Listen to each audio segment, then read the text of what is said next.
They never. We should be more ready with the things. Yeah. Where's Christos? Huh? Chris, the bald guy. Oh He's no. also. No. We can't. It looked like back to back. Right? We can't able to get up from here. Oh,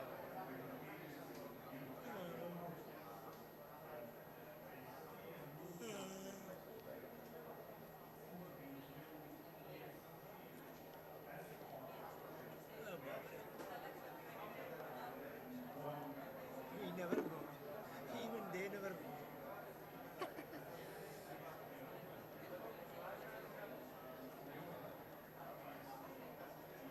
It's a too much of cold. Since he is having a small fan to Yeah. She's that hot. much of heat, that much of hot is there. Yeah.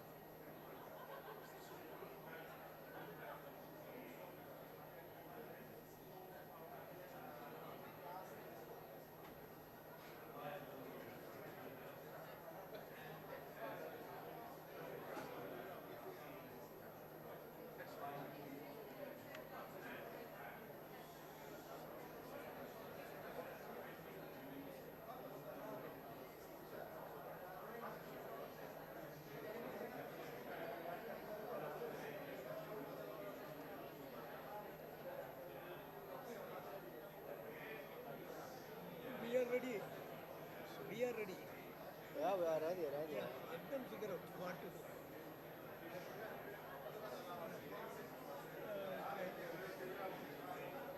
Yeah.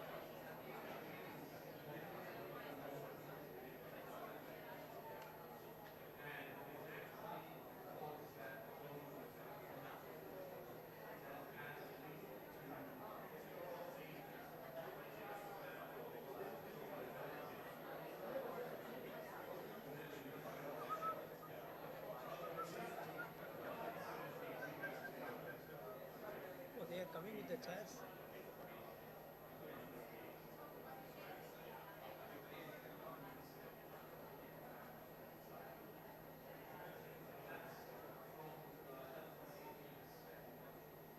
They're going to start.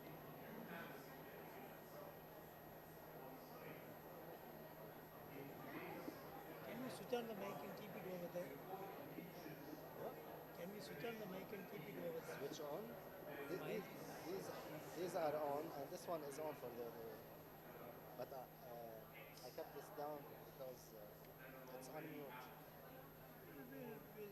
We'll get over there. Give it to man. Yeah, we will keep it in the podium. We will tell them that's enough.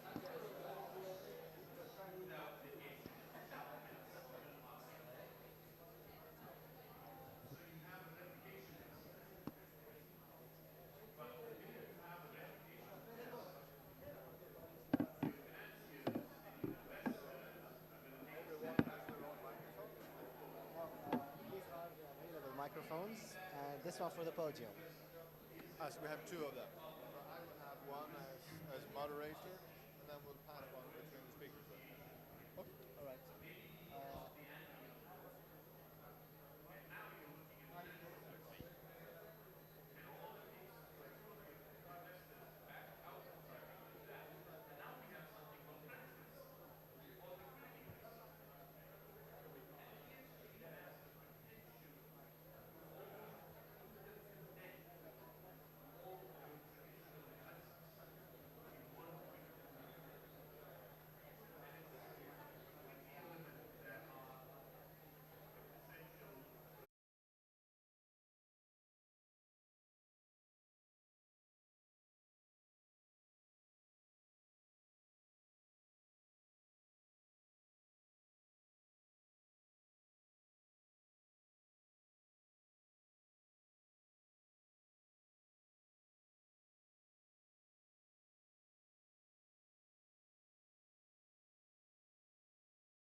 Right, I think we are complete. I think that sends a very clear message about running things. So let's get this conversation going. And I'm Rickard Skofias. I chair HEREMA, so I have today the great honor and pleasure of moderating today's panel.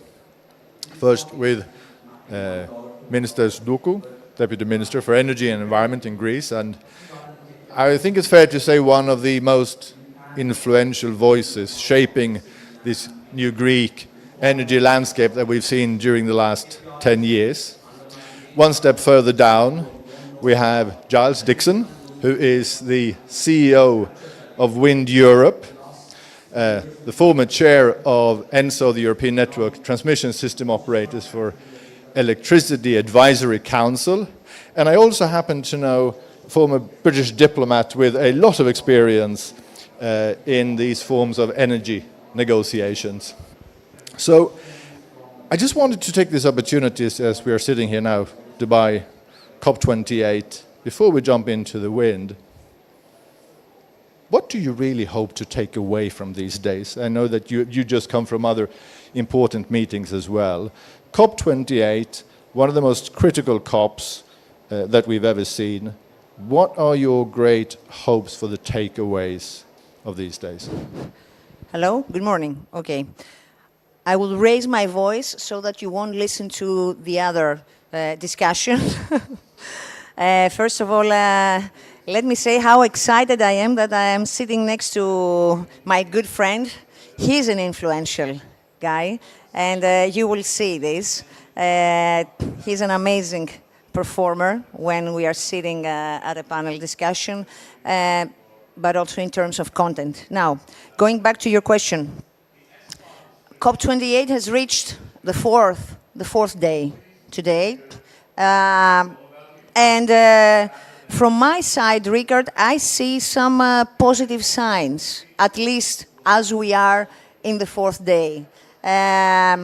First of all, it's on track, as far as I hear, to be the biggest participation so far, more than 80,000 registrations, if I'm right. I see a promising start, a raising of ambition, I would say. I mean, we listened, we just finished from this two-day World Summit where we heard prime ministers, head of states delivering their speeches. And I see also a willingness, let's say, this COP, as you mentioned, to be the crucial turning point in the fight against climate change. The leaders have left, of course, but they made their announcements. We heard quite impressive pledges and commitments from their side to stop fossil fuels, to speed up renewables, tripling the targets for renewables by 2030, doubling for energy efficiency. What else? In nuclear as well. We also heard the biggest oil companies as well, more than, which cover, if I'm right, 40%, I think, of, the global share, pledging also and being committed here that they will cut CO2 emissions, they will address themselves to methane, solutions.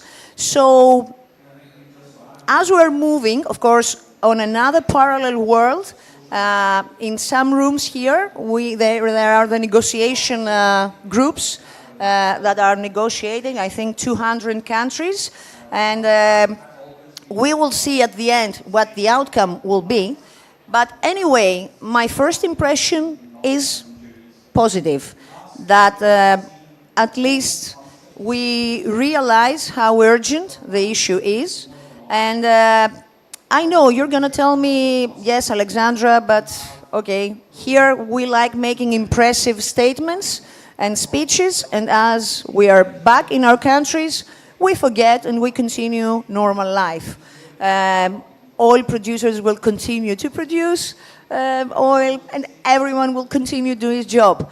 I'm not sure about that. I mean, I see a strong commitment and determination. What we would need to do when all of us, we are back in our daily life, is to continue our action plans. Our action plans with milestones, with deliverables, with very specific policies and actions. And here, at least speaking of my side for my country, I would say that, yes, whatever we are coming here and we are pledging, it's not just words, but it is a very concrete plan that we pursue, we follow as Greek government, and we are very determined that whatever we say as national policies and targets, we are very committed in delivering them within the timeline that we have set as Greek government. Giles, any quick observations that you want to add to that? Thank you very much, Ricard, and thank you, Alexandra. It's a real honor to be doing this panel with you. The fact that we're having this panel, the room is full, standing room only, talking about wind energy in Greece, is down to you and the leadership that you have given, especially on offshore wind. But let it not be forgotten, Greece is building 600 megawatts of new onshore wind this year, which is your second highest total ever, so well done on that as well. There are 80,000 people here, as you have said. I personally hope that each one of us among those 80,000 goes home with a list of at least 10 things that we are going to do new and different to what we were doing before we came here. On the back of conversations we've had, on the back of new contacts that we have made, on the back of things that we have realized during the time we spend here. We all have lots of aha moments. Let's go home and act on those aha moments and work with those new contacts that we have established. That's my aspiration. Thank you. And I think this is what I pick up actually from most people I speak to. There is a new sense of commitment, of dynamism. It feels like a much more constructive and engaged meeting. And I think it is being backed up, as you point out, by actual real actions and activities. I mean, the one I think we will discuss today also is a very specific example of this. You recently launched the National Offshore Wind Programme. Now that supports the EU Repower strategy. We're looking at doubling capacity of wind to 420, if I'm not mistaken, by 2030. What I am hearing is that this program, and I think, Giles, you echo this could really be a game changer. Is that true? Can you achieve this? Can this be a real game changer for offshore? Okay.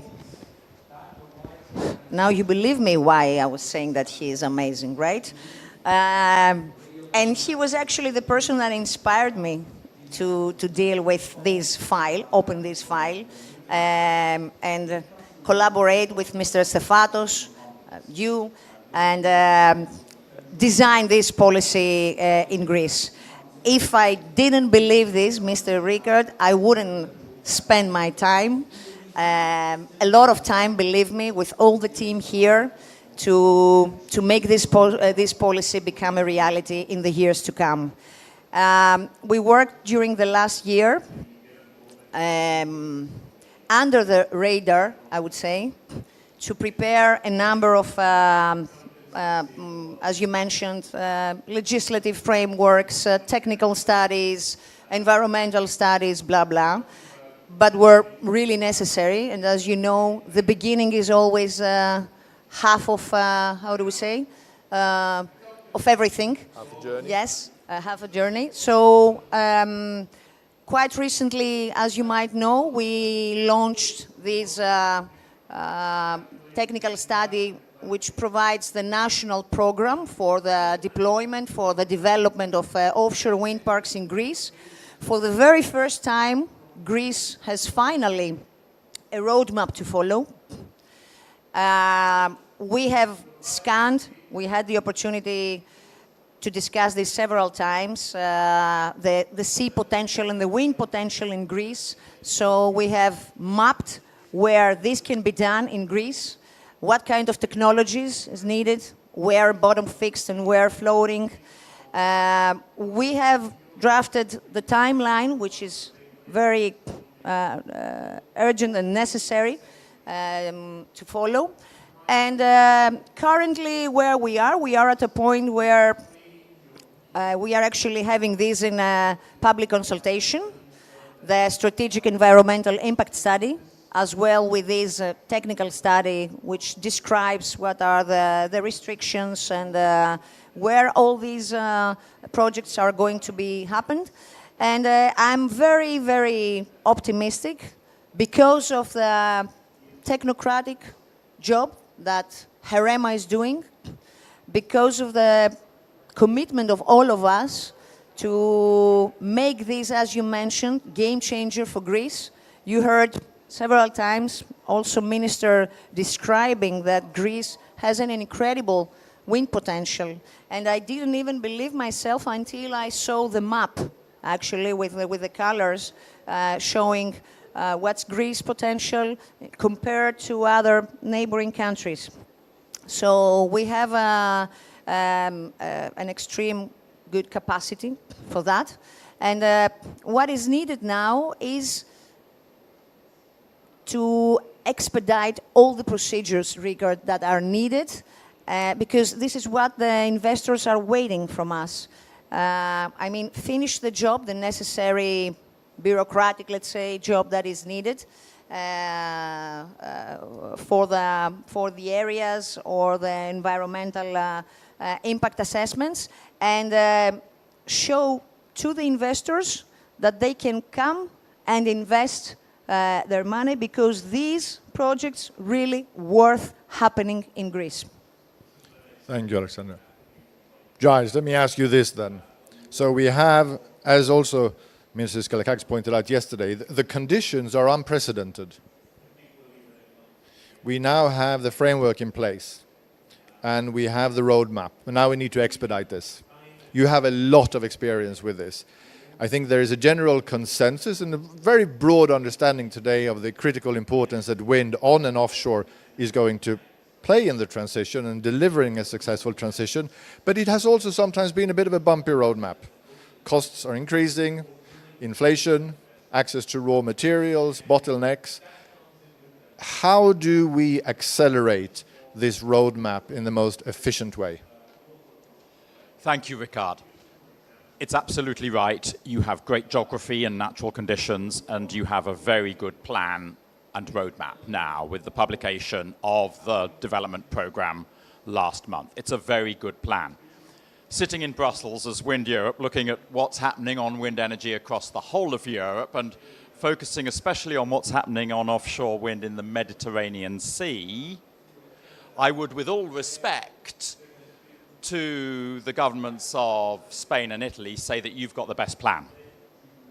You've got the most structured, organized, methodical plan.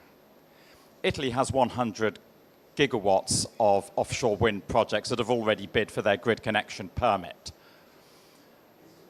This has all come bottom up, all sorts of different sites, minimum leadership from the government. They have taken the view, let's allow every flower to bloom. You can take that approach, but when you're doing something that is big, ambitious like offshore wind, and you're doing it for the first time, that doesn't necessarily yield progress. And we, I think today, have more confidence about the timeline for delivery and the deliverability of your plans than we do the plans of your friends and neighbors to the west in the Mediterranean. The Spanish plans have been delayed partly because of political developments. They are behind where they wanted to be at this stage. You have your plan. You've got your target of 2 gigawatts for 2030, and we're pretty confident that you will be there or well on the way to being there. Now, the bottlenecks or the bumps in the road, as you have described them, Ricard. There have been some problems in some countries in Europe with offshore wind in the last 12 months. It's mainly because governments have been messing up. I don't think you're going to mess up because you're very clear what your auction design is going to be. You're going to be using your established feed-in premium kind of two-sided CFD model, which is the best auction design. Can I ask you something on that? Sometimes I hear from businessmen telling me that the counter-arguments that, you know, this sector faces a lot of problems. You see the industry coming out, getting out of this industry. They want to not invest anymore. I don't know, because it's not these are not viable projects anymore. But I hear this. So are you saying that this is because governments are messing up, or for any other reason that I couldn't understand that? It's mainly because governments have messed up. Germany has messed up with its auction design. It's gone for uncapped negative bidding. Now, the finance ministry looks like making lots of money. BP and Total Energy bid 12 billion euros for the privilege of building 7 gigawatts of offshore wind. Neither of those two companies has yet committed publicly to going ahead and building those projects. And nobody knows when those will be built, and there's uncertainty there. The UK messed up because the price ceiling for their last auction was far too low. It was only £44 a megawatt hour, including the cost of grid connection. It is impossible today to do offshore wind at that price. And what happened in the auction? Nobody bid. It was a totally failed auction. They've realized the error of their ways now, and they have raised the price ceiling for their next auction by 66%. For bottom fixed, from £44 to £73 per megawatt hour, including the cost of grid connection. And the industry are very pleased, and they will bid into the next auction, but it means the UK have lost at least 12 months. And in fact, their previous auction, they've only got half the projects that won out of that because they were not correctly indexing the strike prices. And this is very crucial when you finally get to your auctions later in this decade, Alexandra, that there's full indexation covering any inflation between the date of the auction and the date of the procurement. Yeah. So mistakes by the German and British governments is essentially what has caused the problems. Yes, there has been increase in our input costs. The costs of offshore wind turbines have gone up by 40% in the last 2 years because of higher steel prices. It's still cheaper than building nuclear, coal, or gas. And it still makes sense economically for you. So if you get it right, which you are doing, you don't need to worry about these blocks in the road, as you described them, Rico. So I'm tempted to say that what I hear is that there has been some challenges, but there is one entity that is getting the full and resounding endorsement from Wind Europe, and that is the program that you have launched in Greece. So it was a surprise for me to hear. It's well, these are delightful words to hear. As we are speaking, one small caveat. You may indeed. It's crucial that HEREMA get the financial and the staff resources that they need for the next stage. He's right. I would fully adhere to that comment as well, obviously. So if we take a step back and take a slightly broader perspective, sort of across the European piece, if I'm not mistaken, you also pointed out recently, Giles, that it may actually not be the most economic and efficient way to have all the European member states now jumping in on this. But there will be some states which are, let's say, more competitively positioned in terms of infrastructure, access, labor cost, etc. How do you see Greece in that context? Shall we continue with your resounding endorsement? Look, every country in Europe that has a coastline should be doing offshore wind. It makes sense for all of them. I think your question, Ricard, is should every country be developing a supply chain where you have factories making blades and nacelles for offshore wind turbines? Indeed. Probably not, is the answer to that. But every country has something to bring to the supply chain. You have Hellenic cables. You have your steel industry, Lykomitros, for example. You have your rich expertise and tradition in shipyards, shipbuilding, shipping, generally. Play on that. And there's a lot that you can export elsewhere in the Mediterranean, even into the Black Sea. Well, I suppose this is almost a leading question then to the Minister, but it sounds to me that there is not only an opportunity here for Greece to take a leadership in producing the wind energy, but actually building the infrastructure and the industry around this. That was exactly the key message I wanted to convey and pass today, and Giles said that for me.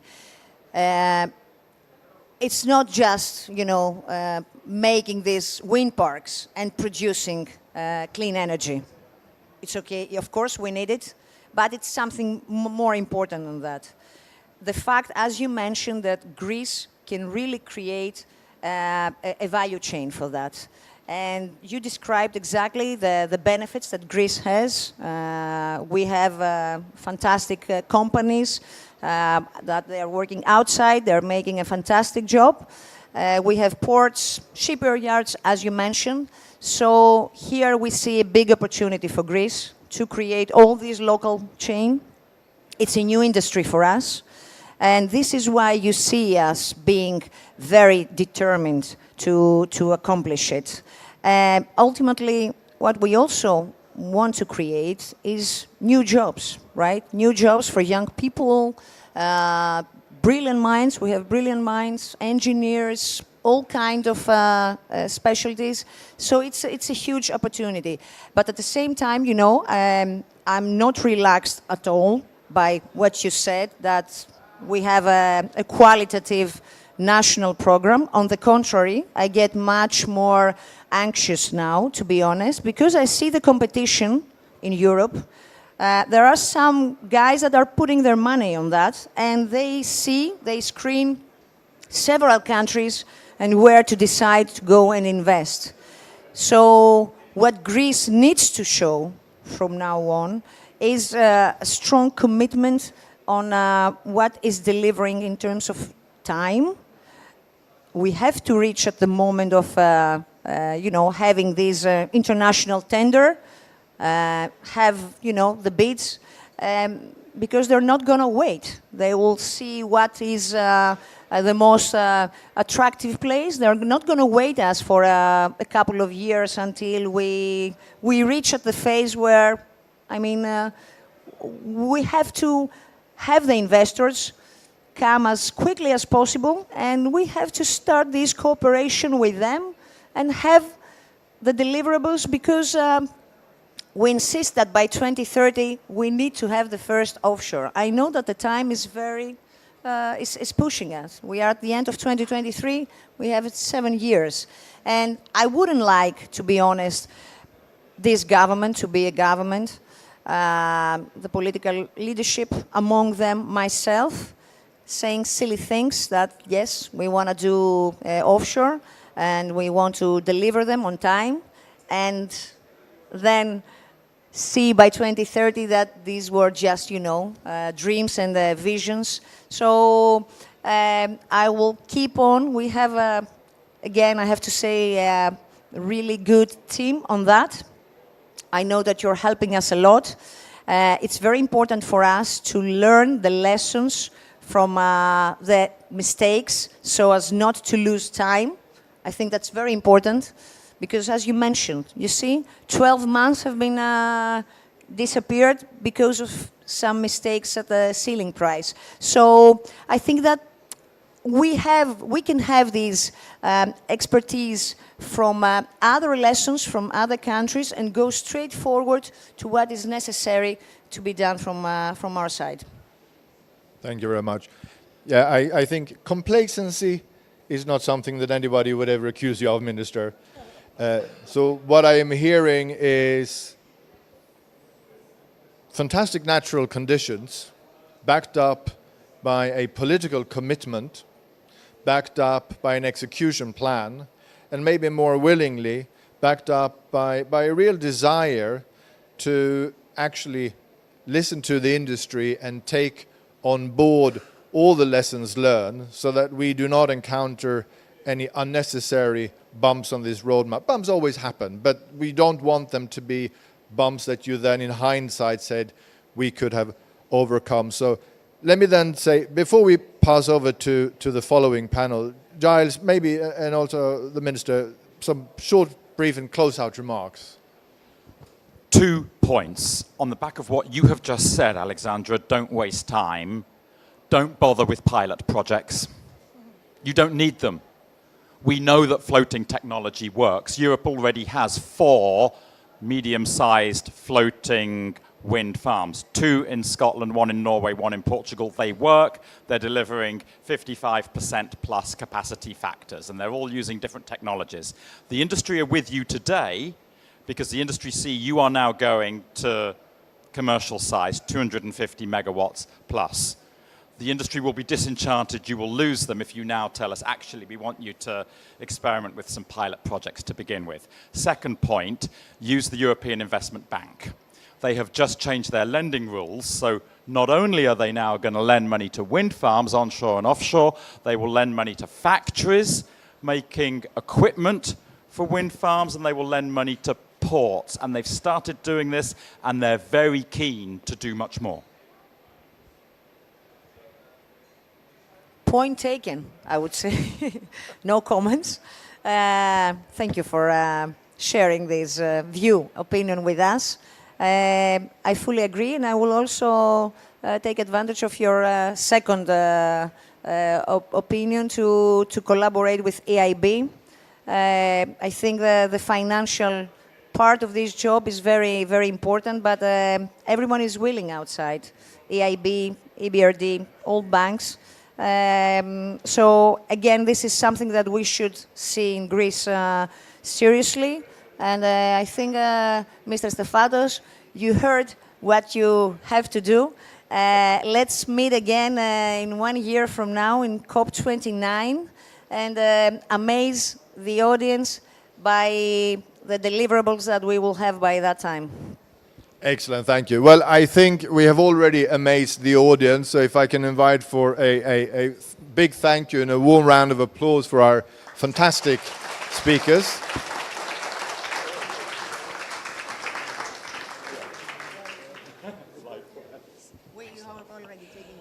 We've already taken the pictures. So I will then take this opportunity, thank you, Minister, to pass the microphone to my very esteemed friend and colleague, Ari Stefanos, who is the Chief Executive of HEREMA, who will lead the next panel discussion. Ari, over to you.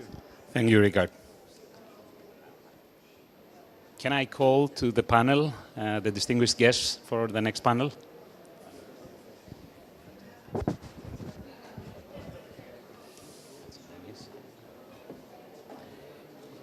Ναι, να σε βάλω, θα σε ρωτήσω τελευταίο για να κλείσουμε με την ελληνική. Ναι. Τι κάνουμε, καλά είστε? Καθίστε δίπλα στον κύριο Παπακοσταντίνου. Hi. Hi, Natalie. Nice to Welcome. meet you. Hi. Nice to meet you. Very nice.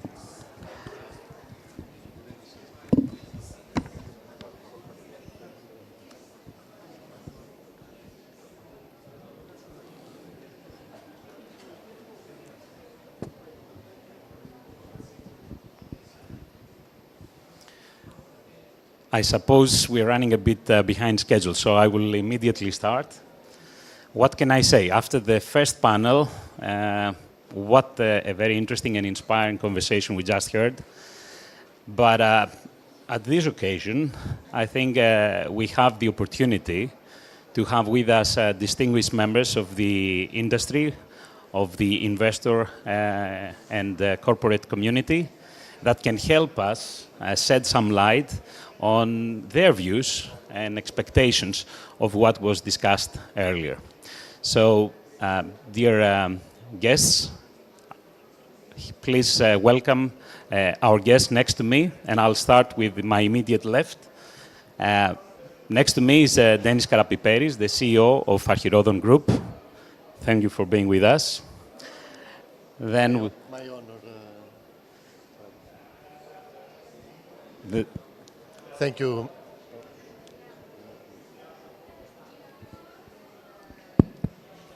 My honor, Mr. Stefatos. I hope that in this short discussion we will be able to open up interesting aspects of the whole effort and to contribute to a better understanding and establish a better base to go forward. Thank you, Dennis. Then we have Natalie Osterling. Natalie Osterling is the managing executive of JERA, and she's also the chair of the board of directors of Parkwind. Thank you, Natalie, for joining us today in this meeting. Yeah, my pleasure to be here. Lovely to see you all, and lovely to see the advancements of offshore wind in Greece as well. Next to Natalie, we have Thukydides Koukolios. Thukydides is the head of investment for Southeast Europe for Copenhagen Infrastructure Partners. Thank you for being with us. Thank you. It's a pleasure to be here. And last but not least, Victor Papakonstantinou, the CEO of Motor Oil Renewable Energy. Thank you, Ari. Good to be here, and thank you for having the opportunity to follow on from such an inspiring discussion in the previous panel. I'll come back to that. I fully agree. I have to say I am the CEO of HEREMA, the competent authority that is developing the plan, as you heard. There is a lot of burden on my shoulders, no pressure at all.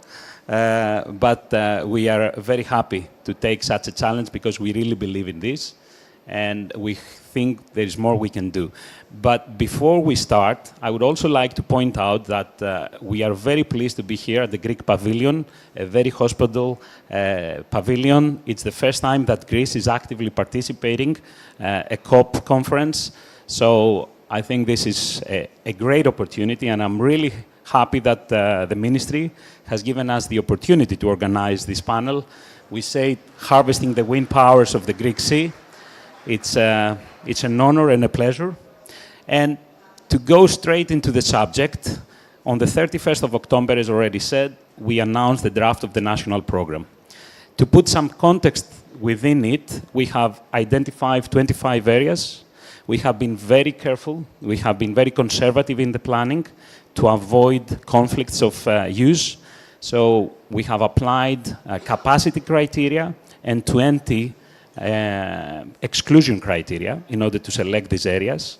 The plan estimates a minimum wind capacity of 12.4 gigawatt, and from those we have identified 10 areas with a minimum capacity of 4.9, out of which the investors will have the opportunity to choose the ones they like the best. I'm very pleased to hear that the industry has very well received this so far, but I would like to discuss with you how you see that. And before going directly into my questions, I will only add that shortly after, on the 15th of November, we moved also and we have issued the first 2 exploration licenses in Greece. So we are moving one step by step forward. This is for the pilot projects in the north of Greece. It's for 600 megawatt. So there is action following up. And with that being said, I won't waste more time. I will go to Dennis. Dennis, you run a reputable company, mainly an EPC contractor, well known for being engaged in difficult projects. And recently, you have announced a collaboration with the Irish group, Simply Blue, in order to pursue opportunities in the offshore wind sector. Given your expressed interest to participate a tentative auction in the future in Greece, and that collaboration, could you help us by explaining us a bit about your expectations from that collaboration, and what is your perception of the announced program, how that reflects your earlier decision? So we have a challenge in front of us.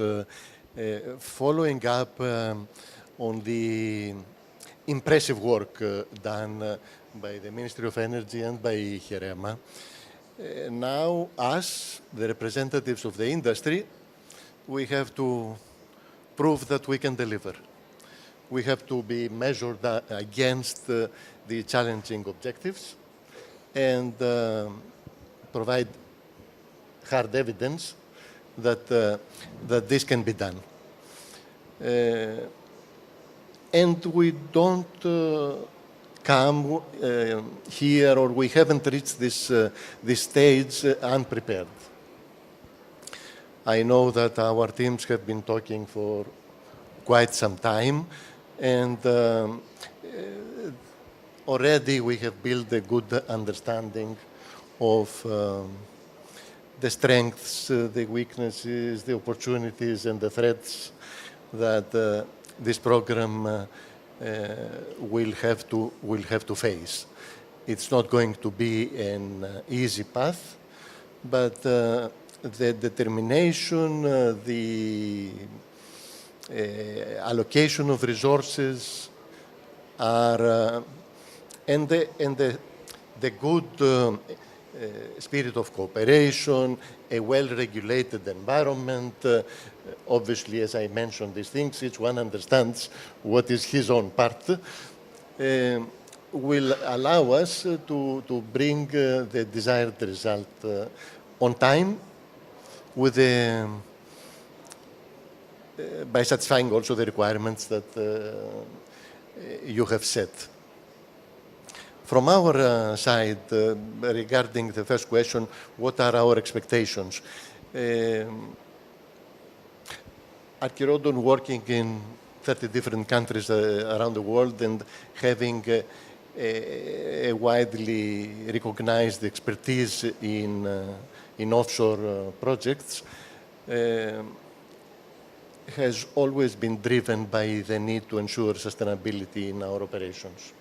So we invest in schemes, in talent, in solutions that help us to address the growing alternative energy needs of the planet. So we will always be present in these initiatives, and we will work as partners for that. Now, regarding our cooperation with Simply Blue, it is an effort to bring together the complementing and synergic capabilities of the two groups, them as an early developer with already a 10 gigawatt portfolio of offshore wind floating actually in their possession, under development of course, and us with our EPC experience, with our ECI experience, the early contractors involvement experience, and as an investor. And we believe that this combination, which is creating a scheme that is open to others that are interested to participate, as long as they bring additional value with them, will provide value to the program and will provide solutions to the program. So this is what we expect from our participation. Regarding your next question about whether the program supports our decision, we have to say that we are impressed by seeing a national program that is structured, that really hits the right points, and we are more than willing to work under this program, and we are happy to contribute in this effort. Thank you, Dennis. May I jump to Natalie next to you? Natalie, you have 20 plus years of experience in the field and a reputable career, both in Belgium and also abroad. Parkwind has entered in a joint venture with the Greek company Intracat. Can I ask you, with your experience from worldwide, what raised your interest about the Greek market? And again, if there is any comments you'd like to make regarding the national program that we have announced. Yeah, thank you very much.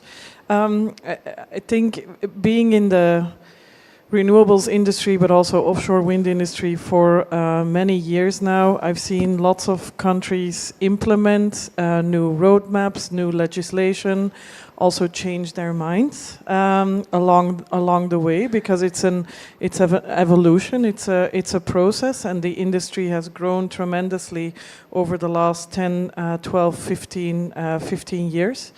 What is very interesting for with regards to Greece for us is, so I work for JERA, and JERA is a Japanese utility, but we took over Paraquint, a Belgian offshore wind developer and owner and operator.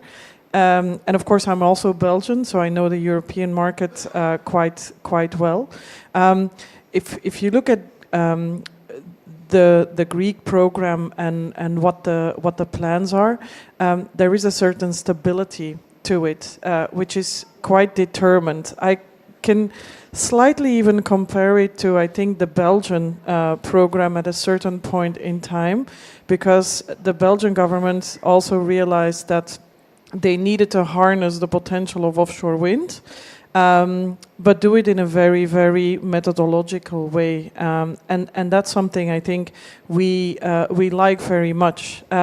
There's a huge potential in the Greek market. I've had the pleasure to work with many Greek colleagues as well, and we do believe in the potential, but we would like to see the projects effectively be tendered and auctions and come to life. And I think I do agree with what Giles said beforehand. Go for real scale projects immediately. This is what triggers investment. This is what attracts investors. The industry is ready to invest, even though there are difficulties in the market. Inflation has gone up, prices have gone through the roof, but we are also a long-term investor. So we do believe that there's a cyclicality to it. And if you look for a long-term solution, you will always be able to develop some projects by 2030. But it's really creating the right mix of how do you mix value chain, how do you mix legislation, how do you bring together investors and people that know what they are doing, to be able to deliver for Greece as a country as well, and for investors investing in offshore wind. Thank you, Natalie. I'm tempted to ask more, but for the economy of time, I will pass on to... No, it's fine. To Thukydides. Dear Thukydides, you represent here Copenhagen Infrastructure Partners, sorry. It's a renowned fund investing billions of euros into renewable energy. And you have recently had the opening of a global hub in Athens, Greece. Could you elaborate a little bit on your role as an investor in the renewables, but also what is your outlook on the evolving Greek market, especially considering your collaboration with the Mytilineos Group? Yes, thank you, Aris. As you said, CIP is a global fund manager that has raised around 26 billion euros and is basically the largest fund manager dedicated to greenfield renewable investments. And it was founded 11 years ago by senior energy sector executives who pioneered the offshore wind industry in the earlier period and the growth afterwards.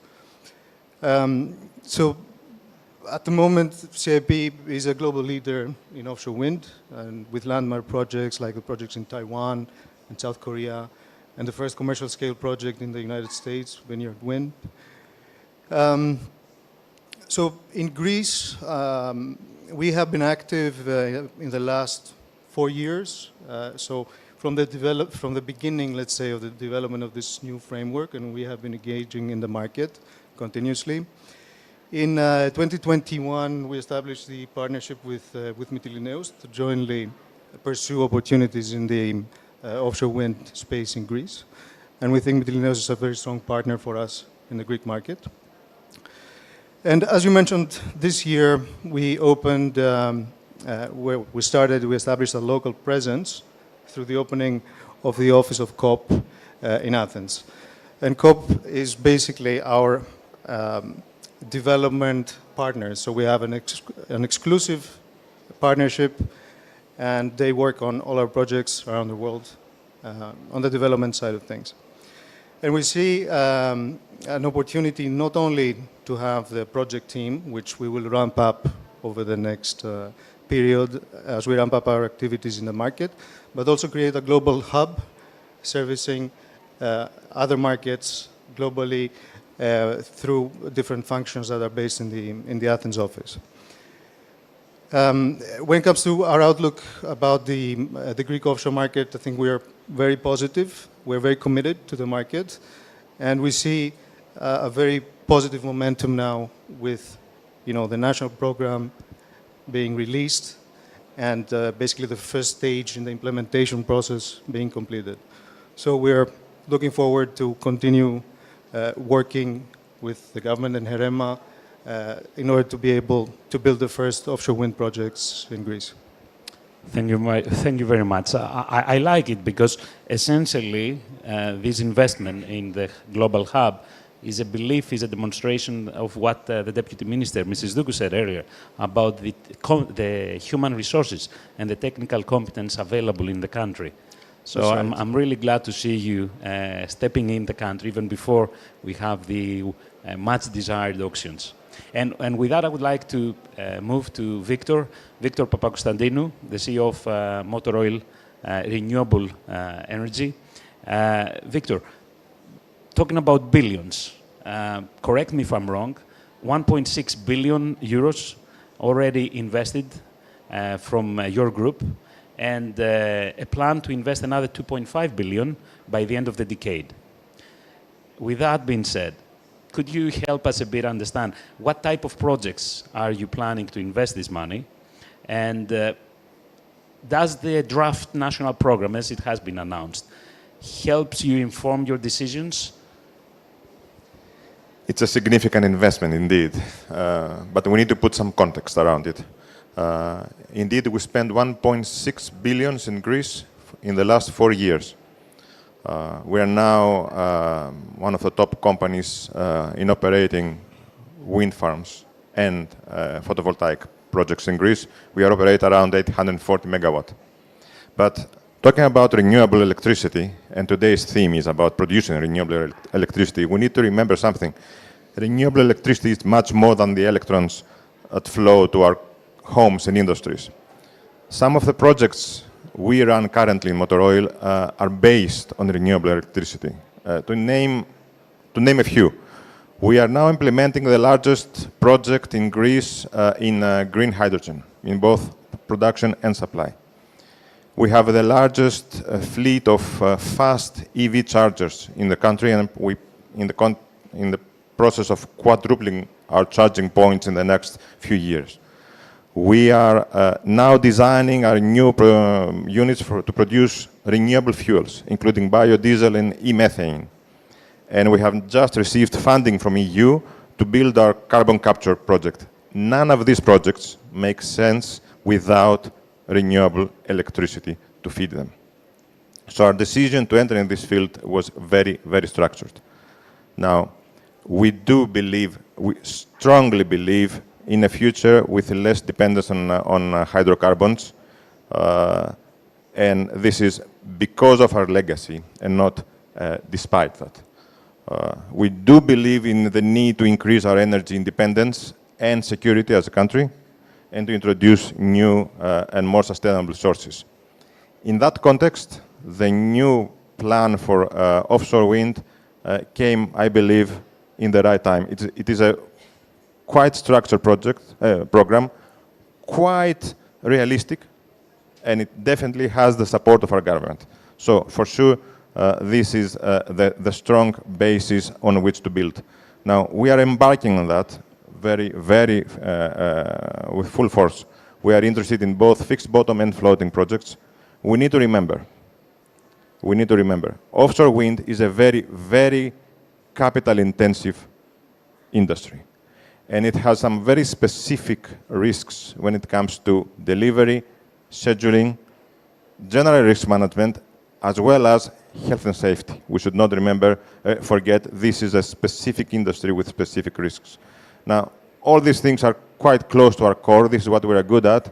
So we are embarking on this trip very optimistic. Thank you very much. We have a first round, and so far the comments are very positive. Thank you for that. I gave you the opportunity to say something negative if there was a need for that, but I'm really happy that we stay on the positive note. I'm coming back to you, Dennis. And as we said, EPC contractor mainly, difficult projects, offshore projects. Is there something that differentiates you from the rest as you go forward? Is there a competitive advantage? And what is, in your opinion, the competitive advantages of the Greek market relative to the areas that you operate? You have an extensive experience both in the Mediterranean, in Middle East, but other places around the world. Can you help us a little bit about why should we pay attention and follow our Herodon on this effort? Within the effort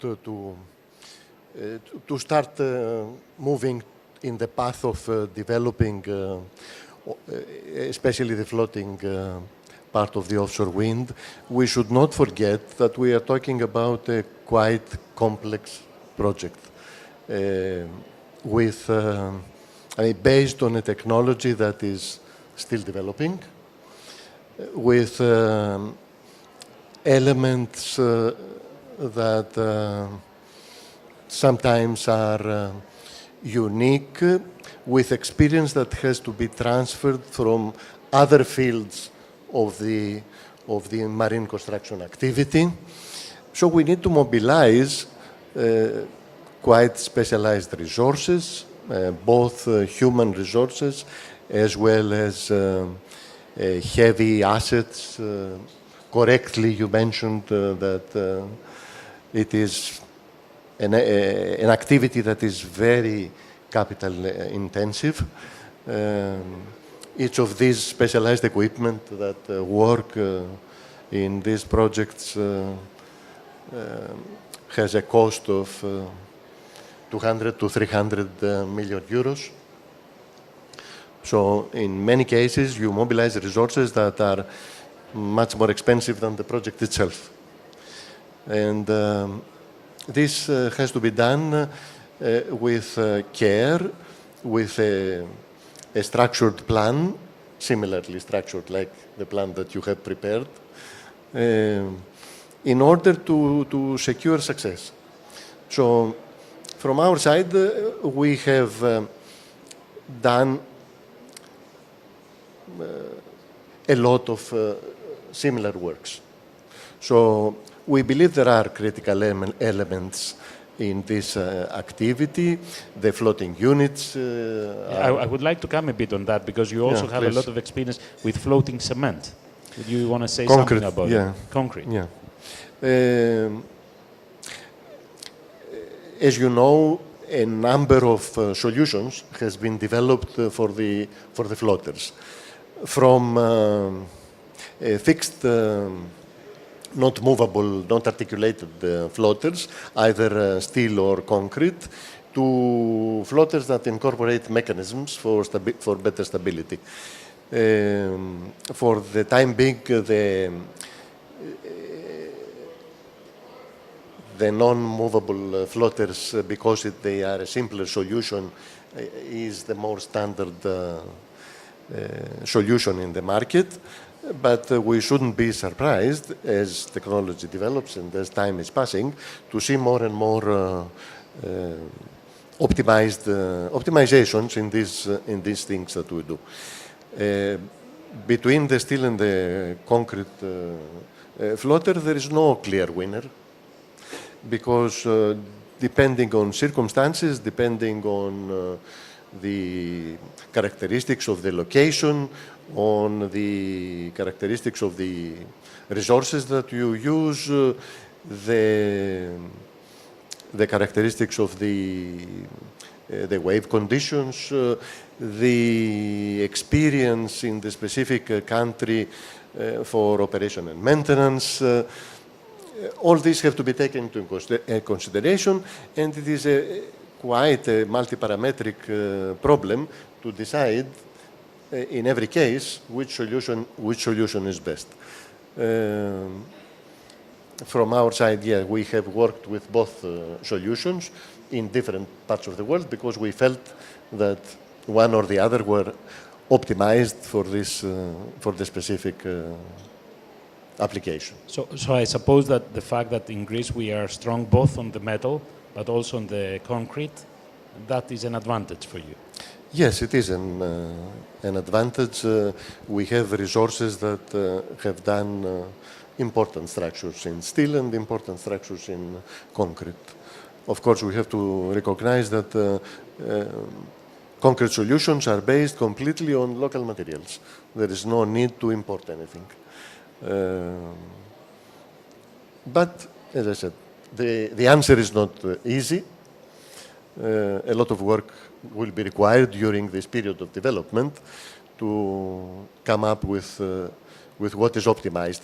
And we need to come up with the optimized solution because it is challenging to make these projects succeed from the investment point of view. We need the synergy, we need the economy of scale, we need the optimization, we need to do many things for these projects to become successful. Excellent, thank you. Natalie, you bring on this panel the experience from Asia. Do you mind if we... You have been, for almost 3 years now, you are holding executive roles with JERA, the Japanese utility. I'm really curious to hear your view and give us an insight about the Asian market. How fast is it growing? How is it developing?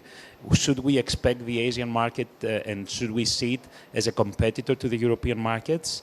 And do you have any advice about how can Europe maintain the lead on this green transition? Yeah, there's many questions in what you just said. I think I've been very lucky. I've worked most of my career in Europe, and I've been living in Asia for 3 years now, traveling the world. We have projects everywhere in the world. I think there's first of all, there's no competition between Europe and Asia. Maybe some people think that is the case, but it's actually not the case because Europe is very specific. The energy system within Europe is very different from Asia. There's a big push in Asia for countries to decarbonize, but they have much more problems in terms of economic issues to decarbonize. Like there is a real push in Europe to try and decarbonize. There's a real push in Europe to build more offshore wind. There's a movement here also to triple renewables in Europe. The price of electricity in Asia is quite different, and it'll take some time for more and more renewables to come into the market in Asia because of the price, and also because the average GDP and the average income of people living in Asia is much lower. Nobody is really willing to pay the price for green yet. It's one of the things why decarbonization in Asia will probably take more time and will have quite a different pathway from Europe. If you look specifically at offshore wind, the main and the biggest growth will definitely be in Europe for the next 10 years because there is a workforce there. There's many jobs. There is a supply chain. There's a value chain there. And there is a legislative push from countries and the European Commission and even in the UK to do so. Offshore wind in Asia will take smaller steps. We have 2 offshore wind farms in Taiwan. There is more going to be developed in Taiwan, but it will take some time. India is looking at developing offshore wind. Australia is taking some steps, but most of these countries will take until 2030 or later to develop. I live in Japan. We have some auctions coming up, but they also have its complexity.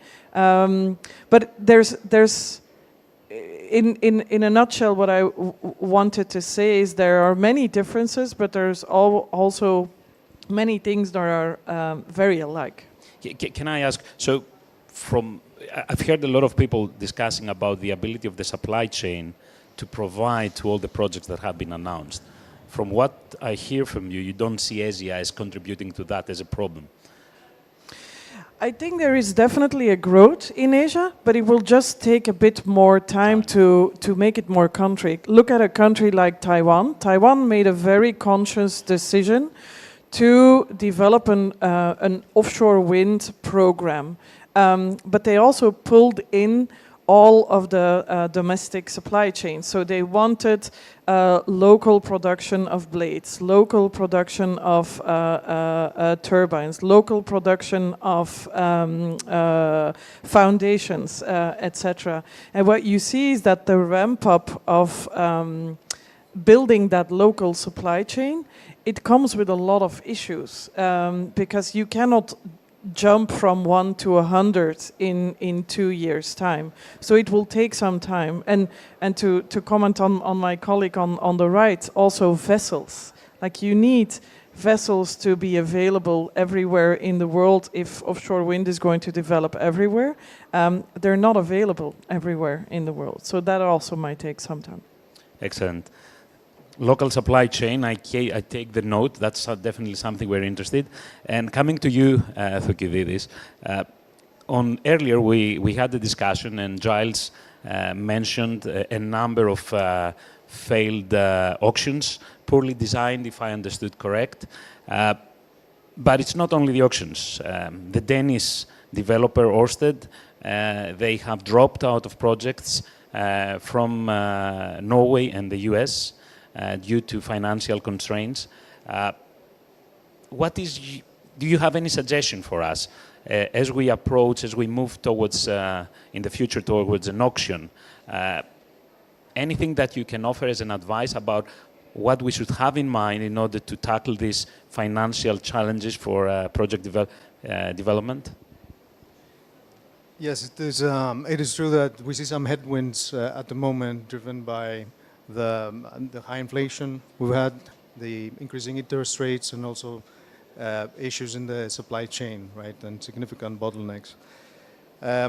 So in some cases, those changes can be quick, and the market is sometimes caught off guard, as in the examples you mentioned, like in the UK options, where we had the tariff level being underestimated by the regulators, resulting in, well, basically losing 1 year of bids effectively, and then rushing to increase the strike price for the next year. In the examples of the U.S. projects from Ørsted, yes, they were in a very difficult situation where they had been awarded a tariff and they were not able to make the projects work after having incurred significant costs and having taken significant risk, and they admitted that they made some wrong decisions along those lines. The Norwegian project was more of a prioritization decision in their investment portfolio, but definitely some examples that should inform future auction processes, right? And I think these are, I'd like to think, temporary setbacks because the fundamentals are there. But we do need to take those lessons or learnings into account. So when it comes to auctions, some thoughts I could offer is basically to think carefully about the caps. Try as much as possible to have the cap set based on market information. And also potentially adjust for the level of maturity of a market, because in a market that is doing the first wave of auctions, the supply chain is not mature, the companies active in that market are not as established, so there needs to be some adjustment. And of course, indexation is very important to protect against unexpected changes in inflation, in prices. I think another important point is to, as much as possible, try to minimize the time between the FID, the award at the auction and the FID of projects, because that is the period where things can move and projects could be put in a difficult position. So having projects sufficiently de-risked before the auctions is important. And thirdly, for investors in a market, it is important to have visibility on future auctions and a stable program of auctions so that developers and investors can take a long-term view in the market. So realism and visibility for the future. Exactly. I'll take as a home message. And moving to Victor. Victor, in recent weeks we see a renewed interest again on the offshore wind from foreign investors. Your group has a long experience operating in Greece. What is, in your opinion, the pre-requirements for Greece to become a hub for floating wind? And also, what are the challenges that the sector could face, and in order for this supply chain to take root in Greece? You're pushing me. Okay. All right. I'll finish my statement with a message, if you don't mind. Now, let's put again some context. Yes, there's been renewed interest. There's been quite an interest in Greece for investing in Greece recently for a number of specific reasons. And energy is one of the sectors where interest is coming. Political stability. We have achieved that the last years. Remember, energy is long-term investment. It requires long-term view. So the political stability we have, abstaining from Greece is abstaining from extreme or populist views in a region where these things are not always there, also helps investment. Us regaining the investor-grade credit rating helps. And remember that Greece ranks very high in the list of countries achieving successfully energy transition targets and climate targets. So yes, the interest is there. What is the possibility of Greece becoming a hub? Everybody said that. We've been discussing that for a couple of years now. It's an opportunity, Ari. It's an opportunity. It's an opportunity to do something big in a new activity. And there lie the two risks as I see them. One, as everybody said before me, we need a plan to mobilize all resources. It's not easy. We haven't done it in the past as a country very successfully too many times. We have done it, but not too many times. So it's a task for the government to put together the strategy and mobilize all the resources necessary for this opportunity. And number two, in my mind, it is the size of the projects. It was heard before me. We are going to be competing for resources, for equipment, for know-how, for capital on a global level. So if we have too many small projects, it will not go well. It will be unproductive. So for me, the designing of the auctions and the schemes is extremely important. And here, since you gave me the opportunity, lies the message. We had this discussion before the panel with some colleagues. it is high time for Greek companies to start collaborating.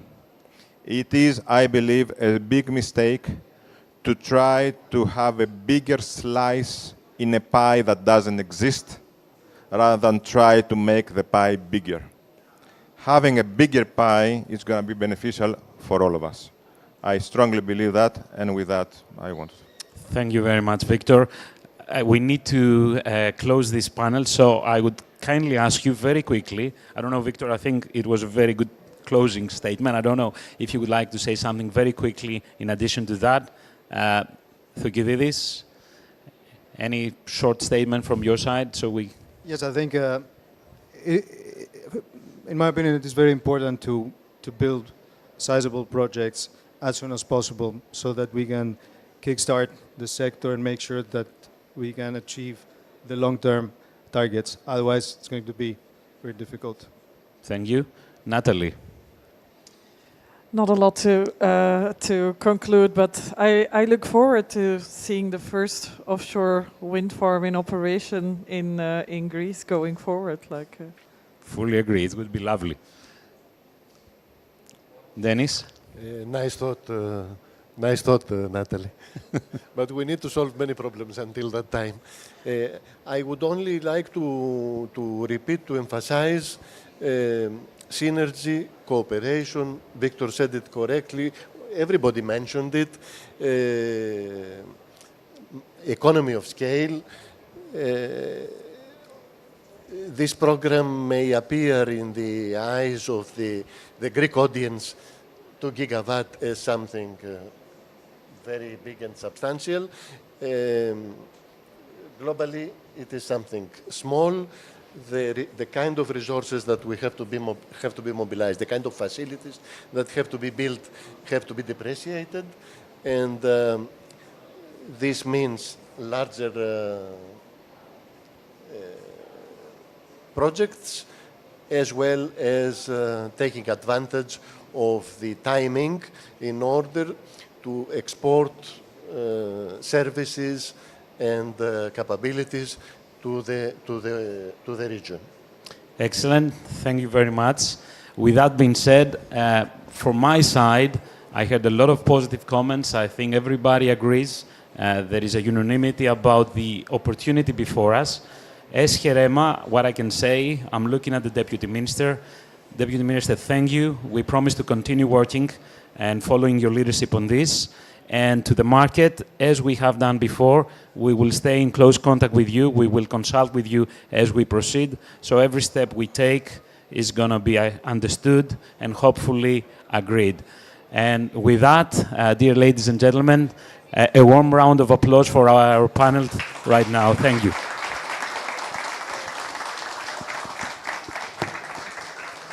Now, before we close, I would like to ask you to stay with us because there are 2 more distinguished guests. Alexandros Kariotakis and Yannis Karidas. I cannot see. Oh, there is Yannis. Please.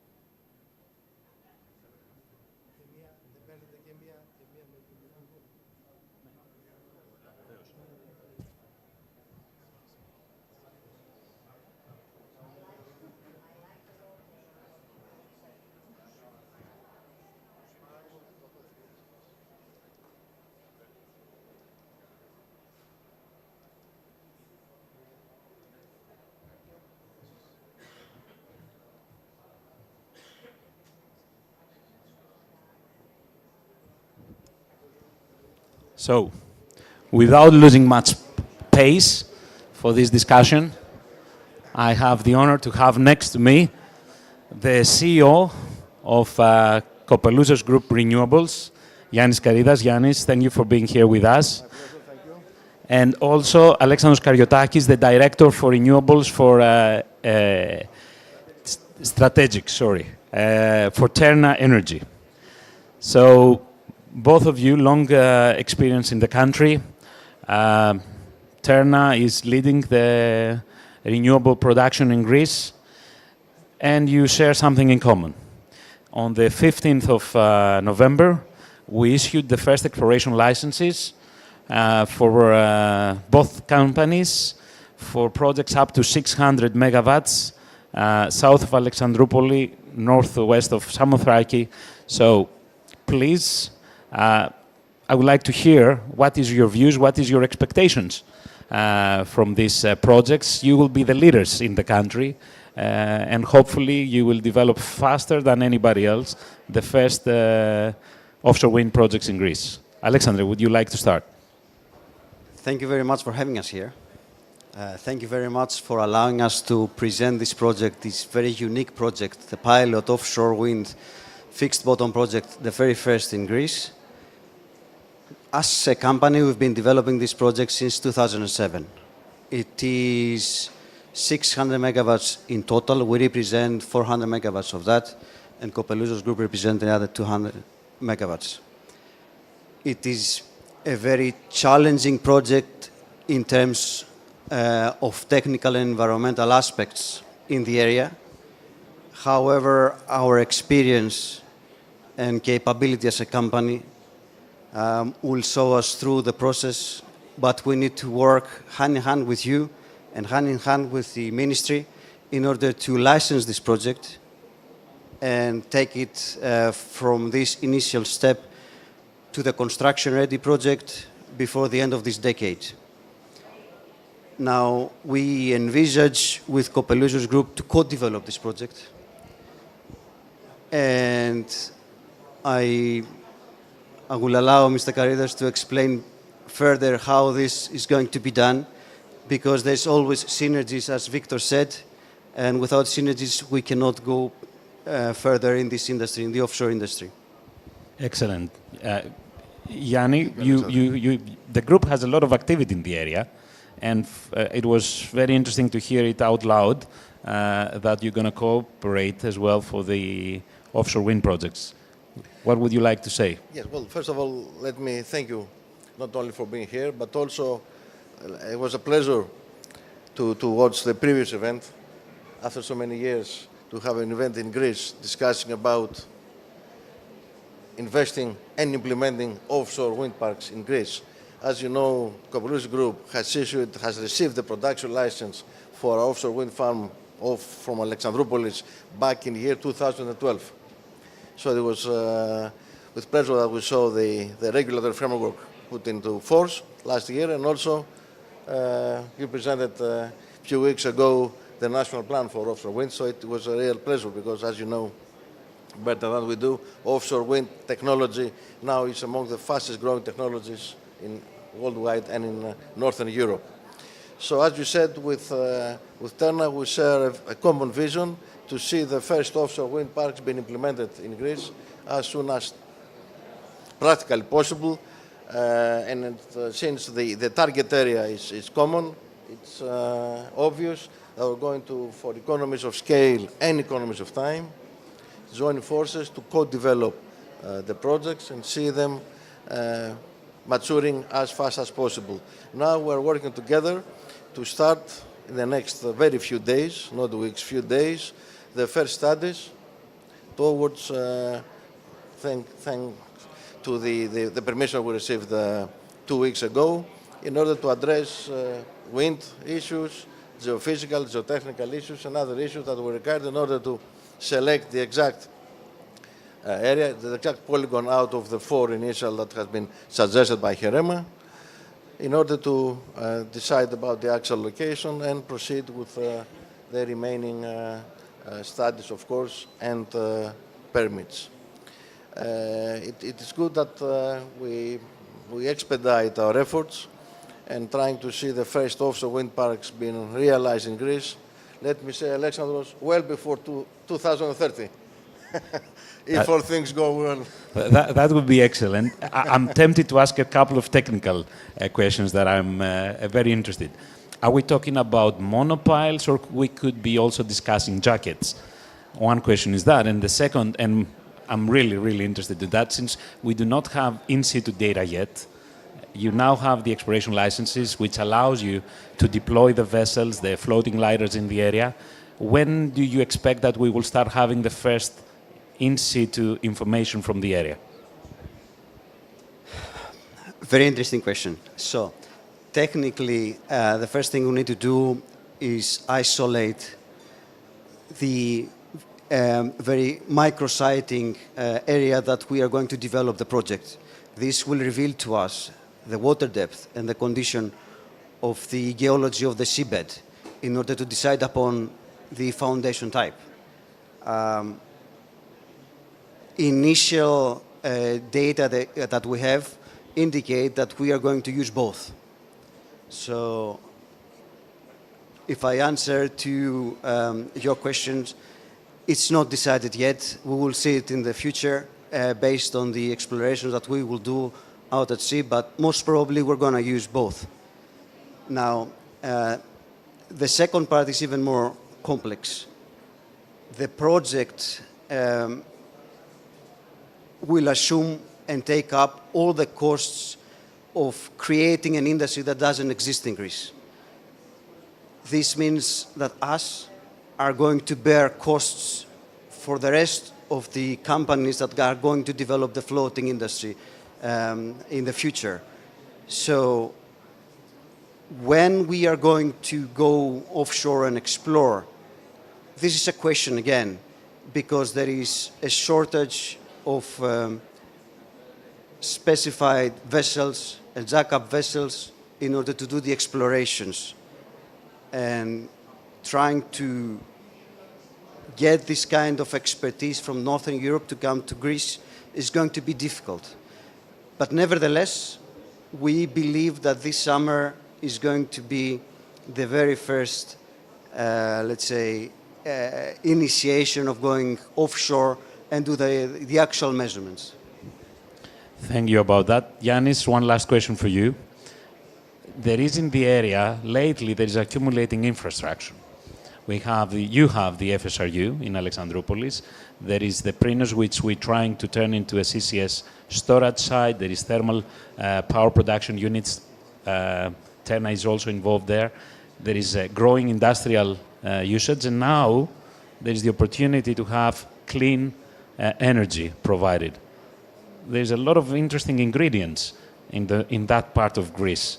Do you see further opportunities that could be spiraled after the green offshore wind projects? Well, as you very well said, in that specific area, there has been important investment. GREGY Group has been investing for almost 20 years there, both in renewable projects. We have developed and constructed a vast number of wind parks in the area. We conceived and designed the idea of the FSRU, which now will be put in operation in a couple of months. We're co-developing 2 wind parks, offshore wind parks. It's an area that attracts investment. And it's good that the specific area welcomes investments and supports investments, which is a very positive sign. I mean, opportunities exist, always exist, both for offshore wind, for renewables, and as we know, green transition is #1 target. So obviously we further explore the availability and the possibilities in the region and beyond the region, in other areas in Greece. And besides, of course, the pilot offshore wind projects that we're developing, we're interested for the greenfield offshore wind projects. The story does not end with the pilot offshore wind. And maybe you're setting the ingredients for hydrogen in the future. It's very interesting concepts. Maybe it's too early. But with that being said, I have to say, thank you very much. You were very fast at delivering the applications. We try to keep up with the pace, and I wish you best of luck with your endeavors in the area. The world is following Greece, and you are now leading the effort to see the first wind turbines out in the sea, in the Aegean Sea. Thank you very much for being here with us. Thank you, and we look forward to the cooperation because we will jointly create a new market in Greece. Inshallah, as they would say in our hosting country. Challenge accepted. Thank you very much. Please, a round of applause for our guests. Thank you very much. And this is the closing of the two of the events for today on the harvesting the wind power of the Greek seas. Thank you very much.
one more. This would be a very exciting, I think, panel discussion. I'm very curious to listen to that. Shaping a green future for gas infrastructure, the role of hydrogen and renewable gases. Let me say that one of the most intensive, I would say, debates concerning the energy transition is the potential role of natural gas as a bridge fuel, right? We've heard this many times. This is a heated debate, I would say, particularly in Europe.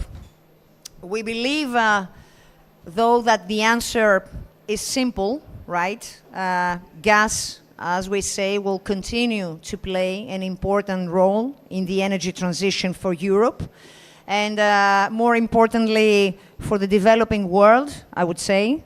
And this is because it offers an immediate decarbonization solution as a substitute for oil and coal in the economies that are still dependent on it.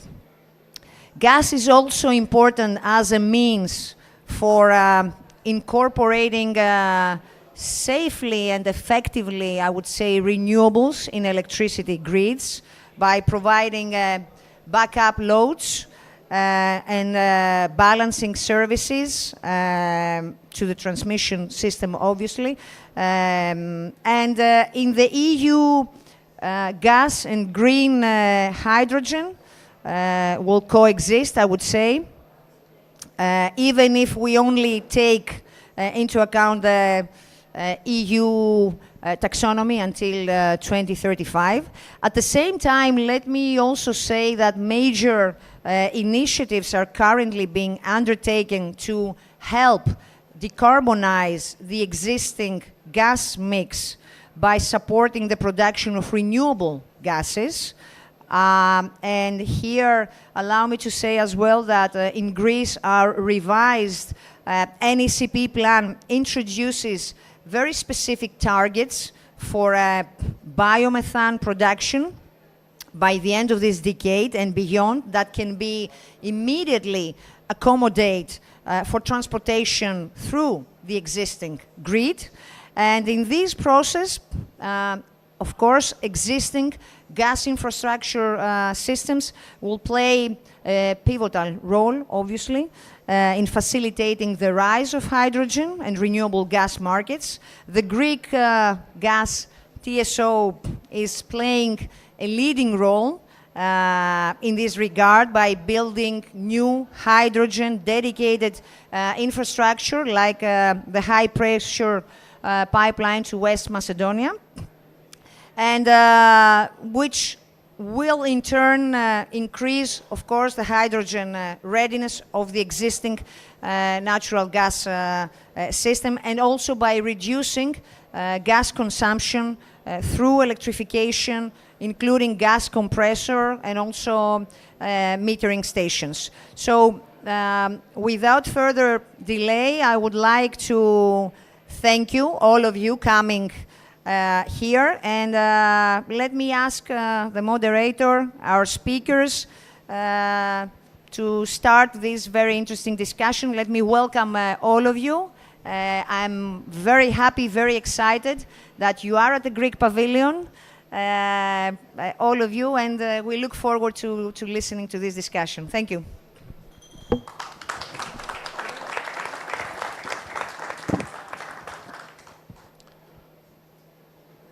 Thanks a lot, Your Excellency, for your introductory speech, and thanks a lot for the opportunity to moderate this important session.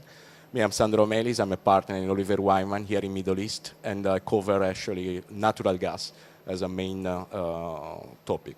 And together with me today, we have Pablo Avogadri, that is a partner in BCG, still in the Middle East, Maria Rita Galli, that is the CEO of DESFA, Greece, Stefano Venier, the CEO of SNAM, Pietre Krug, that is the CEO of ENSOG, and then we have Yorgo Chatmakakis, that is the CEO of Hydrogen Europe. And together with us, we will debate today about the importance of cooperation in order to achieve the ambitious target of the Paris Agreement. Why cooperation? Cooperation because you need to cooperate between energy players, regulator, policymakers in order to have the possibility to reach, let's say, an effective penetration and development of hydrogen as a final, let's say, energy source, while natural gas is the transition fuel. And cooperation also between demand centers and producing countries. Here in Middle East, there is a high potential for, given the solar and given the lands, to have like a production of green hydrogen that can be then shipped to the demand centers in Europe. And here is the discussion and the topic of today, how this cooperation can be achieved and what are the different players. Here we have DESFA, SNAM, they are operating the gas infrastructure, and they can act as shippers of this energy in Europe. So I stop here, and I start with a round to collect what are your opinion on this topic. And so first, Pablo, you're based here in Middle East, and you can cover the production. Yeah, indeed. So, Your Excellency, esteemed panelists, everyone. What I will bring to the table today is being a BCG, spent a lot of my career here in Dubai, in the Middle East, offering a little bit of a perspective of the producing, so future producing, for blue hydrogen, even current producing countries and companies, and also offer the challenges that this is coming with. Why they are doing so? The countries in GCC in the Middle East, we all know that there is a huge need to diversify from the oil and gas. I mean, we may debate how much will go down, but the revenues in the coffers of the countries, they need to be sustainable. So what's the next streams? Clearly hydrogen is one of them, with different returns. We all know that. They also know that. The abundance of space, Sandro was mentioning, is key. It should be cheap. It can be expandable, because the market is difficult to predict. Load factor, capacity factor of renewables should be very high to be competitive and cover the transportation cost to the demand center, which is exactly one of the key advantages of these regions, to convert solar, to convert wind into energy and export this energy where it is in high demand. And clearly Europe is, Western Europe is the #1 region where they are expected to import up to 4.5 million tons of hydrogen by 2030. The other region, of course, competing is North Asia. That's the same element. There is a third advantage, and that's why the region is investing, is the access to capital.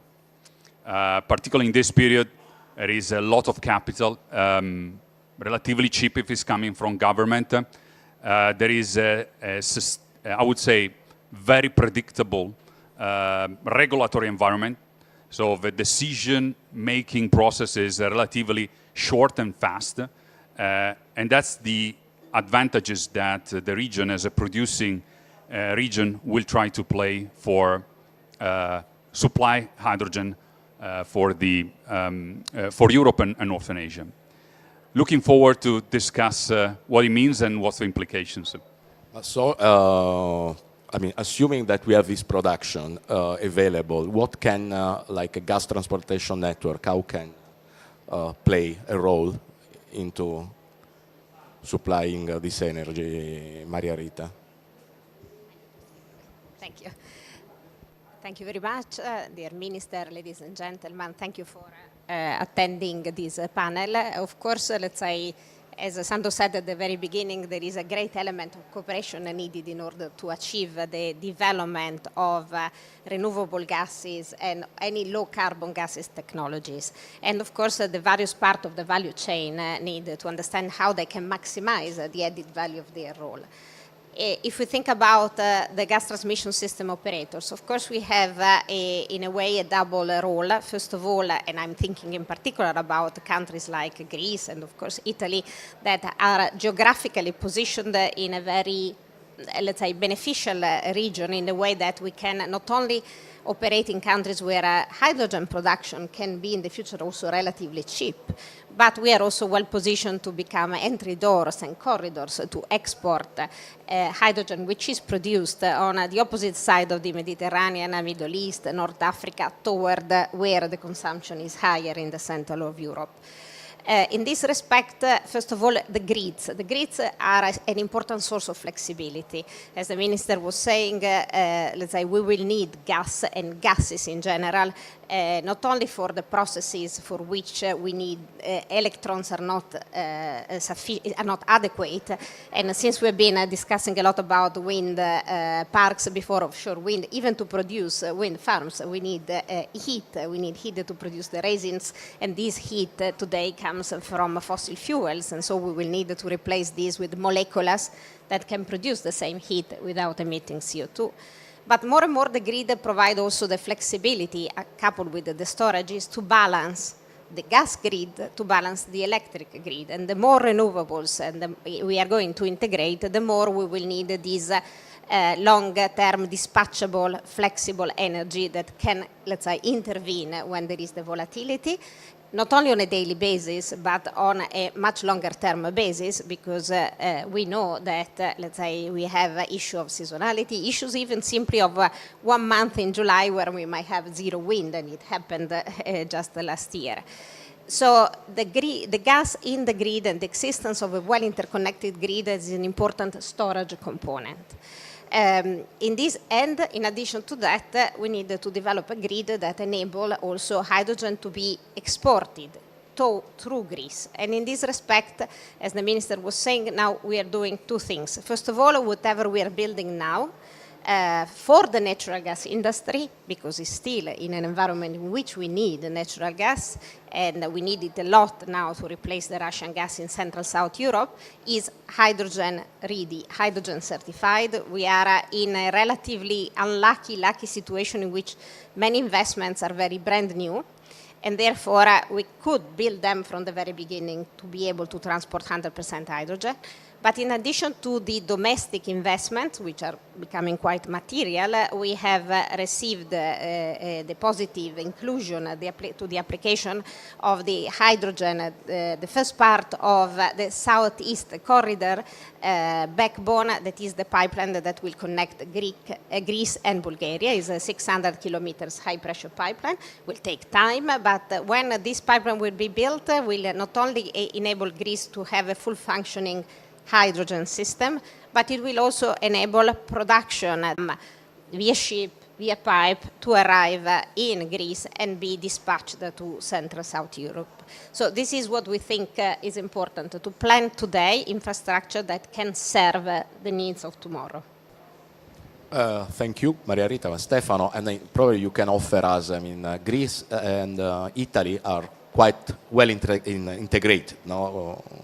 Toward natural gas transportation. Probably you can give us the perspective of like a TSO that is also interconnected with West Europe. Sure. Thank you. Thank you for inviting me. It's not only a pleasure to be in the Greek pavilion, but also to have a Greek past. Now I'm being adopted by the Greece.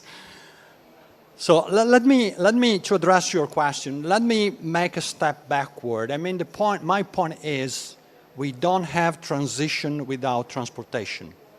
And when I say transition, I mean transition toward decarbonized world in where you have a decarbonized energy, an affordable energy, and a reliable energy. And the importance of transmission relies exactly in that sense, as Maria was saying. And someone has estimated, I don't know if BCG or your company, but someone says that for decarbonizing the energy sector will be required $40 trillion. But at the same time, you need $40 trillion for the transportation because everything changes, not only in the electricity sector, but also in the, let's say, gas sector. And this terrific effort we need to do on financial sides poses us certain challenges in the sense that we need to make the investment nowadays to cope with the need of security of supply as the deputy minister highlighted, to support the energy demand nowadays, need to be future-proof. To be future-proof, in being future-proof relies the opportunity to have a sort of light infrastructure development. What does it mean? Reusing the infrastructure. And that will reduce not only the cost for this transportation network, but also the time to market. And that is, I think, a clear point that needs to be designed. And again, here comes another point that for me is extremely important. We don't have a single solution for each country across Europe.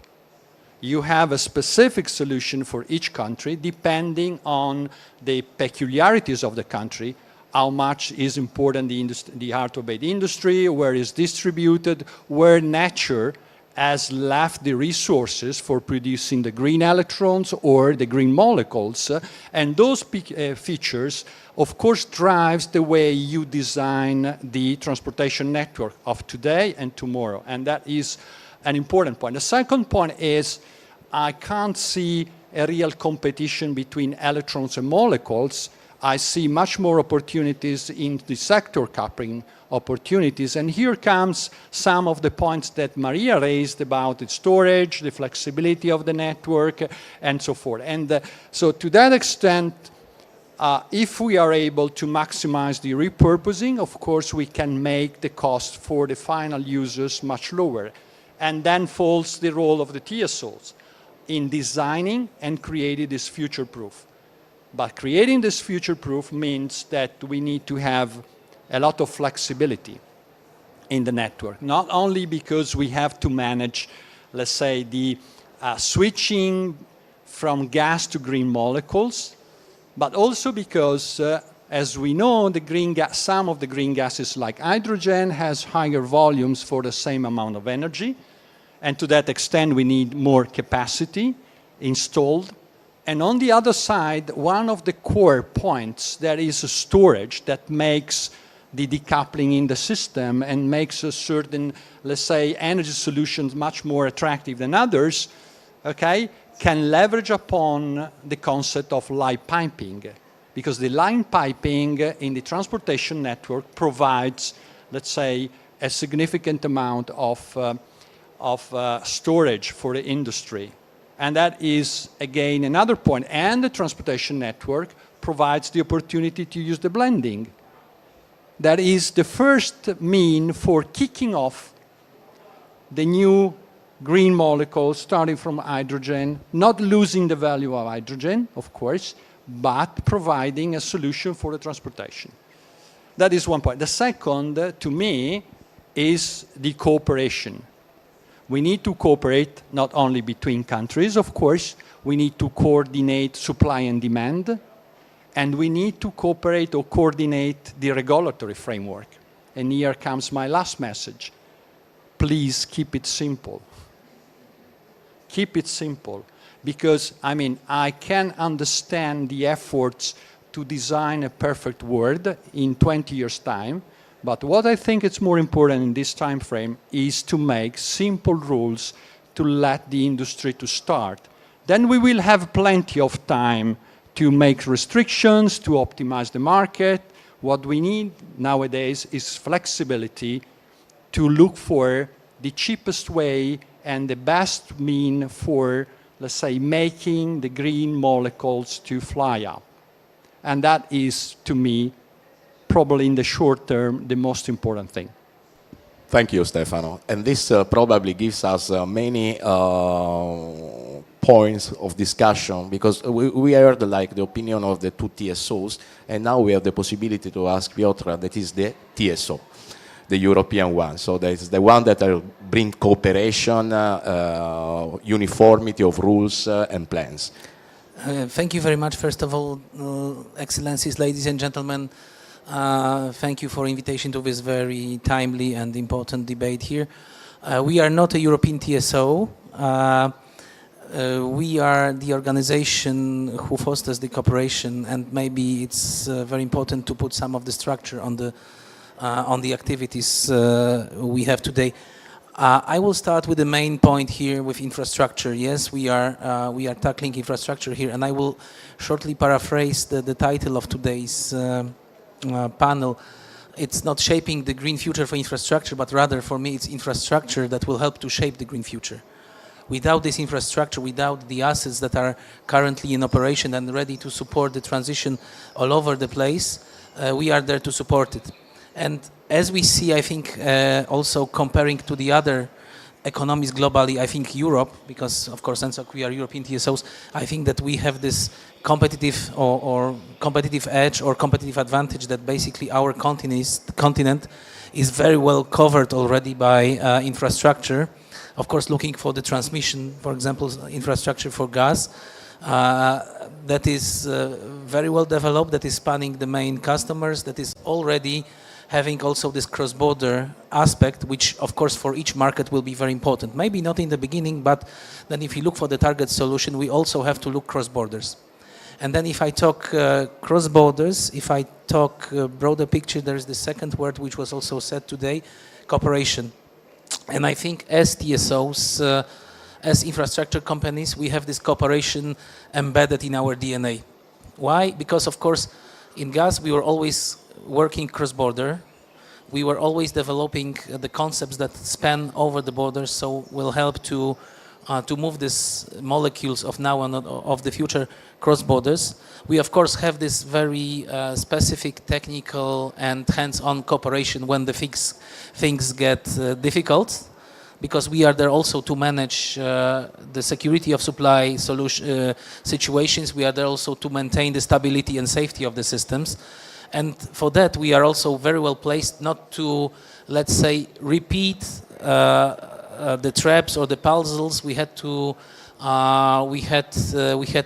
let's say, experience in the past with different energy carriages. So that's why also this sort of cooperation and maintaining the safety of operations is very important in planning all this transition based on what networks.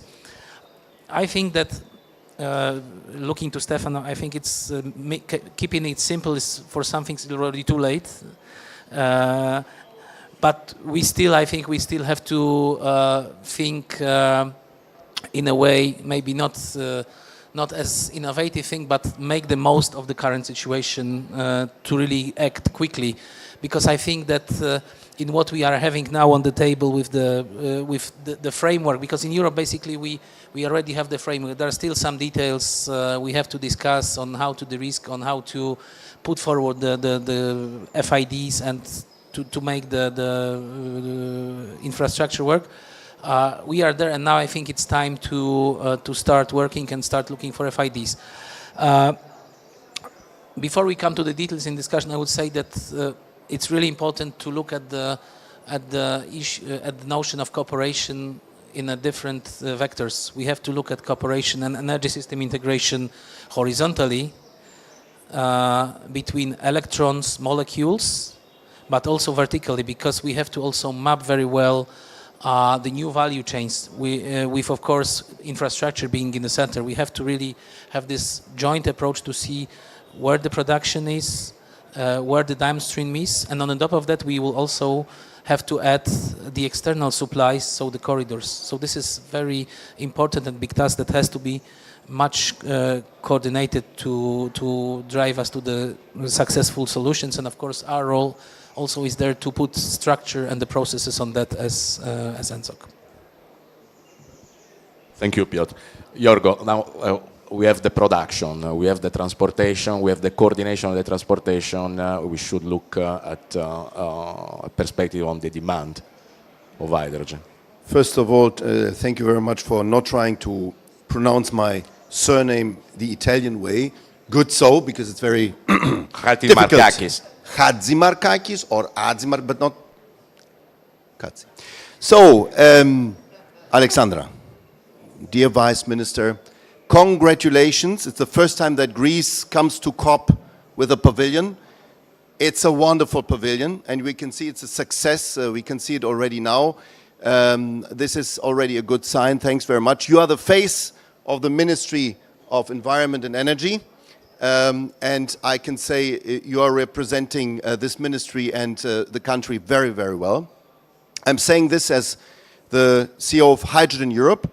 We are an association with 530 members. 1, 2, you're not a member, but he cannot be your friend. And out of which around 20 are from Greece. So per capita, the membership from Greece is highest. This means something. This means that there's a lot of industrial and also environmental potential that companies, and nearly all the big names are represented, see in hydrogen, but also in Greece. Why are we here at COP? Basically, we are here to decarbonize, right? We are here to fulfill the Paris Agreement. We are here to reduce CO2 emissions. Are you aware of the negotiating mandate of my commissioner, so our commissioner in the European Union? It's Mr. Wopke Hoekstra, who is a successor of Franz Timmermans. His mandate has two elements. One element is tripling renewables. Very good. The other element is doubling energy efficiency. Not good. Not good. What does it mean? It means that we are really focusing only on electrons. Sorry to say that. Energy efficiency is a nice concept. But what can I do with energy efficiency if I don't have the grid? If the power grid is too small? If I have curtailment of Germany last year, 4.3 billion of euro in 1 year curtailment. This is not efficient, ladies and gentlemen. So to focus only on one side and as Europeans and not to see the possibilities of greening molecules, of cleaning up molecules, of focusing not on colors, green, blue, fed up with this. We need to focus on CO2 reduction. And here you need one thing, green energy grids or clean energy grids. And energy grids contain both power and gaseous grids, and we have them. They are existing. I would like to congratulate Stefano for the leadership he's taking personally in connecting the central corridor from the southern Mediterranean, so Tunisia via Italy to Germany. You have been last week several times in Berlin. Your Prime Minister is super active together with Chancellor. So I'm fully aware of the high priority that is given by the central market in Europe, no doubt about this is Germany, to this corridor. And you are acting. So they are on it. And I miss this element, I'm honest to you, in the negotiating mandate of the European Commission. Second thing we need to say loudly. The transition, you said it rightly, there is no transition without transmission. The transmission in a power grid is 5 to 15 times more expensive than transmission in a gas grid. 5 to 15 times, it depends where you are, but at least 5 times. This is highly efficient using these grids for clean and green molecules. So why are we not doing this? Because we are faced with a world that says molecules bad, combustion bad. This is utterly wrong, because these people telling us that delay the decarbonization. And Stefano mentioned another term, he said time to market. This is important because we will discuss hopefully about the cost of hydrogen very soon.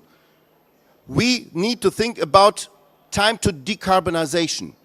If the power grid, if the concentration of power is delaying my decarbonization process, I need to find elements that make it faster, that fast track this thing.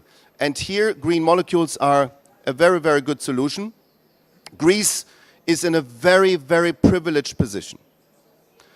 I was myself surprised when Prince Salman from Saudi Arabia came to Athens and said, this will be the hub for us, Saudi, to enter hydrogen markets in Europe. That was 1.5, 2 years ago.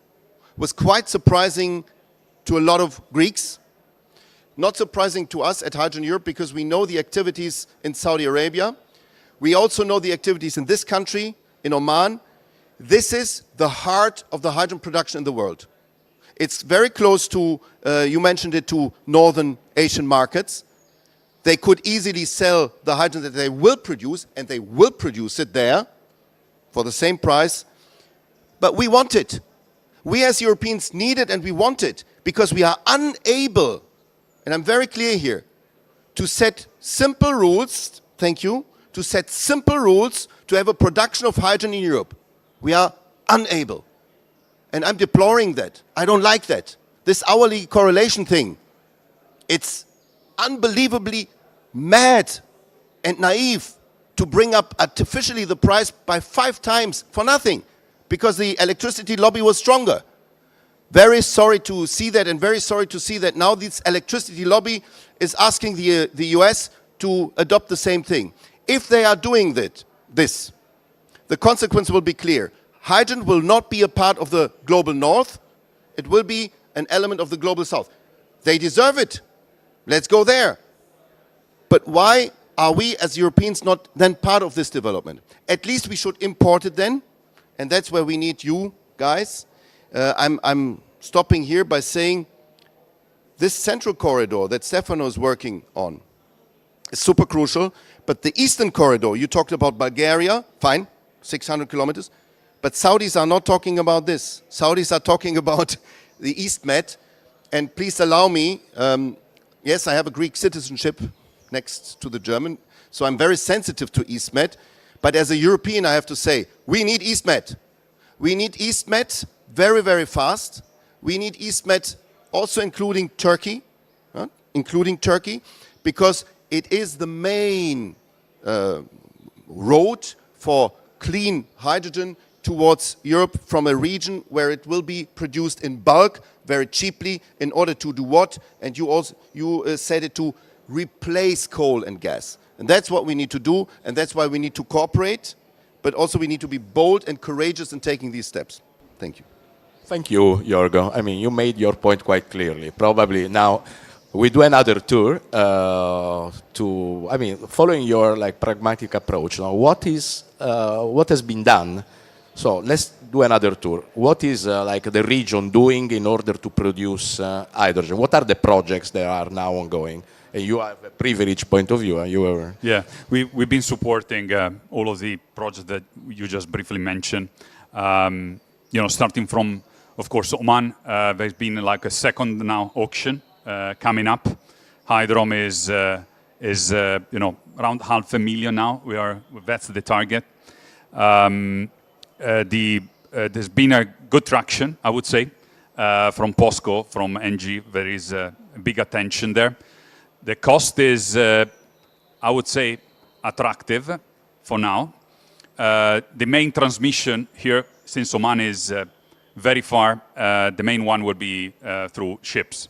That's of course, allowing the flexibility. There will be 2-3 rounds. Oman will, by the end of the decade, have to be around 1 million ton of capacity up and running if all goes in the right direction.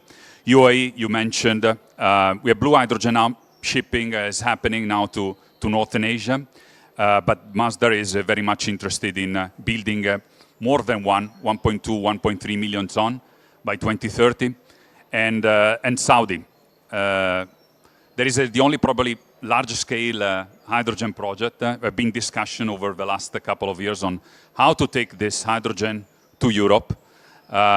Multiple options, including the pipeline. What are the challenges, if I can offer the perspective of the producing countries? And that's the main discussion I'm hearing from the producing companies. Is number one, the security of demand.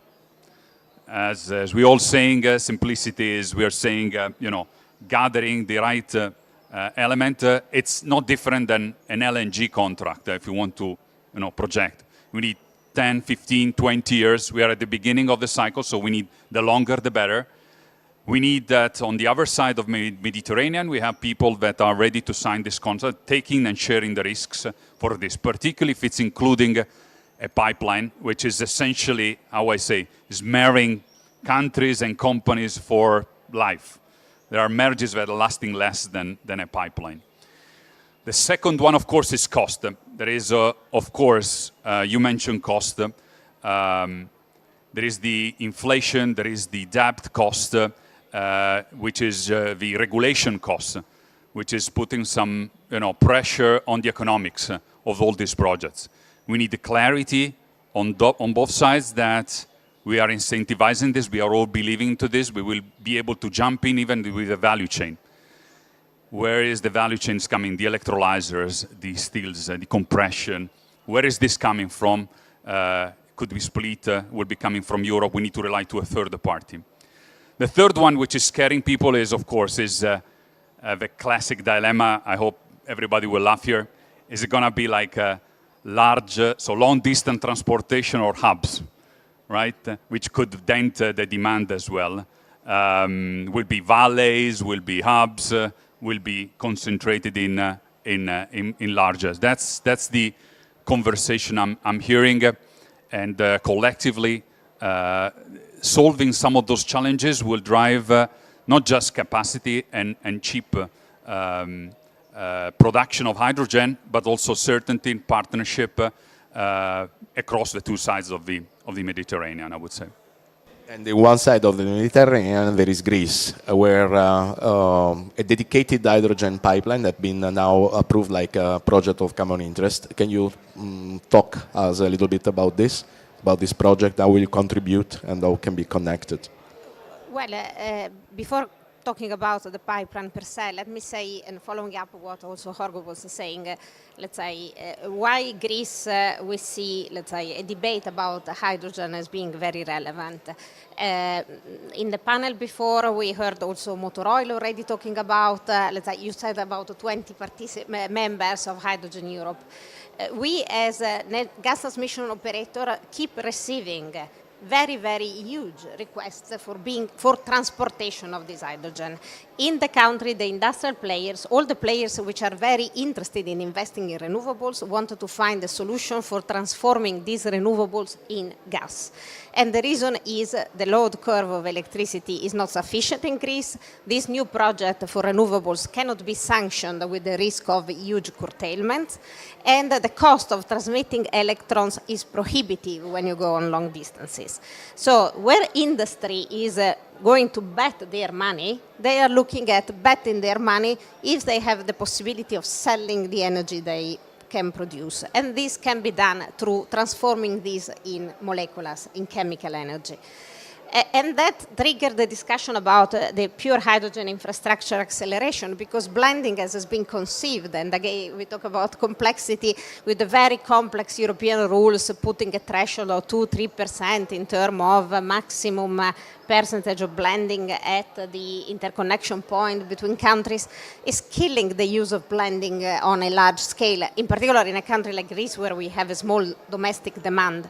And so the big request that we keep receiving from industrial players is how long will it take to have hydrogen infrastructure able to connect our production with demand in Greece and with demand, of course, outside Greece. And that's why we have been doing a round of expression of interest, and we collected by approximately 40 terawatt-hour of production interest by 2035. And that's been the basis under which the European Commission has considered the pipeline project as a project of common interest. And this is coming from supply. So not all the countries are equal. There are countries with a lot of demand and a lot of supply, countries with a lot of demand that need to import. Greece, as we discussed before with wind, has supply potential and needs to find a way to export it where the demand is. Thank you. Quite clear. And also Italy is connected in a multiple way. Another south corridor, like hydrogen south corridor, that will bring probably hydrogen from North Africa. That is another region rich of sun can contribute to this. Can you talk about your project?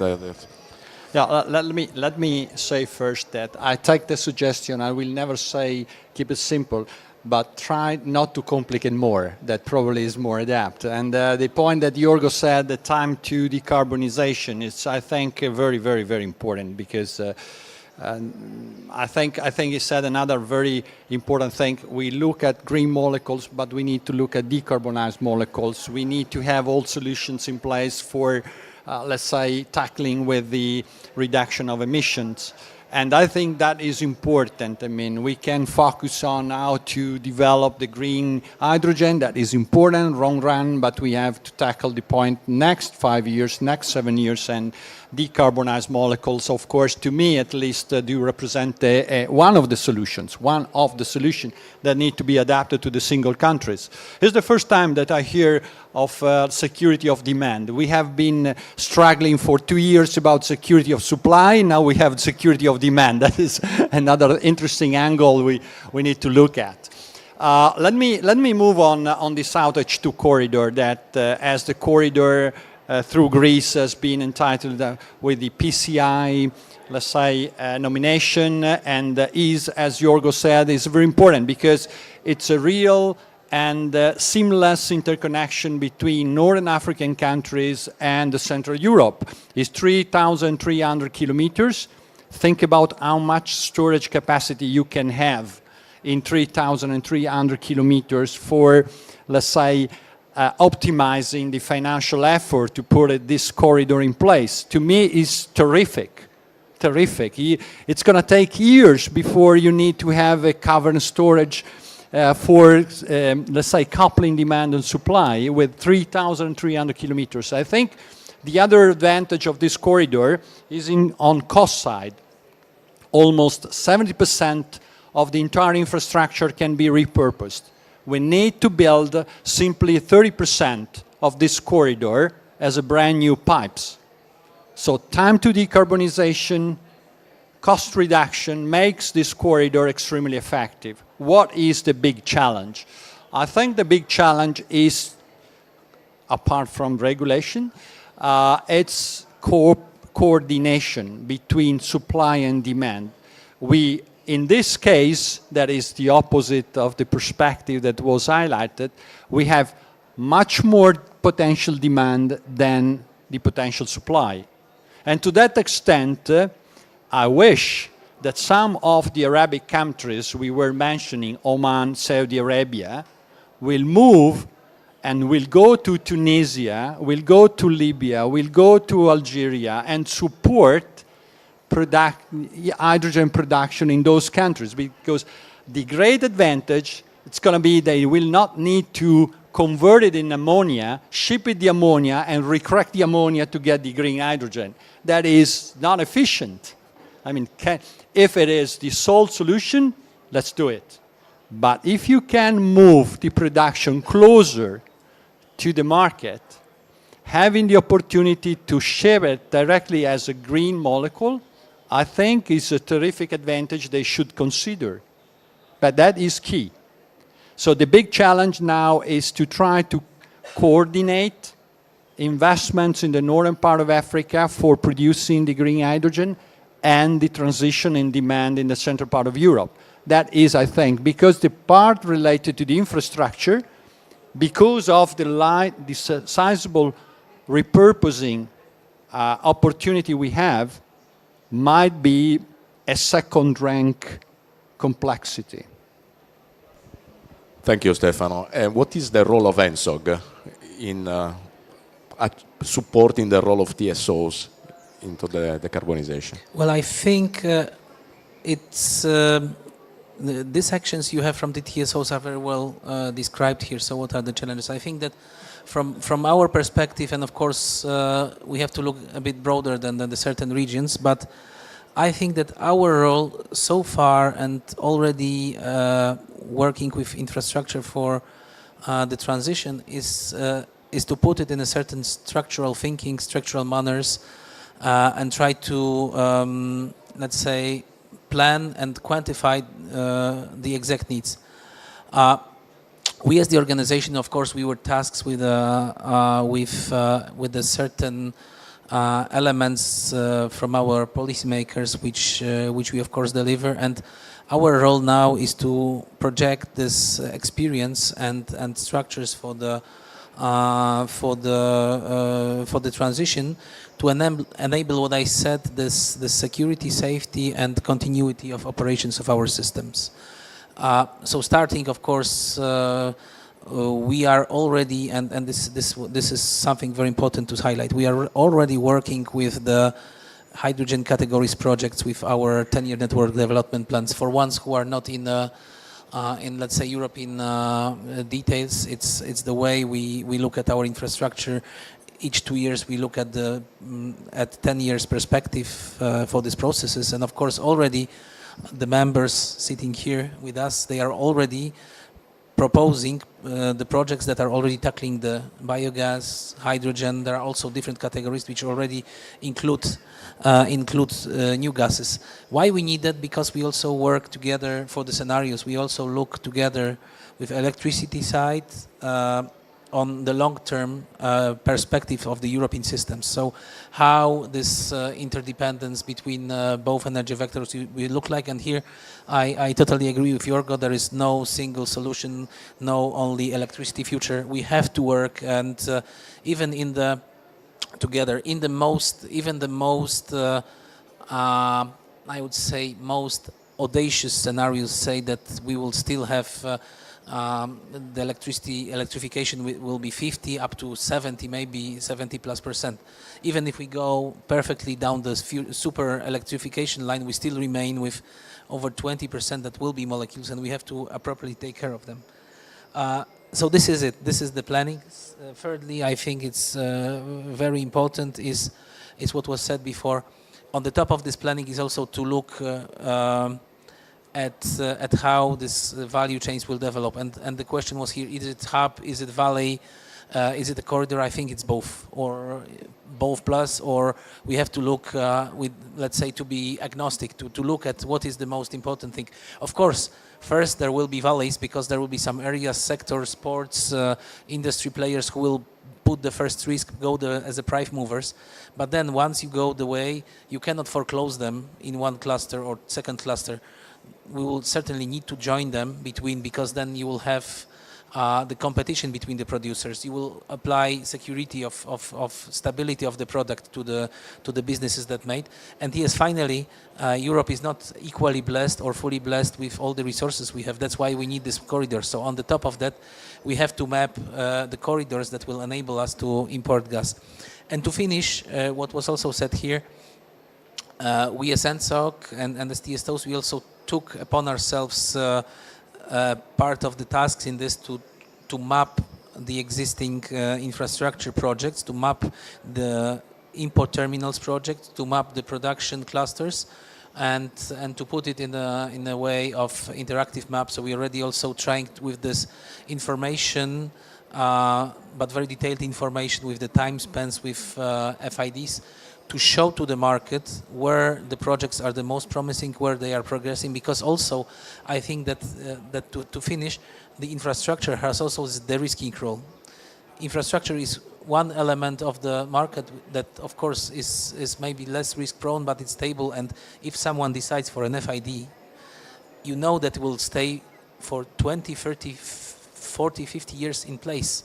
And if there is an FID, you know that the operator is going to bring it into operation, is going to put all the important standards in place, safety, security. Then TSOs like us will also provide TPA. So you can be sure that at any given moment you will receive also the capacity to use this infrastructure. And finally, of course, then the more infrastructure we get, with the more line pack, this important line pack we have, then we can balance, we can store energy, which will be also a very important aspect of the future. And I think it's already partially recognized by our policymakers, because we already see that now is the time that the main corridors, the main infrastructure projects are getting also recognition as the European projects of common interest. I think you also, we have here also two TSOs that are quite successful with this, with also showing their projects of the European significance.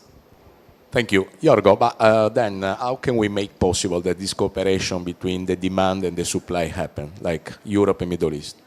Yeah, one step, and I'm very grateful to NSOC and to all the TSOs here, is to define in the PCI list, so the projects of common interest, hydrogen as a priority. That was a big step, and this shows the clear commitment of the infrastructure world to go into hydrogen, and we now see the list, and it's a clear commitment. The second is to look into the figures and who pays for that. So the Germans, just to give a very concrete example, have come up now with a law on the core network. Why is it so important? Because all the big corridors lead to that German market. So it's the pull market, so we need to see, do the Germans themselves build up the capacity? Minister came with a clear proposal, 10,000 kilometers with the cost of, by the way, ready in 32. First hydrogen will flow already next year. And this is very, very interesting. Costs 20 billion euro. The announcement came shortly before the German Constitutional Court cut 60 billion for their investment. Why am I saying that? Because we need to find a clear crowding in of private capital into this world of building up the infrastructure. You mentioned some double-digit, you mentioned trillions. We know that it's a three-digit billion number that we need to invest per year. You saw the announcement of this country here about 30 billion of commitment. That's Emirates only of commitment. They are committed. What they want is a clear strategy, a clear vision of the EU, of the member states, that this money is worth its investment. That's why we are advocating green bonds initiative, or call it a green market initiative that is on its way. We know, Alexandra, we have been in Paris together discussing with Christine Lagarde, so the ECB president, with Werner Hoyer, the president of the European Investment Bank, but more importantly, Mario Draghi was there because he's the chief advisor of Ursula von der Leyen in this respect. And he is the man who discovered the whatever it takes moment and made a big shift in the ECB, central bank that time. We are in the whatever it takes moment now. We need, no, it's clear, we need to invest into the infrastructure, into retrofitting, and I think it will happen, but it needs the commitment of the member states. One last thing on infrastructure, which is not just pipes. What's the biggest country in the EU when it comes to maritime fleet? It's definitely Greece with 60%. 60%. So such a dominating character needs to be also seen in the light of going into other material that need to be shipped. So from mazout to ammonia. Here, Roland Kepner is here in the room. He's the deputy CEO of NEOM Activities on Hydrogen, or even CEO, deputy CEO. They will produce 650 tons per day as of 26. I say it again, 650 tons every day in 2 years' time, 2.5 years' time. That's tomorrow. Who ships all the hydrogen to the markets that need this hydrogen? Basically via ammonia, basically via e-methanol. You saw groundbreaking signatures the last days between Bill Gates and Ørsted and so on and so forth. Ships, because the pipeline EastMed is not ready. Where are the ships? It's Greek ships. Who pays for the retrofitting of these ships towards ammonia? It's not a big deal, but needs to be done. And that's where the infrastructure dimension becomes much, much more than just pipes, at least for a transition. Also port. We need to invest into ports. So you see, this discussion here comes super timely. Greece is ready, and I think everybody here is ready to help in a big move of cooperation to make COP a success and to make decarbonization a success. Thank you very much. Ευχαριστώ πολύ. Thank you, Yorgo. Thanks a lot to everybody for this enriching discussion. Probably I took note of some keywords that impressed me. One was stop coloring hydrogen. So stop blue, green, gray, whatever, but accelerate to decarbonization. The other is there is no transition without transportation. That also calls for the degree of efficiency that still the pipeline transportation has in moving energy. And another keyword is flexibility that the transportation network offers, storage and flexibility in the network. And then an interesting, in the trilogy, we have just two elements, that is tripling renewables, doubling efficiency, and there was a big, unmentioned, very important thing, that is that you need to do the investments on the transportation grids and networks. And this is what I recall, and it was very interesting. Thanks a lot for the opportunity to speak and to discuss about today's topic, and have a nice day.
6 λέγα στην αρχή, αλλά τώρα θα είναι 7.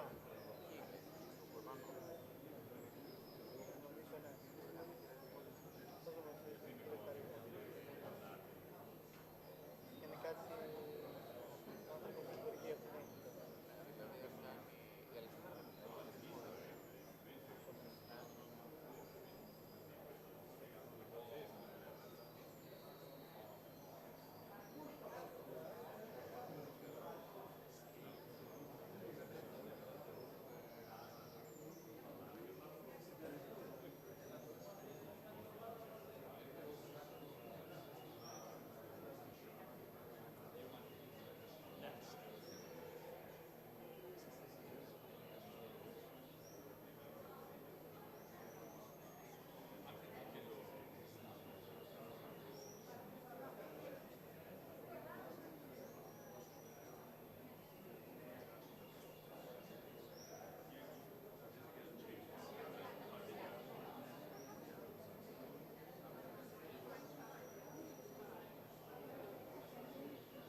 Check, check, check, check, check.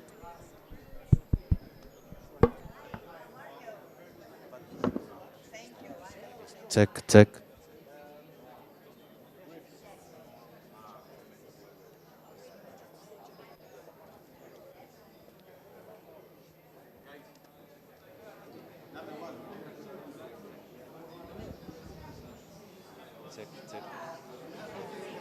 Check. Check.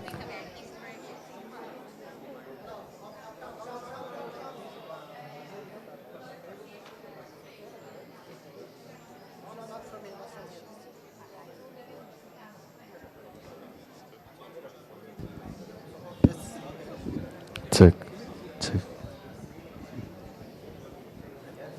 Ποιος είναι ο πρώτος ομιλητής? Στην Προεδρική. Δεν θα κάτσει εδώ, θα κάνει το keynote speaking, κάτσει λίγο και θα φύγει. Ναι. Ο moderator του κάνει. Anyone else?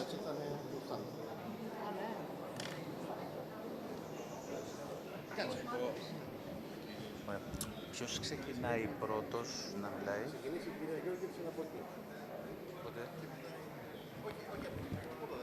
Ναι, πού δίνει το λόγο μετά?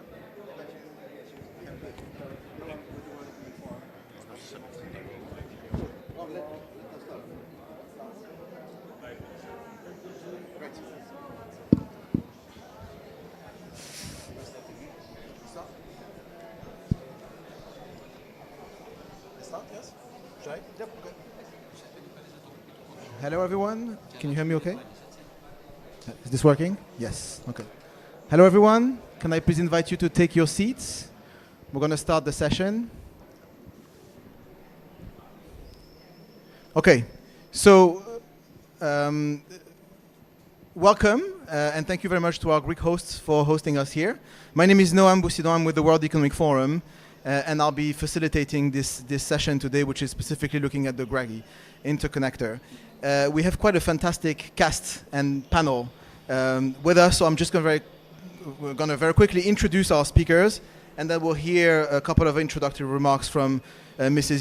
Jorgensen with the European Commission. So we have Deputy Minister of Environment and Energy of Greece, Mrs. Doukou.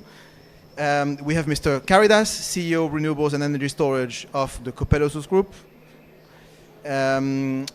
We have Dr. Ahmed Mohamed Mohina, who's the first Undersecretary for Strategic Planning, Performance, Follow-up and International Cooperation with Egypt. Welcome, sir. We have Mr. John Mogaris, who's the Vice President of IPTO, the Greek TSO. We have Nandita Prashad, who's the Managing Director of Sustainable Infrastructure Group at the EBRD. Welcome. And then last but not least, of course, we have Mr. Marcus Byrne, who's the Acting Managing Director at EIB. Welcome to all of you, and without further ado, can I please invite the Director General for DG Energy at the European Commission, Mrs. Dieter Jorgensen, to give us an opening remarks. Thank you. Yes, I have to be careful here. Thank you very much for the invitation to what is a really important event, and an important event that comes at a very, very good moment for several reasons. The GREGY project between Egypt and Greece, but also between Europe and Egypt, and another example of the very, very close strategic cooperation between the European Union and Egypt.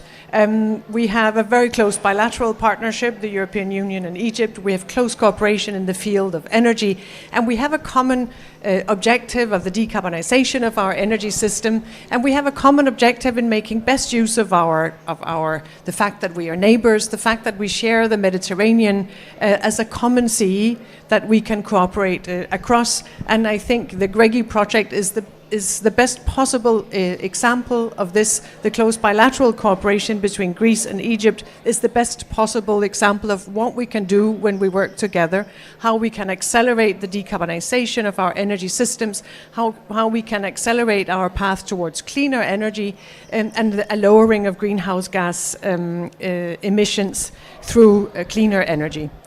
And Egypt has an abundance of sun, a great potential when it comes to the generation of solar energy in particular, but also other renewable sources, hydro and wind.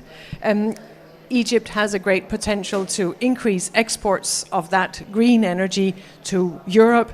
And Greece has a strategic location also in Europe and the capacity to work with European countries and be an importer of green energy from Egypt that can serve obviously Greece, but also serve the European Union more widely. So we have a whole range of common objectives and shared goals that really come together in a great practical, a great concrete example in the GREGY project, as part of our close strategic cooperation with Egypt.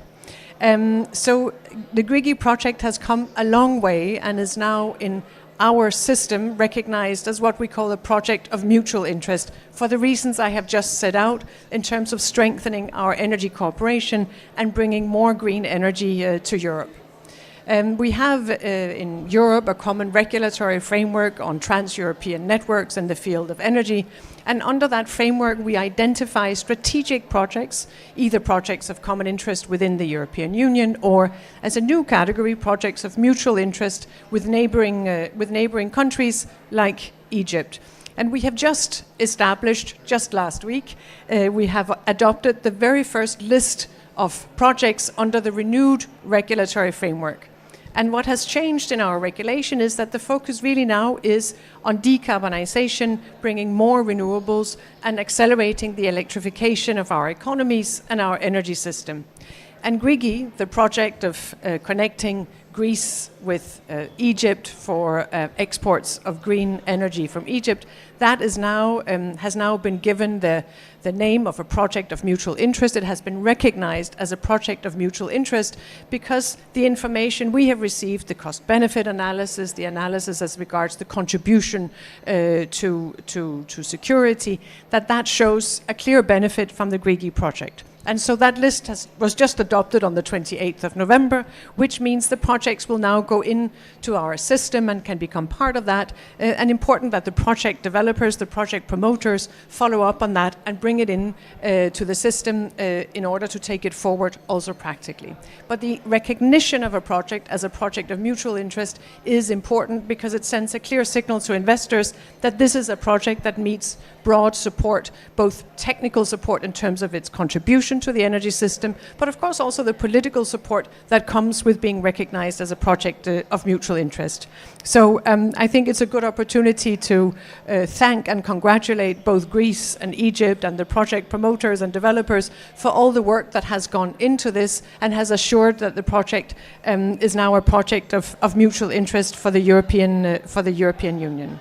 I think it's even more appropriate to be doing that today, both because the list was just adopted last week, but also because just yesterday here at COP28, we launched the global pledge for a tripling of renewable energy and a doubling of energy efficiency by 2030. That now has the support of 119 countries. We've had one more country added since the launch yesterday. And so that really shows the momentum we have also here at COP at global level for an increase in renewable energy and acceleration into the deployment of renewables and into energy efficiency. And energy efficiency is primarily about electrification. Energy efficiency will require more electricity, and that will allow us to save on other energy sources.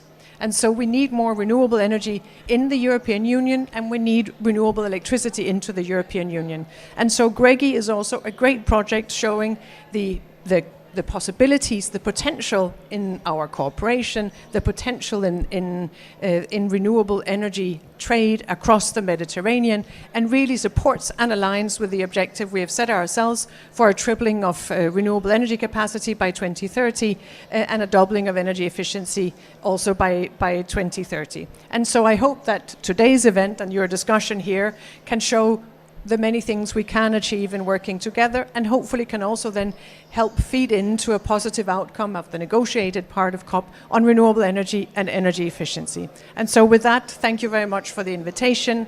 I wish everyone a good discussion here, and I wish everyone good luck with the continuation of the project and all the work ahead to bring these good results to both Europe and Egypt, and of course to Greece specifically. Thank you very much.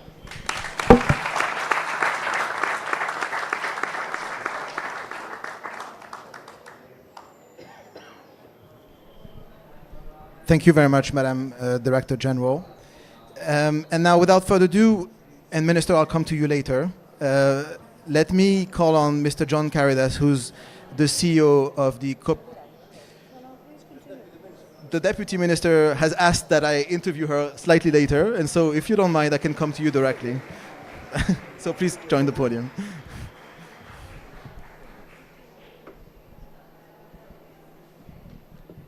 Thank you. Well, to be honest, I don't know if I have more to say than what the Honorable Director General said about GREGY and about the tremendous benefits that GREGY will bring not only to the two countries, Egypt and Greece, but also to Europe as a whole, especially now that more than ever the effort towards accelerating green transition, accelerating decarbonisation and reducing or eliminating CO2 emissions is more important than ever. And as we said, the agreement reached among 119 countries under the leadership of EU, United Arab Emirates and United States to triple the capacity of renewable energy projects by year 2030. And I think GREGY stands out as an example of what we need to do in order to accelerate green transition.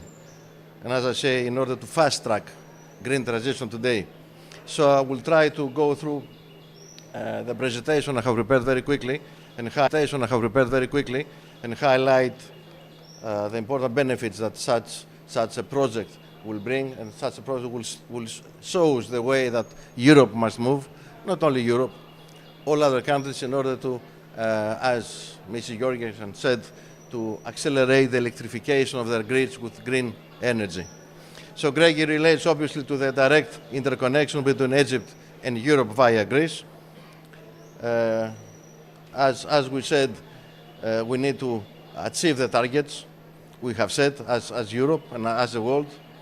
And we have to respect the commitment reached under the Paris Agreement and try to limit the increase of the temperature warming less than 1.5 degrees. Of course, we have to address the obstacles. And one obvious obstacle that we face, because we are also investors in renewable energy, is the non-availability of suitable land. There was a recent study by McKinsey saying that the obvious fact that land is not available due to the excessive constraints imposed by the regulatory framework, environmental constraints, archaeological constraints, special constraints, and other constraints. So in order to see how we can accelerate the deployment of the necessary renewable energy projects, we need to move outside Europe.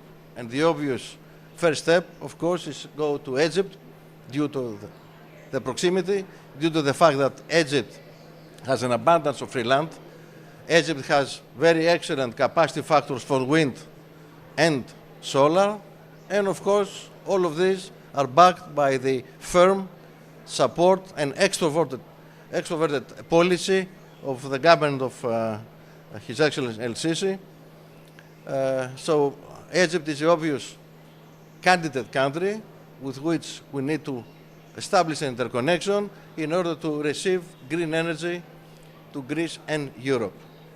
And GREGY does exactly that, addresses the obstacle of limited availability of land, addresses the problem that we need to accelerate green transition and overcome all such obstacles.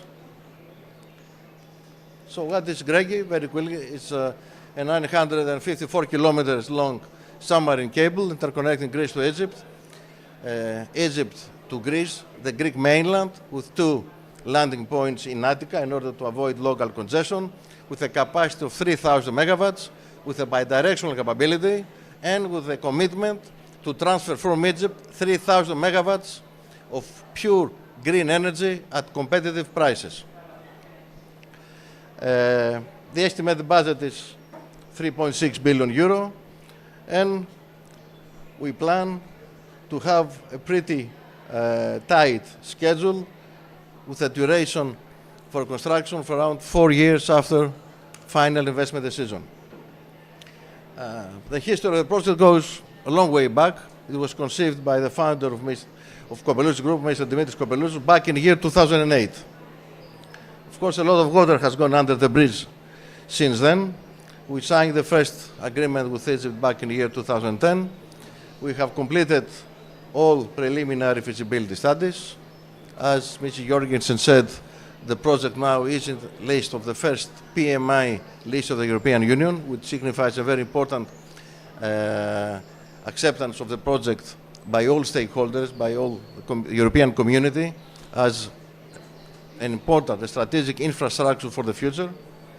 And the European Commission has also included GREGY in the priority list of projects called Global Gateway, which is a list of infrastructure projects of strategic importance for Europe and relate to infrastructure between Europe and third countries. And GREGY is the ideal example of such a project. The routing of the cable has been very carefully selected in order to address all geopolitical issues and to take into consideration the sensitivity exists today in our region. So let me very quickly go through the most important benefits of GREGY for Egypt, for Greece, and for Europe as a whole. It obviously addresses the effort towards the prevention of climate change and reduction of greenhouse effect. It supports the targets of Europe for Green Deal and Fit 55. And in numbers, such 3,000 megawatts of green energy can use to replace 4.5 billion cubic meters of natural gas on an annual basis and reduce CO2 emissions by 10 million tons per year. More than that, by diversifying the supply of green energy, GREGY contributes towards energy security and energy diversification. It supports independence from fossil fuels. It obviously reduces the amount of energy we have to maintain as reserves for security. And being a high voltage DC cable improves the stability and security of the system, of the European system, the Greek system being a part of the European system. By bringing green energy at competitive prices, we can reduce the average price of energy in Greece to the benefit of the consumer, which is very important. An investment of more than 3.6 billion euro obviously represents an excellent opportunity for the creation of jobs and for the creation of new business opportunities, and strengthens the GDPs of Egypt and Greece. But besides all that, leave aside the energy and environmental benefits. GREGY is most important for one mere reason. It's a very important geopolitical project. Why? It's the cornerstone for the creation of green energy corridors linking south to north, linking North Africa, Egypt with Europe. And I think this is the key message that GREGY conveys to us all. Of course, one question is, okay, 3,000 megawatts of green energy. Are you going to find it? We're working with our partners to develop and construct a large portfolio of renewable energy projects in Egypt with a capacity of 9.5 gigawatts. Part of it's wind, around 6 gigawatts wind, and 3.5 is solar, so that we can secure the existence of green energy to maximize the utilization of GREGY. And I think, finally, I can close by saying that the project promoter is supported by one of the largest groups in the region, possessing extensive technological know-how and experience, and very strong investment efficiency in tackling, developing, designing, and implementing large-scale, technologically advanced and complex projects like GREGY. Thank you.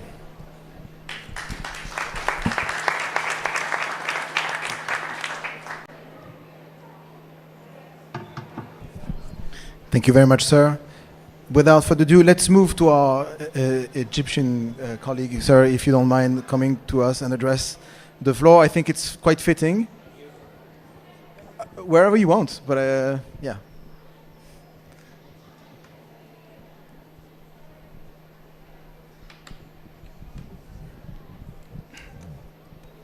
Thank you so much. Really, I am very pleased to be with you today. First, I would like to extend the greetings and the warm greetings from our Minister, Dr. Shakir, to all of you, to Greek people, and also to His Excellency, Mr. Kobylius. We have a very good relation between Egyptian civilization and the Greek civilization. Many decades ago, we have some regions in Egypt, especially in Alexandria city, the Greek regions and the Greek roots for Egyptians. So we are very proud for that, and we looking forward to enhance and support our relation in the near future. GREGY is a very success story for cooperation between two sides, two governments, two countries.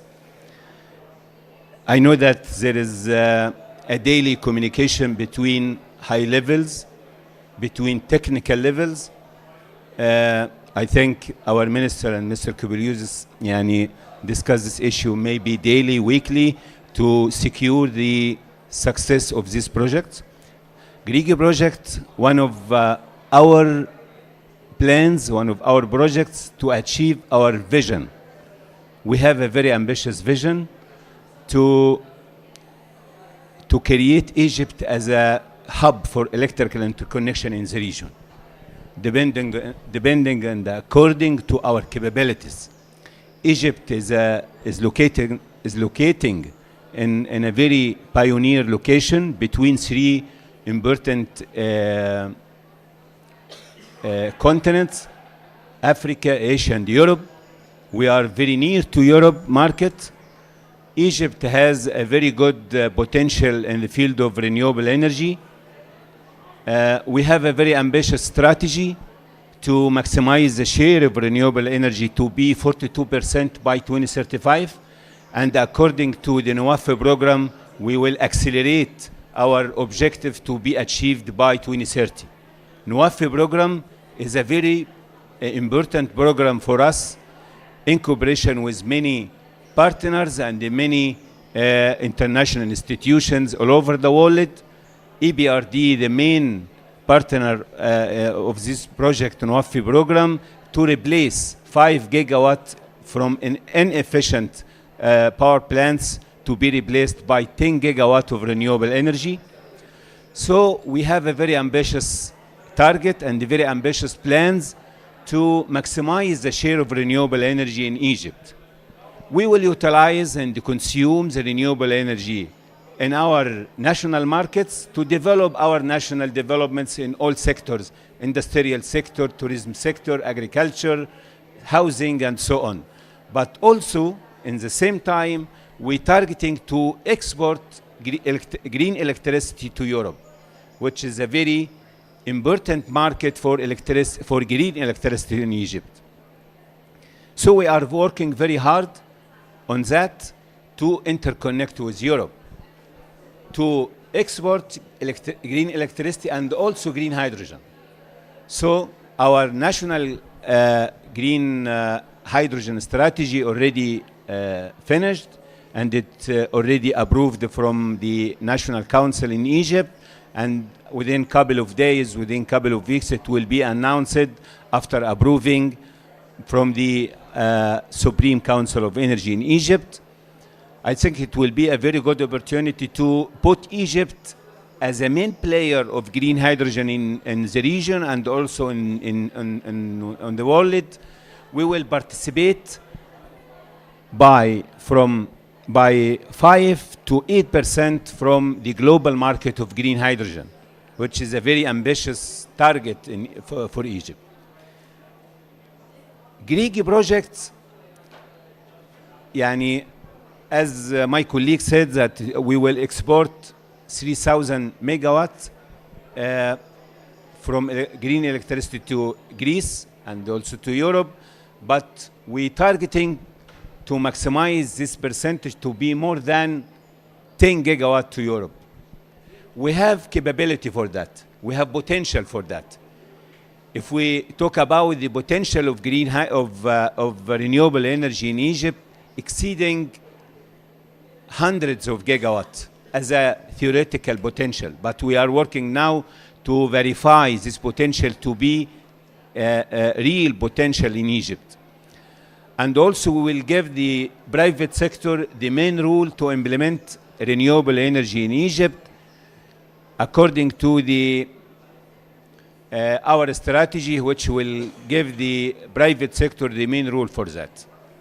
Also, depending on the previous experience in the field of renewable energy, we implement Bimban solar power park in Aswan with capacity of 1.5 gigawatt in Aswan as a green solar energy in cooperation with 32 international investors. And now we have a very good success story and a very good relation with private sector to pay the bill monthly without any delay. So the market in Egypt is a pioneer market for investors, for private sector, and also electrical interconnection, one of our main objectives and our main targets. Now we are connected with Jordan with 500 megawatt, and we are working very hard to maximize this capacity to be more than 2,000 megawatt. And also we are connected with Libya with 180 megawatt, and we are working with them to expand and to raise this capacity to be more than 1,000 megawatt. And we are studying this project now. We are connected with Sudan with 80 megawatt, and we are working to establish and to add some equipments in Sudanese grid to maximize the capacity to be more than 300 megawatt within a couple of months. And we are targeting to interconnect with some African countries such as Engadam and also the Green Corridor with South Africa and so on. And also we are working very hard to interconnect with Saudi Arabia with a very ambitious project to exchange 3,000 megawatt with Saudi Arabia. I think this project will be in operation by the end of 2026. I think after finalizing this project, we will be connected with Gulf countries. Also, we are working very hard to interconnect with Europe through GREGY, through Greece.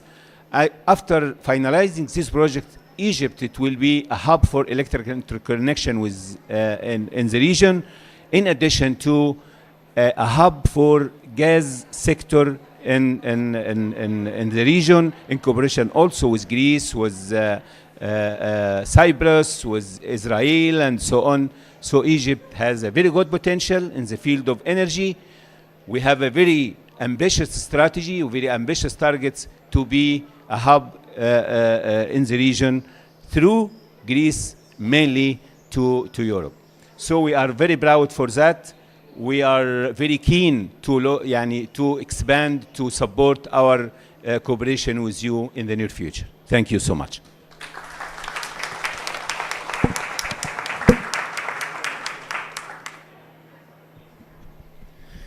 Thank you very much, sir.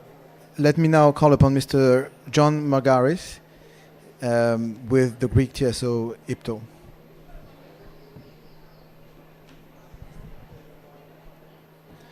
Thank you very much, and it's our pleasure, my pleasure, to be here today at the COP28 Greek Pavilion, and have the opportunity to discuss about projects that for many years used to be, for us, the engineers, kind of a dream, but now they have started to become reality.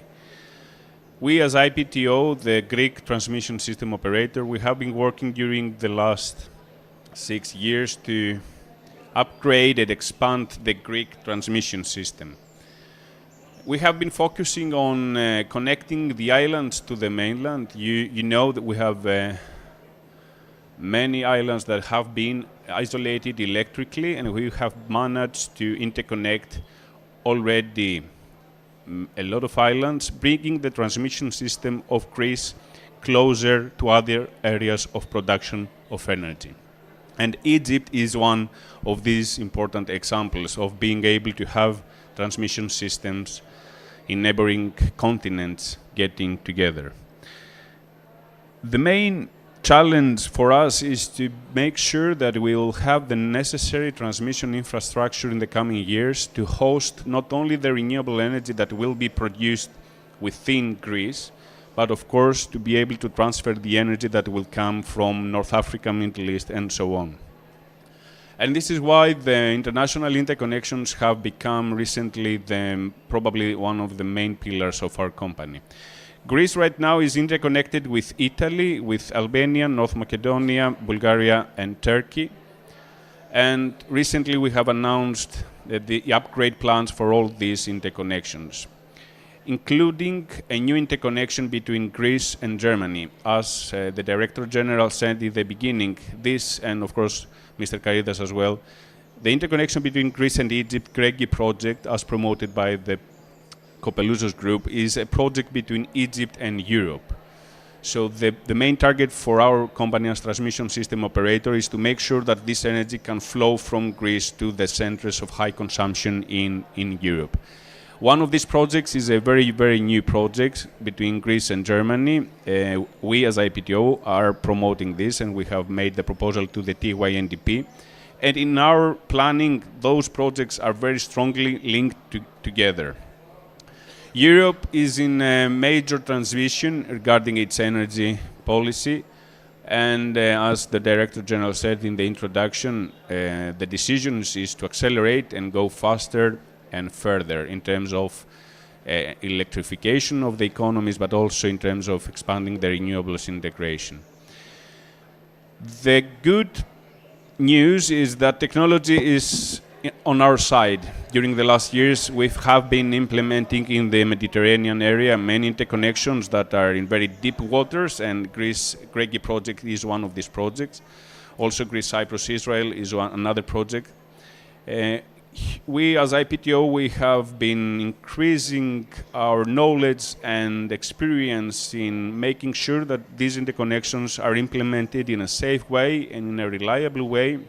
We have already laid cables in more than 1,200 meters depth. And of course, the technology of the cables is a big partner in this journey, because until a few years ago, we didn't have the cables to go that deep. Now the cable industry has moved, and of course projects like GREGY are the motivation for the cable industries to invest in technology, in R&D, and of course in vessels that are necessary in order to lay those cables in the Mediterranean area.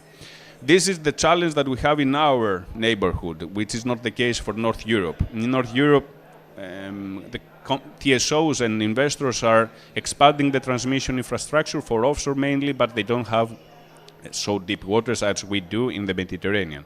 But what we do have is, of course, the renewable potential and the political, geopolitical will to bring those elements together.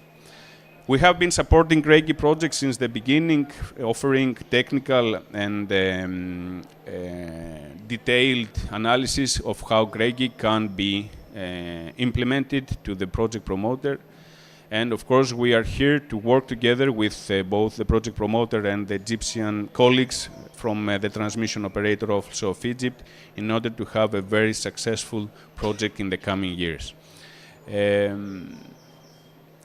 Things have changed in the transmission sector, and Europe needs to make a few steps more in order to make sure that we will have the grids to transfer the energy produced in other areas of our neighborhood.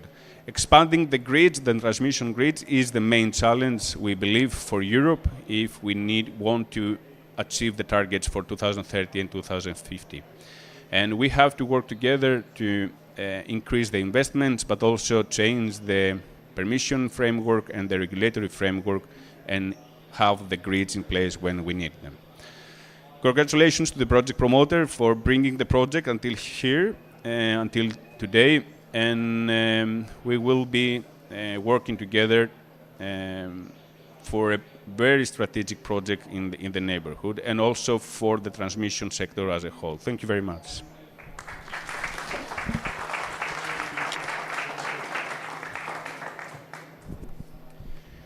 Thank you very much. It's now my pleasure to call on Nandita Prashad from EBRD. You wanna let's give this a try, actually. Yeah. Does this work? Should It looks like it. Okay. So I may as well go from here. Thank you.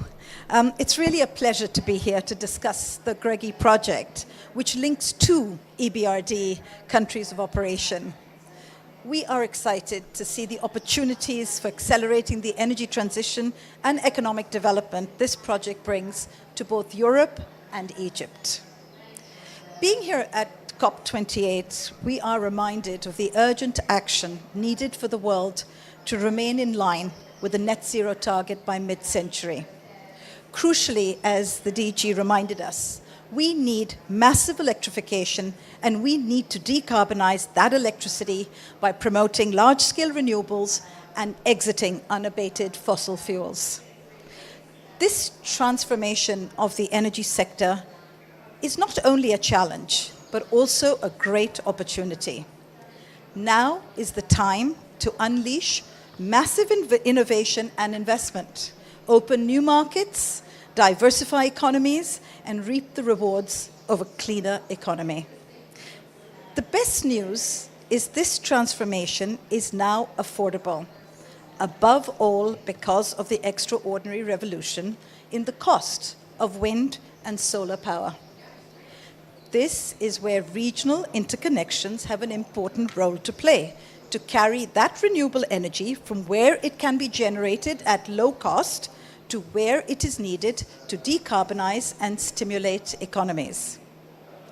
GREGY can help Egypt transform itself into a green energy superpower with its abundant land, solar, and wind resources to not only meet its own energy transition needs, but also help Greece meet its ambitious decarbonization targets, electrify its economy, and become a green energy hub for Southeast Europe.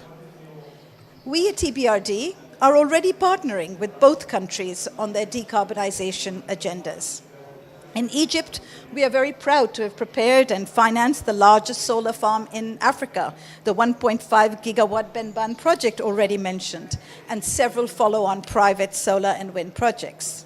We are, again, as mentioned by State Secretary, the leading partner for the energy part of Egypt's ambitious NOEFI program, and are also supporting the development of the domestic grid needed to deliver that.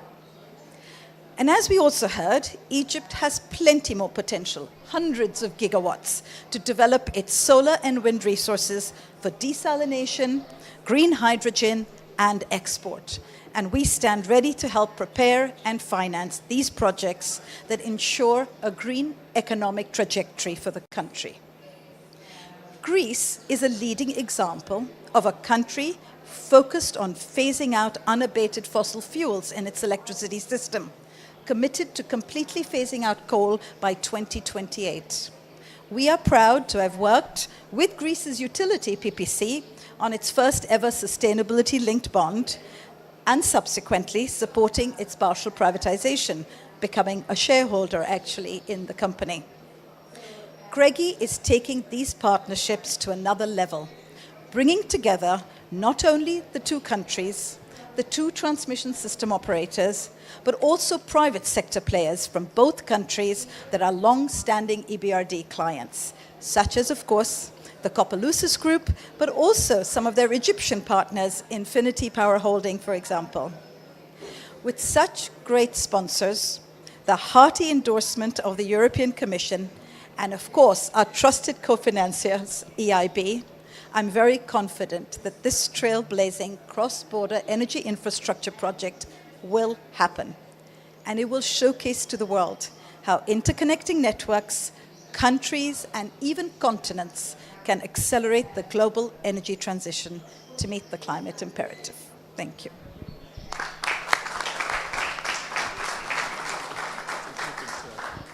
Thank you very much.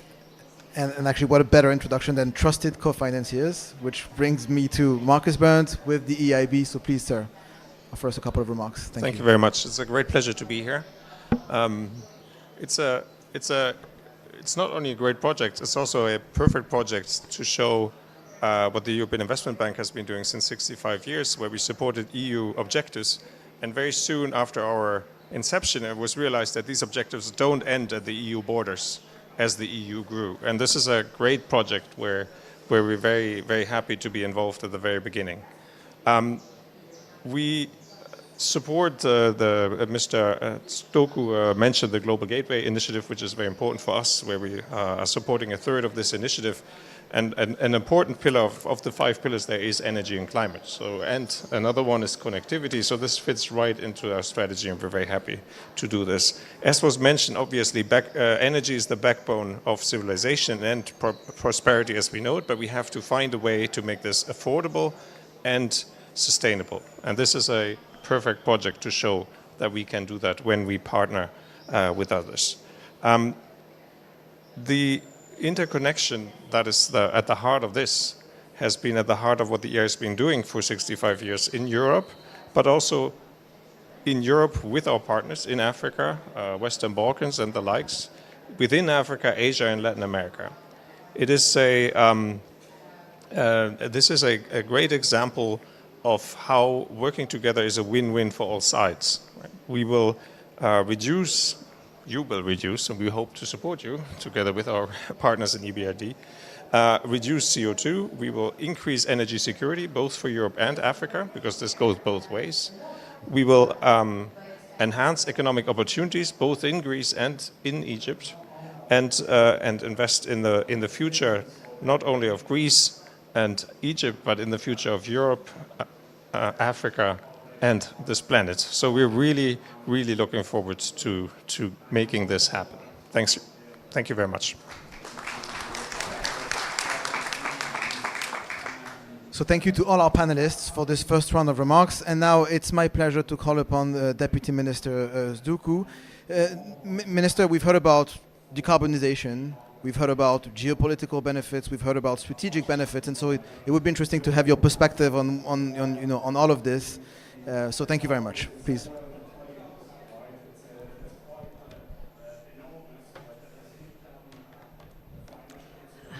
I saw the magical recipe here, because we have the people who have the concept, the project, the governments are here, the banks are here, the money is here, we have the transmission operator here.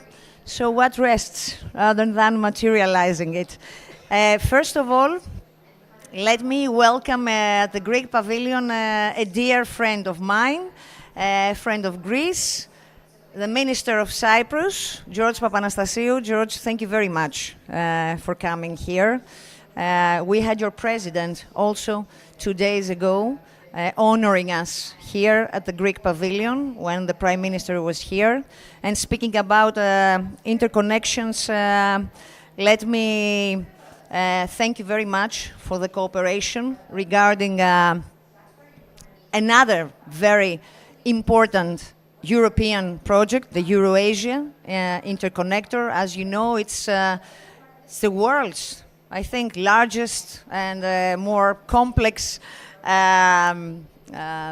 task project. But let's reiterate here the fact that the mandate that we, both governments, have given to the new project manager, IPTO, Mr. Manousakis. Your mandate is to expedite whatever is necessary in order to have this project in reality. Now, let me say also a few words about what we heard. I would say that GREGY is a significant piece of a very important picture, I would say, of the energy future, allow me to say, of our country. As you know, it's a priority of the Greek Prime Minister, Kyriakos Mitsotakis, to turn Greece into a green hub, a green electricity hub. And both Egypt and Saudi Arabia, I would add, are critical pillars of this strategy. And of course, the Greek-Egyptian interconnector is absolutely a fundamental piece of infrastructure that, as we heard, is going to help Europe turn into a hub of vast renewable potential of this part of the world. This also means that the tremendous energy demand of Central Europe can also be satisfied. It can be satisfied because what we ultimately need is cheap energy. And of course, this in turn is going to help Europe meet the goals of its energy transition. And I think this is a testament, GREGY is a testament of meeting the REPower EU and the Fit for 55 package goals. I think that in the new world of energy transition, renewable energy is obviously an international commodity, a commodity that flows across borders, a commodity that unites, I would say, energy systems, not just systems, but economies and people as well. And our vision to decarbonize Europe, I think, can only be successful if we can optimize the way we source this energy. We need all renewable generation technologies, no monoculture, I would add, and we need additional technologies that address some of the constraints of what we call the stochastic production of renewables. So obviously it is very important that in this new period of our lives, with the energy crisis, with the war, with whatever we have witnessed in the past 2 years, we need strong, deep interconnections in order to transfer clean, abundant, and cheap energy from the place of supply to the place of demand. And this is not on a national level, I would add. We need to think in terms of countries, we need to think in terms of regions, continents even. And I think that Greece-Egypt interconnector exemplifies this thinking process for the energy transition, think and act, as we say, globally to guarantee the ambitious results and the targets, the results required. I'm not going to mention this, the bond we have as countries, Greece and Egypt. Both the Prime Minister and your President, I think, evaluate and respect a lot this strong relationship. So it is very important, and we heard that from Ms. Jurgensen, that this project has the support of European Commission. So what rests from now on is unite the forces. It's obvious how important it is for the energy security of the European Union. It's obvious how important it is for geopolitical reasons, for economical reasons, because such kind of projects will ultimately bring cheap energy to the European citizens. And what rests from now on is, as I mentioned, join the forces and let's get into, start maturing it and materializing. I want to congratulate for all the effort. All stakeholders are playing and contributing from their own part to the fulfillment of this project. And we are always here, the governments, Greece and Egypt, of course, to expedite whatever is possible in order to see one more very important project for European security. So thank you very much.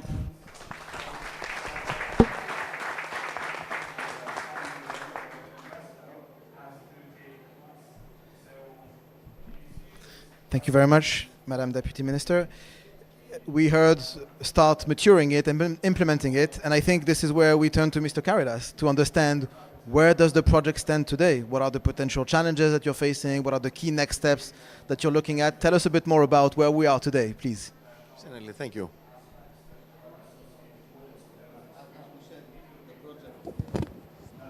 Now achieved its one of the milestones, the inclusion in the first projects of mutual interest list of the European Union, which will make it eligible not only for accelerating permitting but also to access EU funding. Now we are progressing with concluding the final studies for the project. We'll start the next couple of months with all the studies, with the aim to conclude such studies within 2024. The most important of which, obviously, are the technical and final engineering studies, the preliminary and final environmental assessment, and of course the study of the routing and the detailed seabed mapping in order to finalize the exact routing of the cable. So this is where we stand as next steps. What is important is to say that the market is, as everybody mentioned, thirsty for this kind of projects. Last November, less than a month ago, the European Commission issued the EU Action Plan for Grid. I would like to select two important messages such action plan contain. One is the importance of implementing interconnections. EU expects that we're going to invest 354 billion euro for grids, both on a national level but also cross-border interconnections, which shows the importance that we need interconnections to achieve our green transition targets. And the second message, mentioned as action one in such action plan for the grid, is that EU recommends all stakeholders, project promoters and governments to accelerate with the development, funding and implementation of PCI and PMI projects. So I will tell you that I think the critical challenge is time. We need to move fast in order to address the problems that the society and the world faces, not only in Europe but worldwide. So this is, I think, the challenge that we need to say. And as I said, we need to accelerate because the market is thirsty, and we need green energy at competitive prices, not only for Greece but also for the region.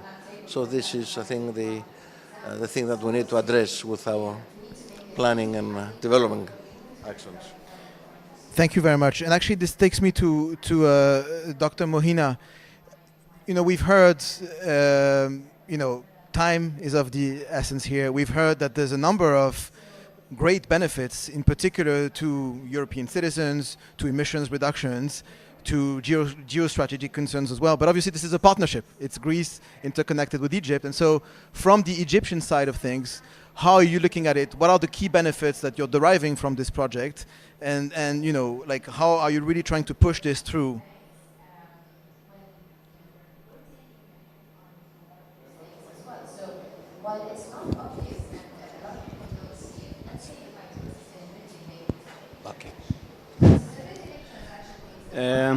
And as I said in my intervention, that we are, as the Egyptian side, we are very keen to interconnect with Europe on all levels, presidential level, ministerial level, technical level. Electrical interconnection, one of our targets, one of our objectives, one of our strategy, to export green electricity, to reduce our emission to be compatible with the national determined contribution of Egypt.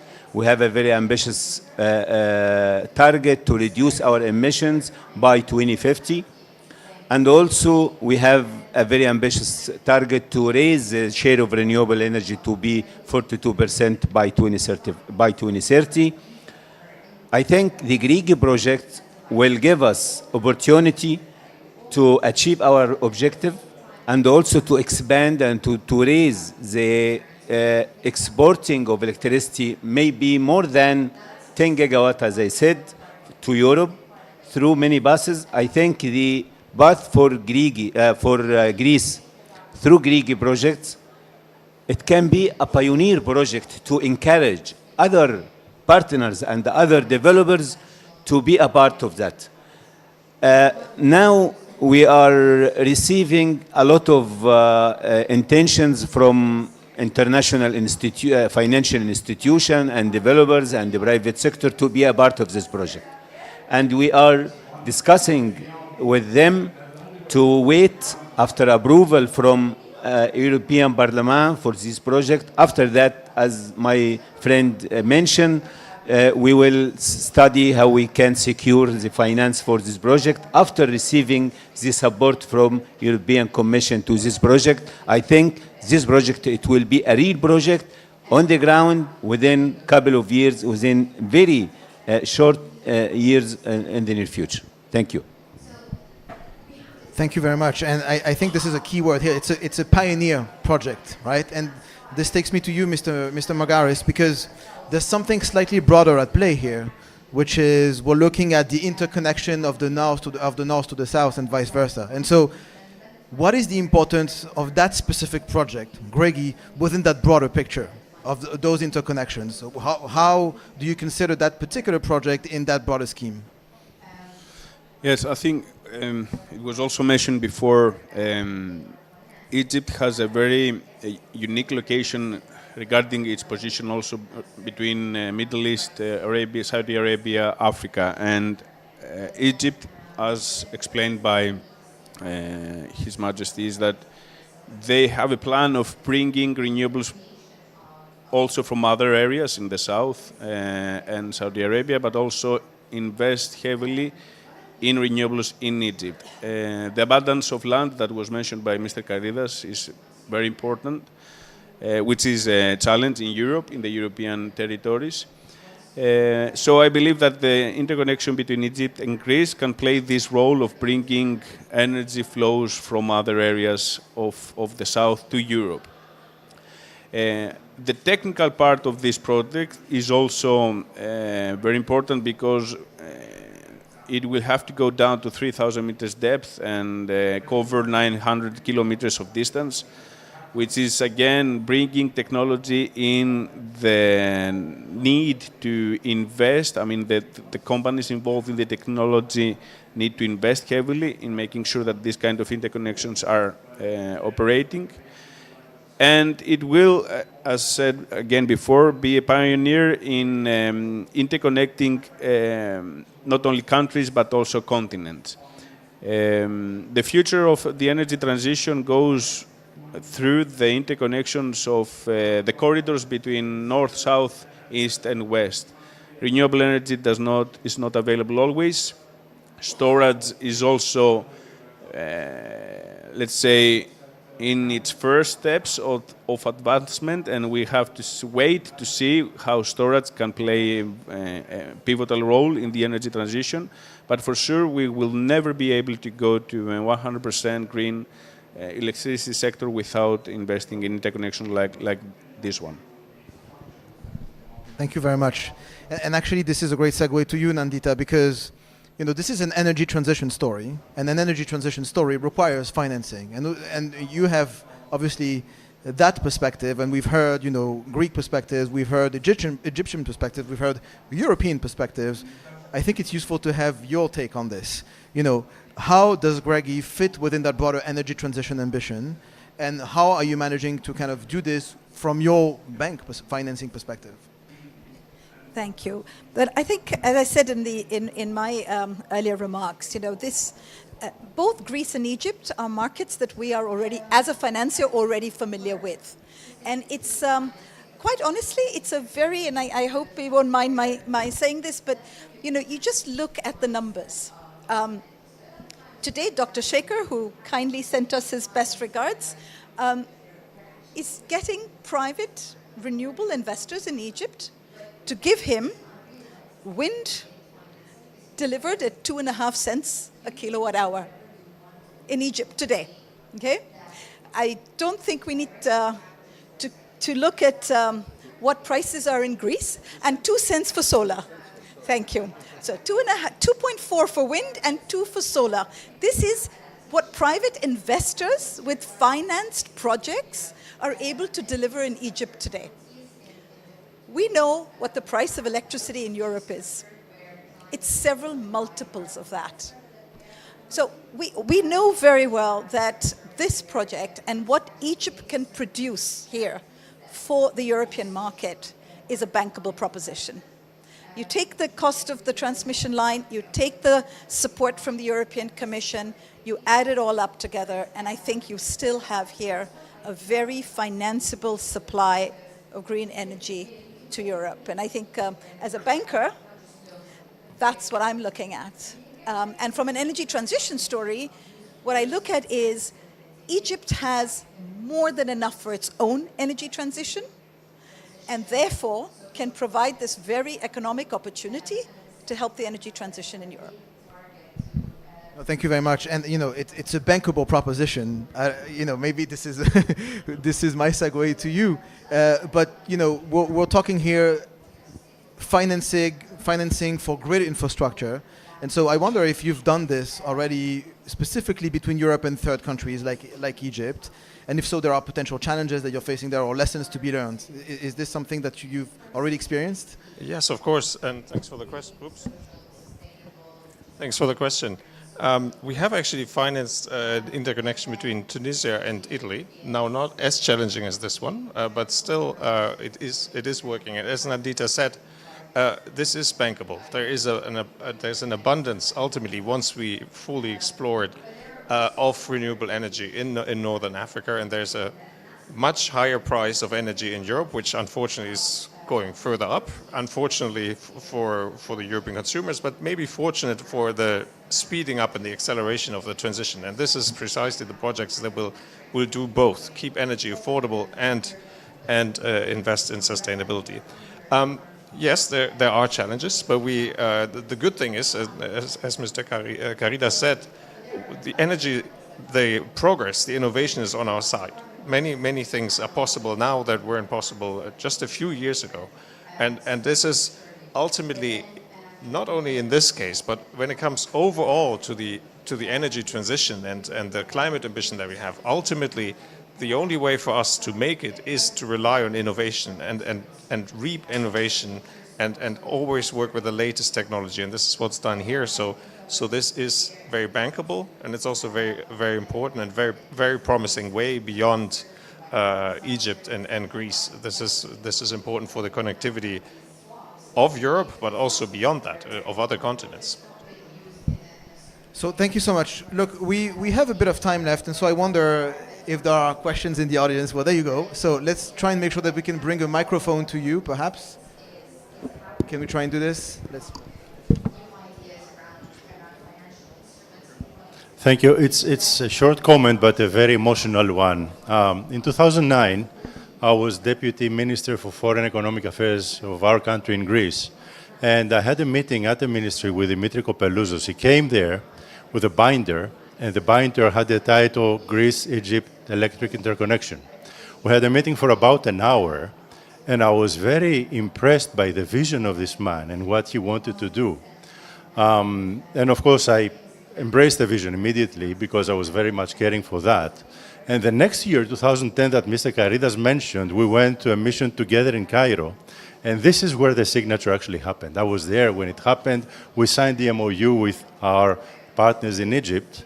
And now, 13 years later, I have the unique, I believe, luck of being a former politician of my country, seeing what we signed happening. And if you think that 13 years to make such a project happen, because you have to take into account, the diplomatic, the economic, the business, the technological, and all challenges that have to take place, is a long time. You obviously don't live in the East Mediterranean. But I just wanted to take the floor because for me it's super emotional, this moment, to just thank, first of all, Dimitri Kopelouzos and the Elica Group for the work that you have done, the Ministry of Energy in Greece that has followed up, because this is the actual answer that in countries in Greece, there is continuity in what happens in the work that we do. And because this is a really innovative, advanced project for our part of the world. So again, thank you very much for giving me the pleasure of being here today with you. Thank you. Thank you very much please, a round of applause. I think this deserves clearly a round of applause, So thank you very much for sharing. Please, sir, in the back, if we can bring a microphone to you.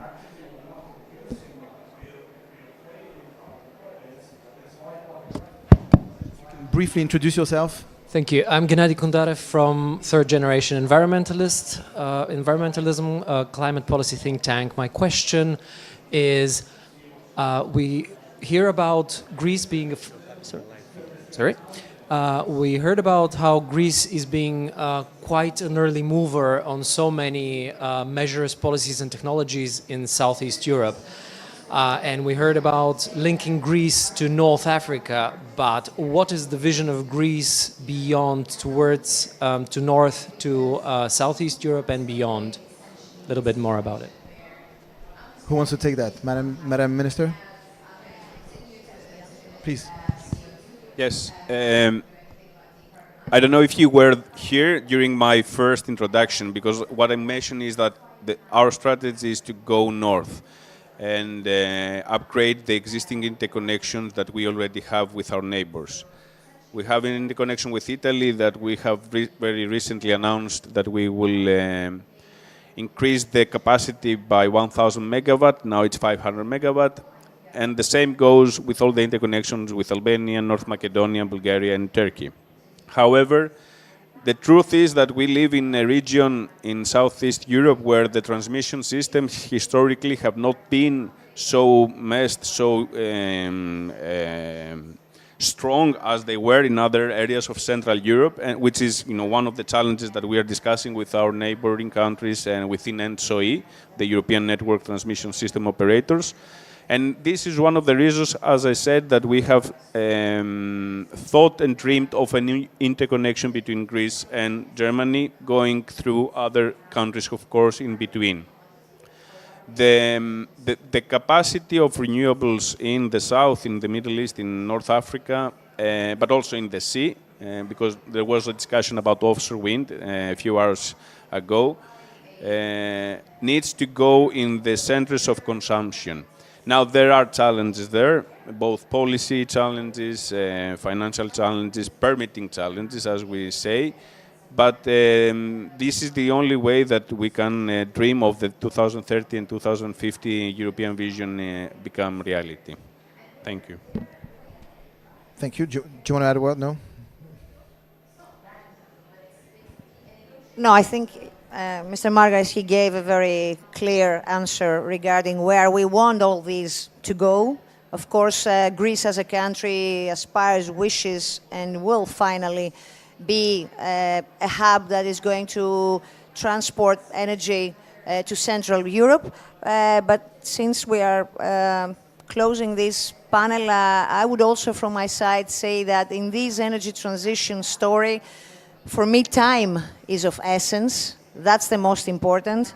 I'm also praising, the visionary mind of Mr. Dimitris Kopelouzos, who years ago had foreseen the need to accelerate the transition and also reduce energy dependence from other sources. And it's not only GREGY, it's the FSRU as well, project in Alexandroupolis. So this is the second vision, and we are all actors, let's say, in this movie where we are watching this vision to be materialized. I heard it was 2009, 2010. Now we are in 2023, so my wish is, given that there is a strong competition outside, of who will be the champion, let's say, who is going to materialize first all these, stories that we're listening from countries, how we will reduce our dependence, how we will enhance our renewables in our systems, how we will add new technologies in our systems. So given that there is this competition outside, again, what is needed is not to wait for another couple of years to see this happen, but let's put all the data on the table. and work very hard to achieve it.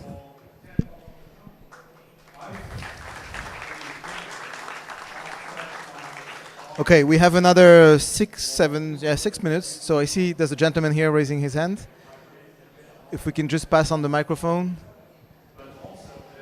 Thank you. Please introduce yourself. I'm Ahmed Swedi, President and CEO of Swedi Electric. We're a company working in more than 50 countries worldwide in energy and infrastructure. We are honored to invest in Greece in the last 10 years in hydro and solar, wind. We're very happy to invest more and more. Even we signed last week the 100 mega battery storage, even last week in Greece. We're very honored to this and to work with Mr. Kaprousis on the smart metering and other business.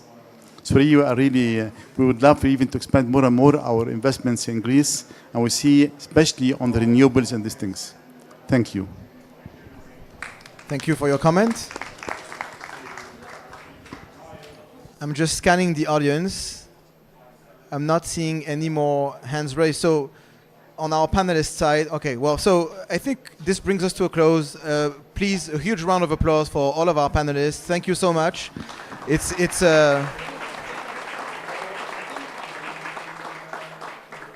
been quite impressive, to say the least. And so congratulations, and I wish you a lot of success for GREGY. So thank you very much to all of you.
Hello.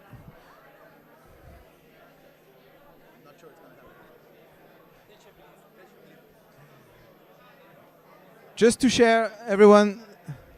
Sorry.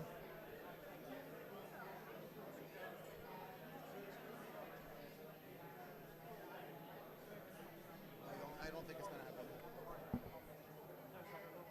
Maybe you can mention it to people when they leave, because I don't think it's people are.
So, good evening, ladies and gentlemen.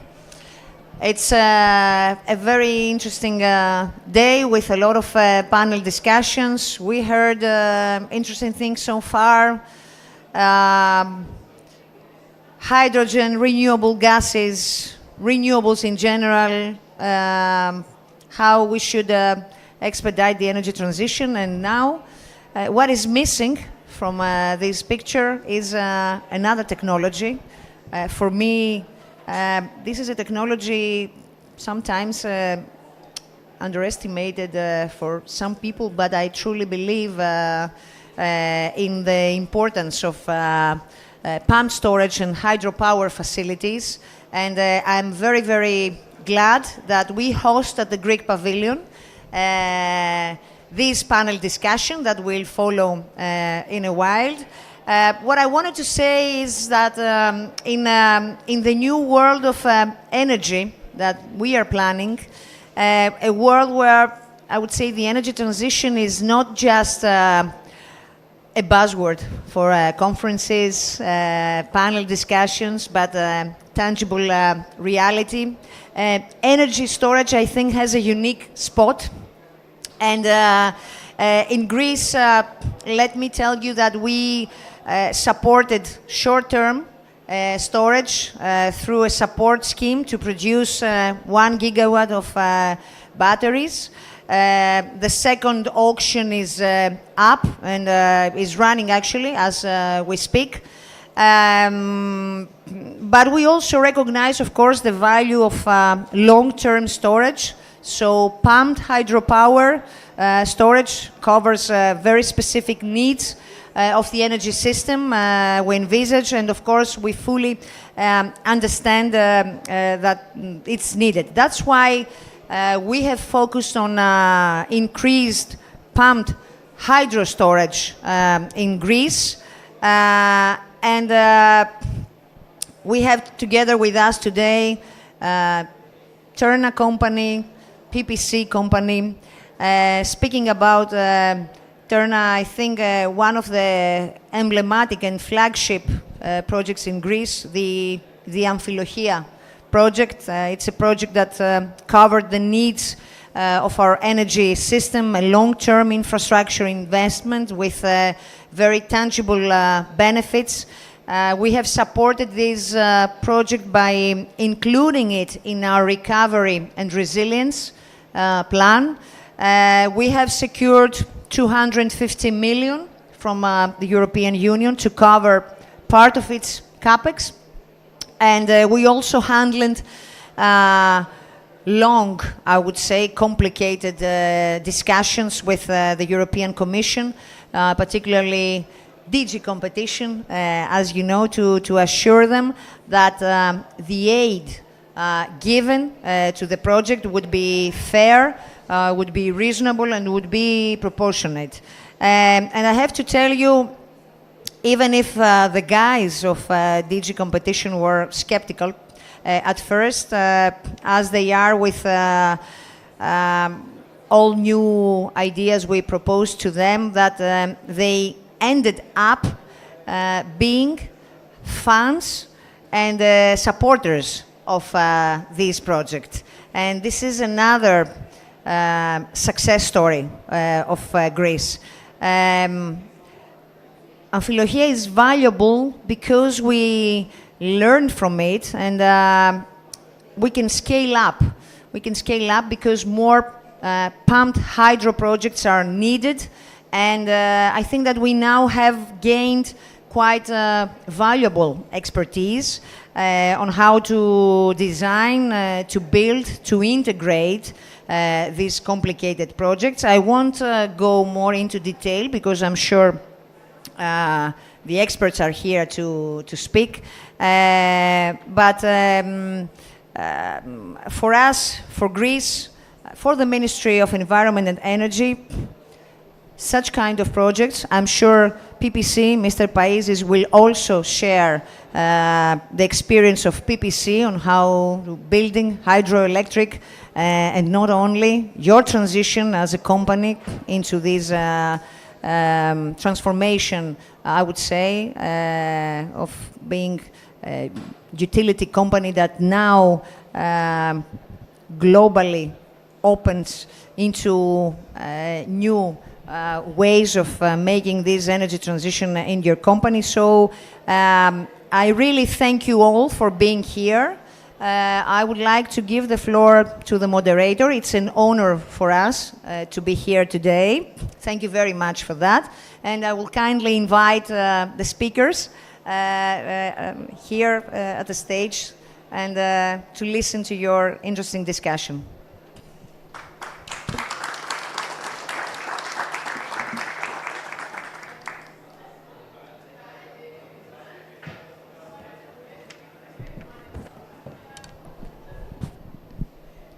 Thank you so much, Minister. And well, yes, we're coming to the end of the day, but you've left the best to the end, right? My name's Eddie Rich. I'm the CEO of the International Hydropower Association. And I'm delighted that we got an outstanding panel on, I think, one of the most important topics that is facing not just Greece, but actually the whole world. What we quite often in the International Hydropower Association call the ignored crisis within the energy crisis, and that's how to provide the long-term energy storage needs. We have on the panel Professor Stavros Pathanassou, the professor at the National Technical University of Athens. Please, a round of applause. Ms. Yulia Ziganaku, wow. How am I doing?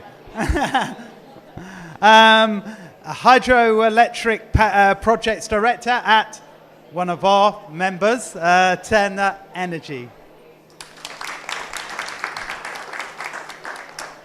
And Mr. Alexis Paisis, the Deputy CEO of what I understand, largest utility in Southeast Europe, PPC.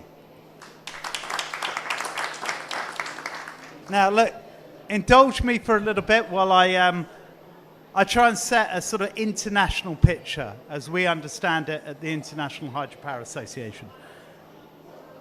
All around this vast complex, there are these discussions going on about the road to net zero. What we are seeing, of course, in every country, and I know you have this in Greece, a large penetration of solar coming onto the system, a large penetration of wind. That's excellent. That's what should be happening. At the same time, that creates an inherent variability, unreliability in the system, because what to do when the wind doesn't blow and the sun doesn't shine, and when you build all of that, what to do when the wind blows too much and the sun shines too much. Where do you store this? So what is very clear is that not only are we going to need to treble renewables by 2030, according to the pathways towards net zero, we are also going to have to, within that, double hydropower by 2050. Double hydropower capacity. And much of that is going to be around pump storage, because we're seeing that new role of supporting the reliability and being able to store up that excess energy. So that's the challenge we're seeing all around the world.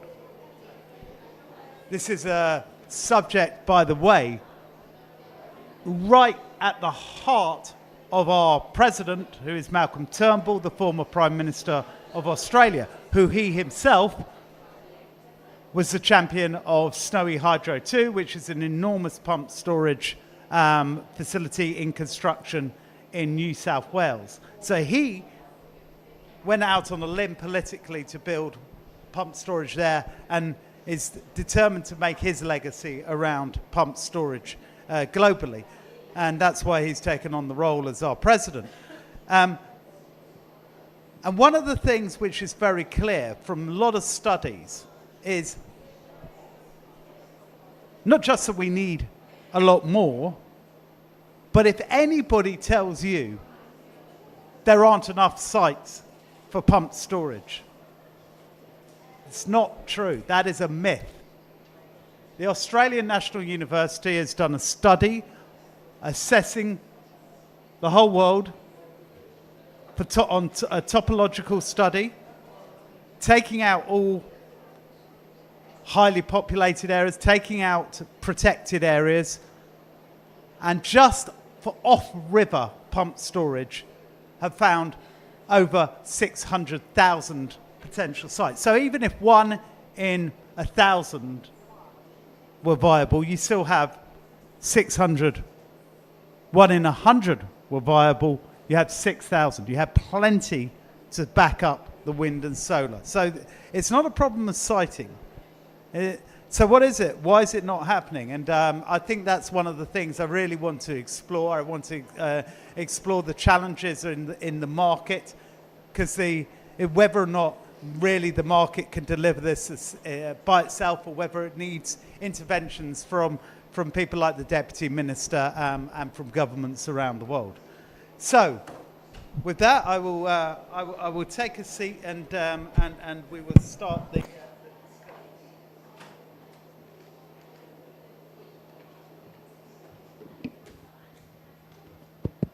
Perfect. Good.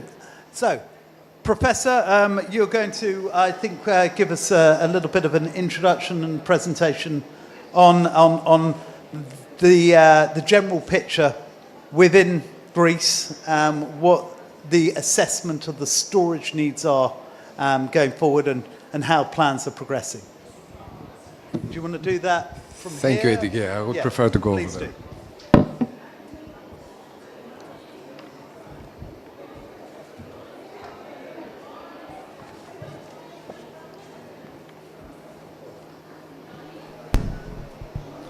Hello, good afternoon to everybody.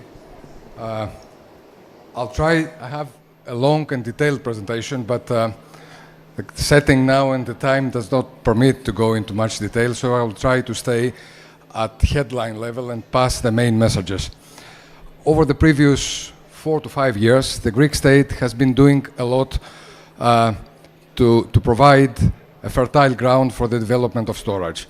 It's an effort initiated by our Deputy Minister, Mrs. Alexandra Zdoku, who still drives and leads this effort. We had the opportunity, the privilege, I might say, to support our Ministry of State throughout this effort. I will try to provide the setting in this institutional, legal and regulatory development, identify the needs and the benefits anticipated from storage on the way to 2030 and beyond, and provide a very brief description outline of state aid schemes, investment support schemes that are needed in order to provide investment certainty. So the Greek power system, it's a small system. Its maximum demand is about 10 gigawatts. It's just reached a renewable penetration around 45%. So far, its needs for storage and flexibility have been well served by 2 open-loop pumped storage facilities, totaling about 700 megawatt, both belonging to PPC. Smaller facilities in non-interconnected islands are in operation, but it's not what's already in place, it's what is necessary in order to drive and support the transition of the Greek system towards an 80% renewables penetration by 2030 and beyond. Needs already documented in the draft National Energy and Climate Plan that has been recently developed by our ministry, at least 3 to 4 gigawatts of additional storage capacity is necessary to support that transition. In terms of deployment paradigms, there's not one thing that storage can be deployed as. The legal framework that is being introduced, has been introduced, includes, first of all, grid storage, pure storage facilities, front of the meter, that will be participating in all markets and delivering all sorts of services. In parallel to front of the meter facilities, there will be storage behind the meter, both in renewable generating facilities and in consumers. What would be the benefits out of deploying storage to the amount that is necessary to support the transition of our system? Benefits, first of all, come out of the curtailment of renewable electricity. You can see on the diagram on the top left that without sufficient storage, renewable curtailments might exceed 10% on average. For specific stations, might be 15 or 20%. With sufficient storage, they can go below 3, 4, 5%. Depends on what's the target, the optimum target we're looking forward to. By reducing curtailments and facilitating the flexibility, the operation of the system, we can reduce the consumption of natural gas, we can reduce the CO2 emissions, and this brings about a tangible and measurable economic benefit. For the Greek system, with sufficient storage, this benefit may reach up to 1 billion euros a year. To put this into perspective, the Greek day-ahead market totals around 5 billion euros annually, so it's a benefit of the order of 20% of the volume of our electricity market. It's a huge benefit coming out of the deployment of sufficient storage facilities.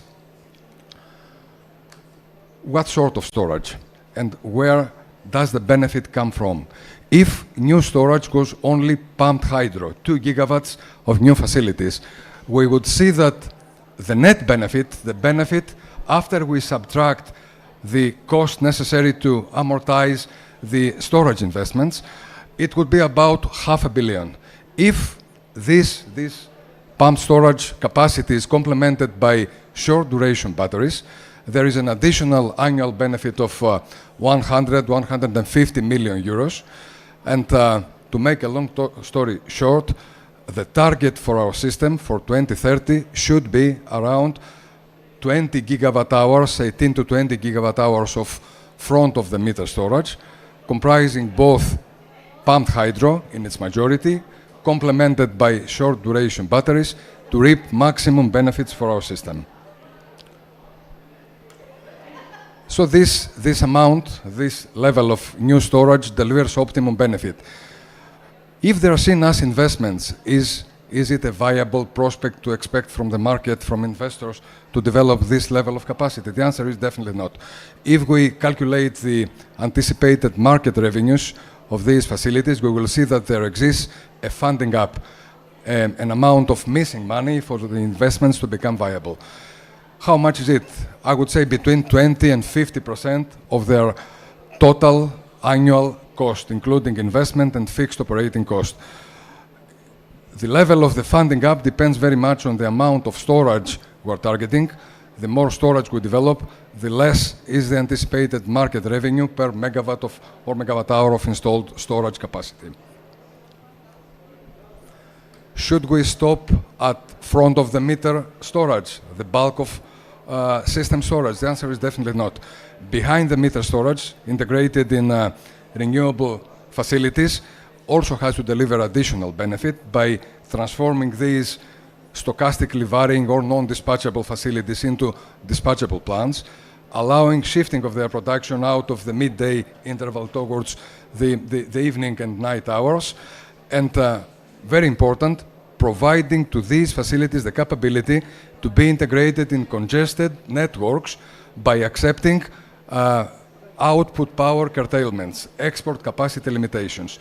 This is a big transformation for our energy planning that allows our congested grid to host additional renewable capacity and get additional renewable energy in its energy mix. How much behind the meter storage? Our calculations show that optimum benefit comes out of 5 to 10 gigawatts of photovoltaics, integrating batteries, effectively batteries, behind the meter. 5 to 10 gigawatt hour of additional storage deployed as behind the meter facilities. Of course, the world doesn't stop in 2030 with our targeted 80% renewable penetration. On our way to full decarbonization, to 100% penetration towards 2040 and 2050, additional storage will be needed, and we all understand that additional renewable penetration comes with requirements for additional duration of storage assets. An optimal system planning shows that we still need both short duration assets and long duration assets. Short duration may be batteries, depending on the evolution of technology. Their anticipated capacity duration does not change much. From 2.5 hours, it goes up to 4 hours. Where we see a leap is in the long duration needs, storage needs, pumped hydro storage. If today the optimum duration is 8 to 10 hours, when we're reaching 100% renewables capacity, that optimum duration leaps to 35 to 37 hours and beyond as an average system level duration of storage assets. So what the Greek state is doing in order to support the implementation of these investments. First is the development of a legal framework that establishes storage typologies, how they are licensed, how projects are developed, how they are integrated in the market. Second, by introducing the possibility for storage investments to receive state aid, to receive subsidies and operating aid, to turn them into viable and bankable investments. Third, definition of grid access rules, how these projects can be connected to the grid, along with the volume of renewables asking for grid access without creating competition between storage and renewables. And fourth, by introducing specific support schemes, state aid schemes, to provide viability to specific storage investment categories.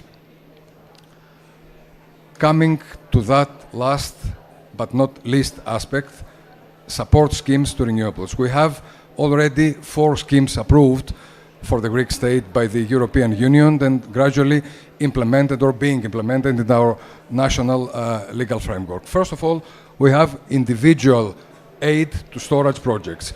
Biggest currently under development project is the Amphilochia pumped hydro storage. Mrs. Tsiknako will speak about that specific project, about 700 megawatts of maximum capacity, 8 hours duration, receiving investment aid and operating aid, and now in the process of being constructed. A second individual aid category is to specific virtual power plants, combinations of storage and renewables to be developed in Crete. The biggest is a combination of wind and pump hydro storage, again to be developed by TERNA ENERGY in Crete in order to provide green energy and capacity adequacy to the system of Crete, which is being interconnected to the mainland system. Then we have 2 additional schemes providing aid to storage facilities through competitive processes, through tenders. The first is grid storage in the form of batteries. As the Minister said, 2 auctions have already taken place. One in the summer, the second is now in the air, with a targeted capacity of 1,000 megawatts of battery energy storage. That capacity will most probably be increased to address additional system needs.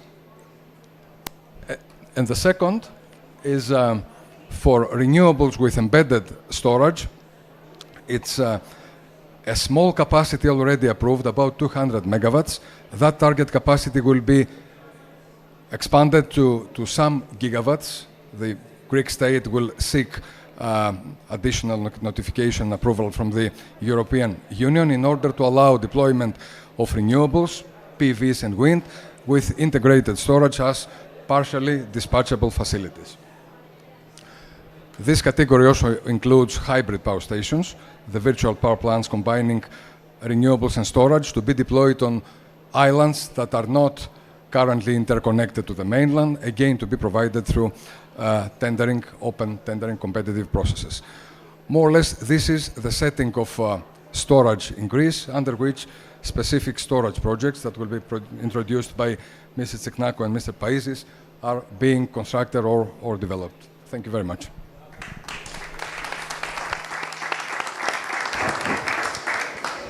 Thank you very much, Professor Stavros.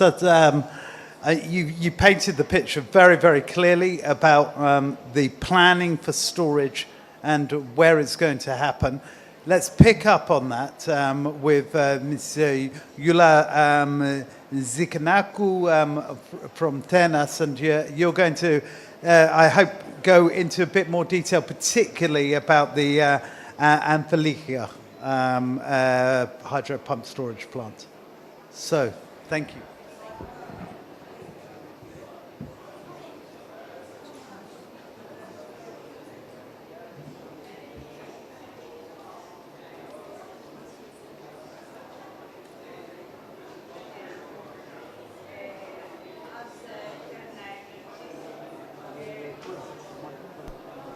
As TERNA Energy, we are happy to be here and in this great forum, and we would like to express our warm thanks to the Greek delegation and especially to the Deputy Minister for this organization and in the Greek pavilion here. And also we'd like to express our warm thanks to International Hydropower Association to be here to support us. And we'll start presenting Amphilochia hydropower storage, which is a project of common interest with the number 3.24.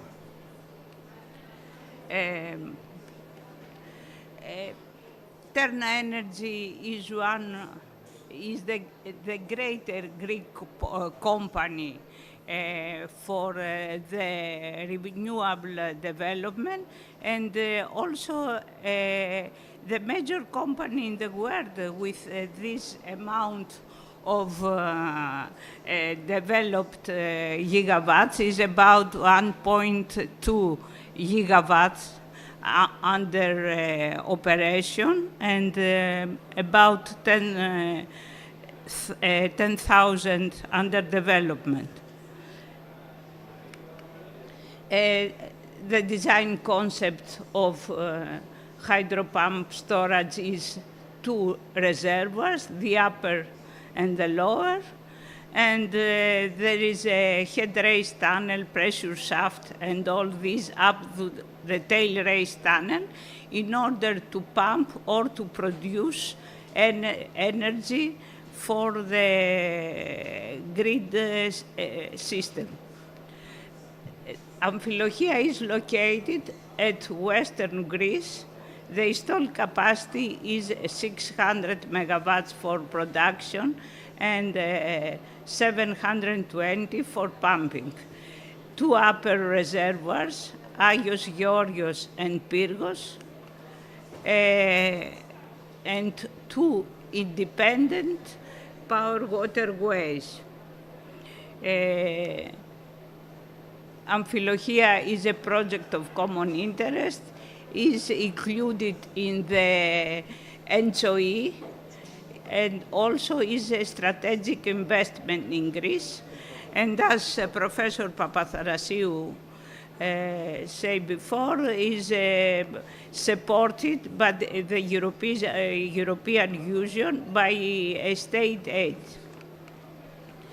The project consists of two independent upper reservoirs and water conveyance systems.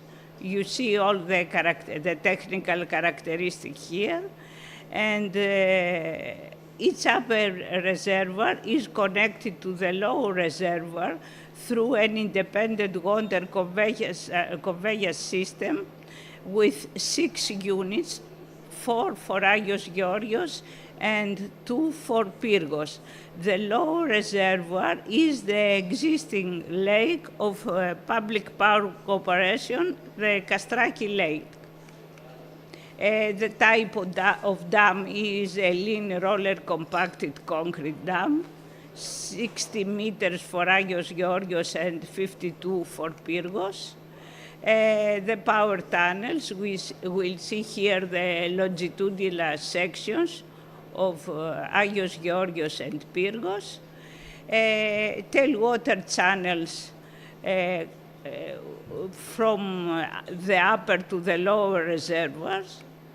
And the project milestones is production license 2016, environmental 2018, interconnection terms 2022, installation permits 2022, and construction start in 11/2022, and will end about December 2026.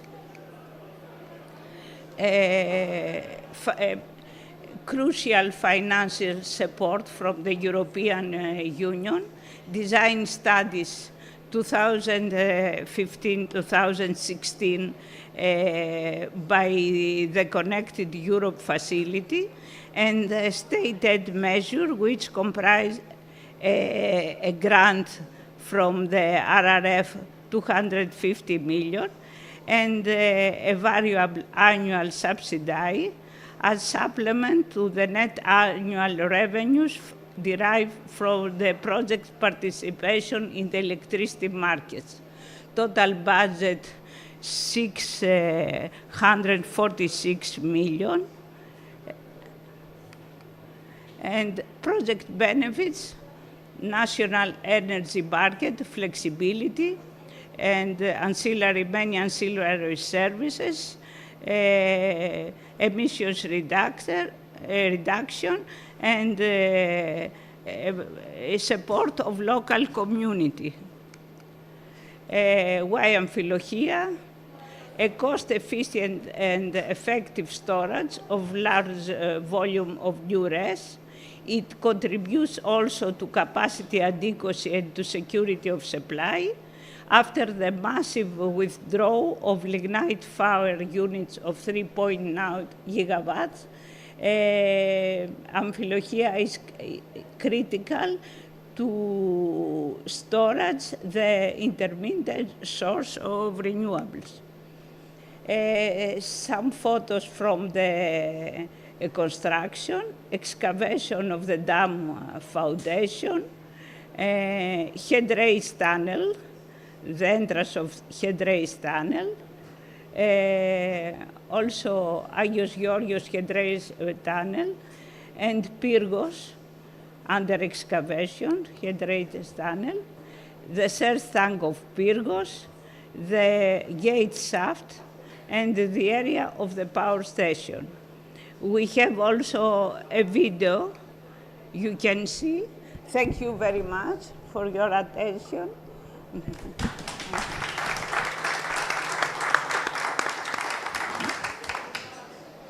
We have also a video. Okay.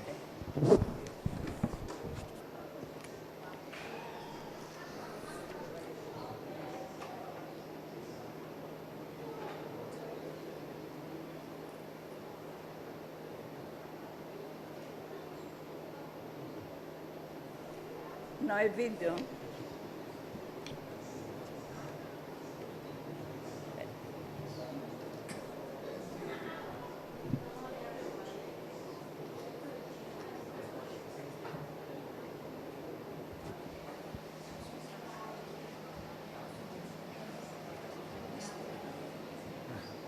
We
Thank you very much. And so please, Mr. Alexis, come on up and tell us about Public Power Corporation, PPC.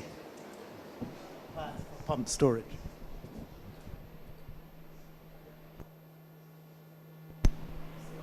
Hello. Hope you're not very tired. And now that everybody's gone, I can say whatever I want. So I won't bore you too much. I'll try to be brief. So I'm here to better. So I'm here to present PPC's plans for pump storage. My presentation has three sections. The first one is regarding the company, but I guess most of you may know the company if you're Greeks. The second is only one slide, and that has to do with the necessity of pump storage schemes in the new clean energy mix. And we could talk only with one slide. We don't need, what is PPC or what it intends to do. For this particular session, we could theoretically talk and substantiate the need for pump storage only in one slide. And at the end, I'm going to show you what we plan to develop, a part of our development plan over the next years. And we're going to show you only the projects with regards to retrofits of existing stations and new projects that we're going to do on old depleted lignite mines. So let's start.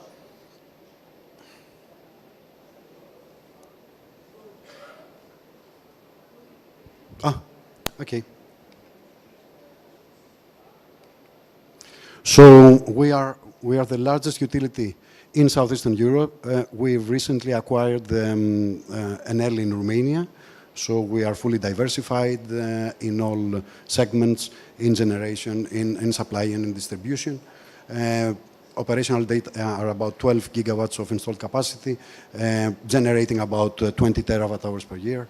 We have about 8.7 million customers, and we've supplied about 38 terawatt hours of energy last year.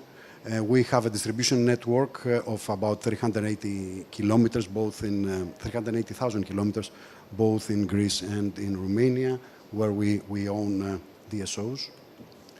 Now our role in Greece's clean energy transition, I think, is quite significant because we do two things. We decommission lignite and we roll out renewables.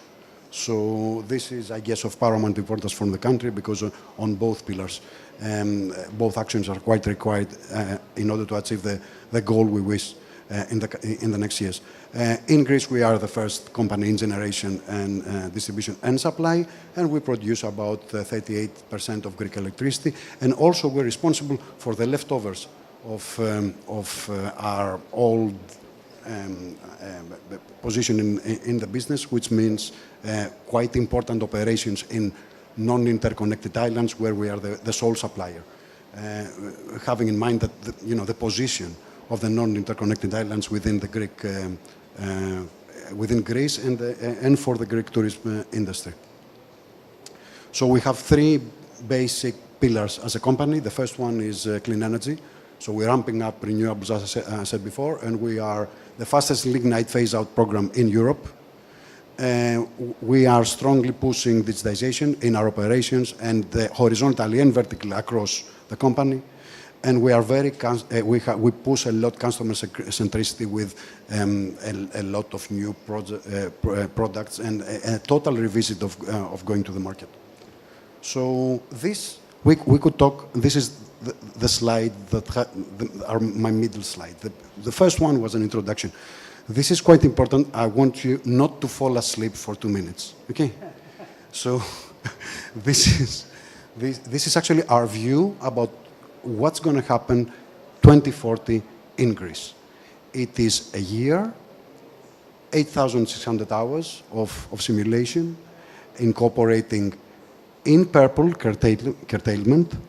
In pink, it's a minute noise in the middle, which is discharging of BESS. And this is quite significant following the previous speakers of how you position every technology. BESS is quite all right, but it's really not enough. It represents a small segment of the demand. And then you have solars, you have wind, and on gray, at the bottom, you have your need for dispatchable energy. Your need for clean dispatchable energy. So you can see the diversification between the purple plot, which is curtailment, and the need for dispatchable energy. And this is why long duration storage is so important. Without it, we cannot achieve our renewable energy goals. We could talk only with this slide for the remaining of the afternoon, but I think you can all understand the position and the necessity of storage pumping, the position and the necessity of long duration storage, and the single relationship between long duration storage and storage pumping. It's a mature technology, it's cost effective, it's sustainable, it's multifunctional, and it has a very, very long service life. We're talking about monuments, not projects. These projects, all hydraulic projects, have nothing to do, sorry, I'm just sentimentally in favor of them, okay? But everything else is a toy. It has a life cycle of between 15 and 20 years. These projects have life cycles of a century, with a life cycle on the mechanical works of at least 60 years. It's another order of magnitude. It's a completely different use case, and it needs the support of the market in order for the market to go green. Without it, it cannot happen. So I said all the important things. I'll just flick through our plan. So at this point in time, we have 3.5 gigawatts of existing capacity in hydros, and we have about 699 megawatts of existing capacity in pump hydro storage. We cover about 8 to 10% of the country's needs, and we have a plan. Part of which I'm going to show. I'm going to show two things: retrofitting existing hydro plants and developing PHS in exhausted lignite mines. Now, I'm just going to show you briefly two plants. One is in Purnari, and the second one is in Kastraki. These are existing hydro plants, which we plan to retrofit by incorporating pumping stations. There will be quite flexible plants with a round trip efficiency of about 70%, and their total capacity in turbining will be around 600 megawatts. Now, apart from that, we want to develop, and we are in the process of maturing some projects that are quite interesting. They're not interesting because they are energy projects. They are interesting because they are rehabilitating old mines, old wounds inside areas. We had, part of the goal of the role of the company was a major producer from lignite, and it's controversial. What I'm doing is controversial for me, for myself, because I'm leading the business unit that phases out lignites and rolls out hydros. So it's a handshake between, shrinking on one activity and growing on another. But the rehabilitation of these three mines and the incorporation of PHS into them to us is of paramount importance. And it doesn't show only the way that we want to transform as a clean energy company, but it also shows a way to rehabilitate and biodiversified areas that suffered quite a lot from the old CO2 intensive operations of our company, of PPC. So one picture says everything. This is the mining front of Kardia. This is Kardia as it is right now. You see the old station that is decommissioned, and you see the old mining front, and this is the head we're going to use. So we're going to use the head created by the mining front as an upper reservoir, and we're going to use the depleted mine as a lower reservoir. Few numbers and where we are. I won't say too much about installed capacities and flexibility of the plant and the annual energy produced. I'll stay on one thing only. This plant will represent rest curtailment between 57 and 113 gigawatt hours per annum. And this is the equivalent of a 66 megawatt PV plant. So you can see the direct benefit from the operation of such plant, and you can see the direct benefit. It's directly equivalent to whatever will be put into the system with regards to PHS. Now we are doing the techniques, exploratory drillings, and we are planning to tender the project in Q1 2025. We are lucky enough to own the land because it's our own mine. We believe that construction-wise, the technological risk is not that high, and we would like to finish construction end of 27, beginning of 28. And that's a short picture. It's not that pretty, but it gives you the view of the old mining front and the view of the new upper and lower reservoir, plus what other activities that we plan for the mine. And we have equivalent projects and rollouts, including PHS, in all our mines. So, thank you very much for your attention. I hope I wasn't too boring.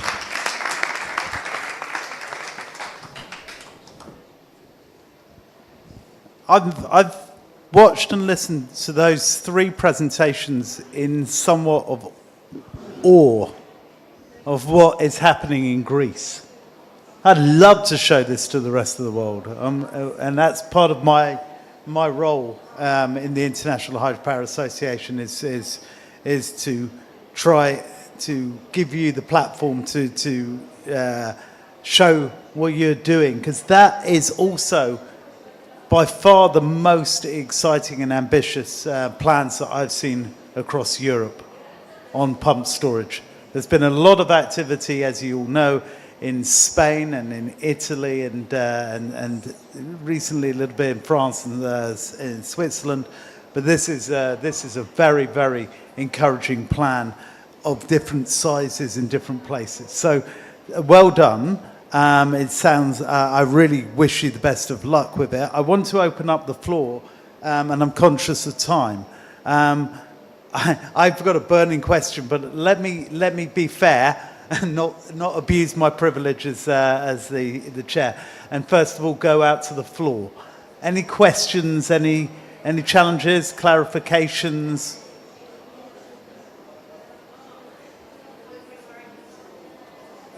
Okay, thank you. I've got the minister's authority to use my authority. I like it.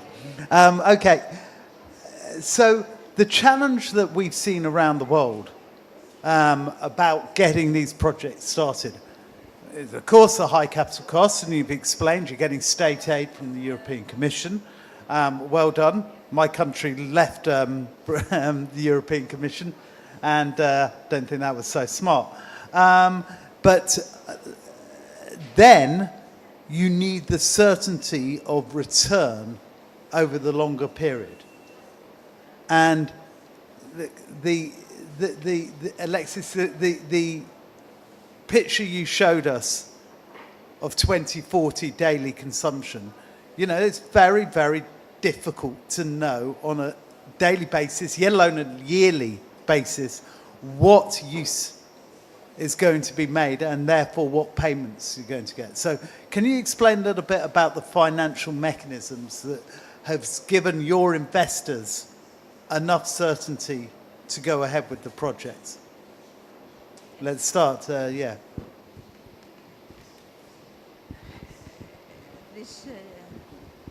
This specific aid consists of a grant of 250 million from RRF and a supplement aid during the project operation for 25 years from the beginning of operation, which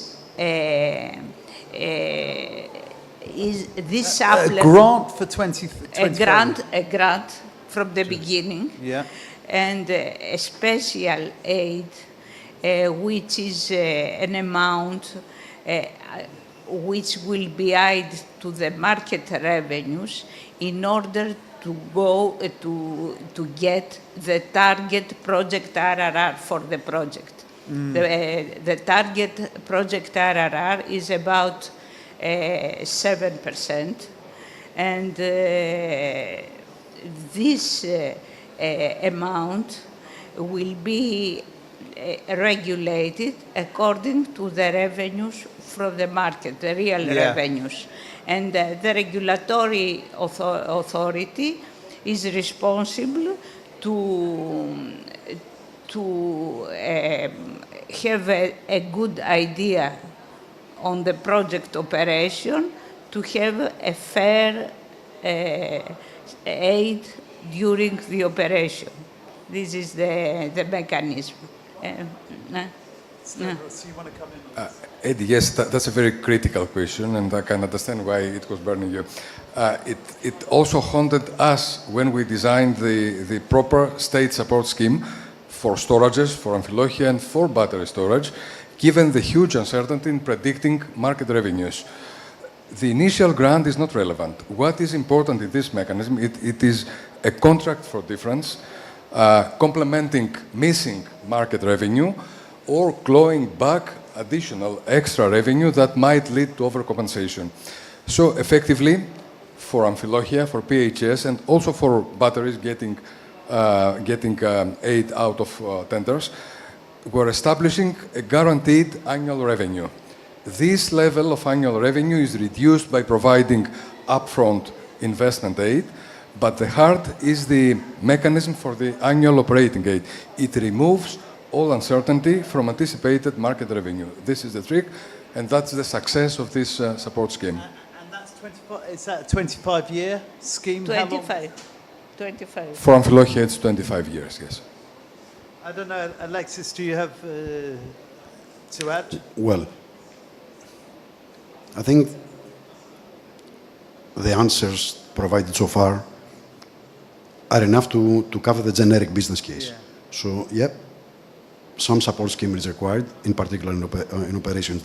The more verticalized you are, I mean, and this is in favor of the market. I mean, us being something a bit different to the standard potential APP that would like to participate in the market and diversify it so much. I mean, we have a business case that doesn't need that much support, but we also need support. So we have a diversified portfolio. We have presence in more than one country.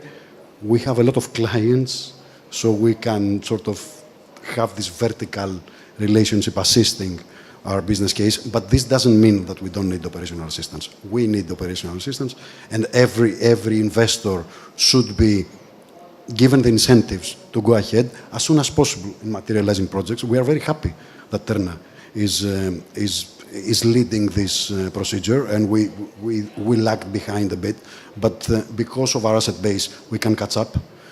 On the other hand, yes, the business case needs support. It doesn't need so much support on construction, I agree, especially when you're just retrofitting existing stations, but it does need support on operations, and it's to the mutual benefit of the market, the renewable producers, all horizontally for PHS projects to receive support, and I think the ministry will be open for these supporting schemes. So. Thank you. So that answers one of my burning questions. My other one, if you'll allow me, is regarding the social and environmental license, because this has obviously been a big challenge elsewhere in the world. Admittedly, the sort of land use areas that you're talking about are relatively small compared to conventional hydropower, but again, presumably, was this your land, and was there anybody else on that land? Were there biodiversity issues? Were there any resettlement issues? Should I answer for PPC? Yes, please. Well, the two cases we exhibit also because we consider that generically they're the safest cases. The first one is retrofitting an existing station, so you can understand the order of magnitude of the issue, environmentally, socially, etc. The second is a depleted mine, so it's a no-brainer. It's going to be a much better outcome, as you showed. It was devastation, and then it's going to be trees and beauty and lushness. Fantastic. And with Amphilochia?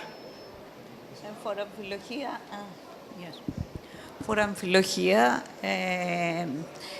this is a closed-loop system with two small reservoirs, upper reservoirs. It is especially a private area, but without any cultivated plant there. And the higher percentage, the smaller is forest area. And we have a very positive reaction from the habitants, no problem. So, because near to this project where the large hydro of PPC project, they have a good and positive reaction to our project. We have no problem, environmental problems in this area. I believe the answer provided by PPC and TERNA is the proof that there is a myth that it is almost impossible today to license, to get permitting for new pumped hydro facilities. No, this is not the case. If you select properly your case and do your planning exercise diligently, you will end up with answers like a positive impact and an almost zero environmental impact in the case of Amphilochia. Well, look, thank you for that, and that's very encouraging to hear. We, of course, at the International Hydropower Association, encourage you to certify these projects against the Hydropower Sustainability Standard, which is in line with ESG requirements across financiers and across internationally recognised bodies, including NGOs. So that certification would give you absolute authority that this is in line with good or best international practice. Look, we have run out of time. Forgive me if I don't open the floor up again. Thank you very much for your time. This has been a very inspiring session, I hope for you as much as for me. I just want to say to Greece, keep pumping it up. Well done. Okay.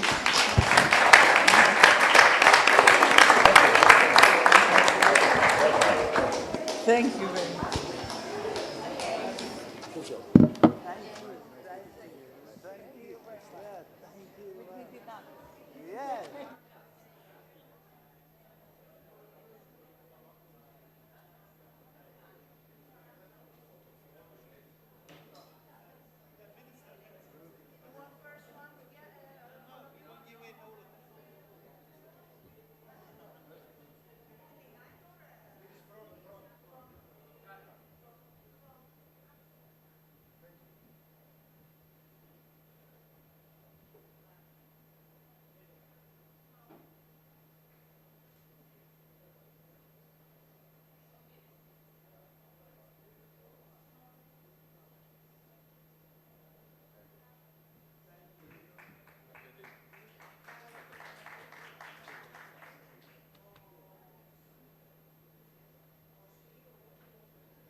development is a 1.5 degree future, but rather what we call a 2.2 degree future, which I will come back to in the end here. And then, since 2.2 is not where we would like to go, we would like to go to 1.5. We also have done this the other way around, starting with 1.5 and using our models to calculate backwards. What does it take? How do you close that gap? What do you need to do with technologies, with economies, and even more with policies in order to reach this 1.5 degree? And we published these in 2 different publications we called Pathway to Net Zero, and which is the 1.5 degree, and Energy Transition Outlook, which is the main forecast.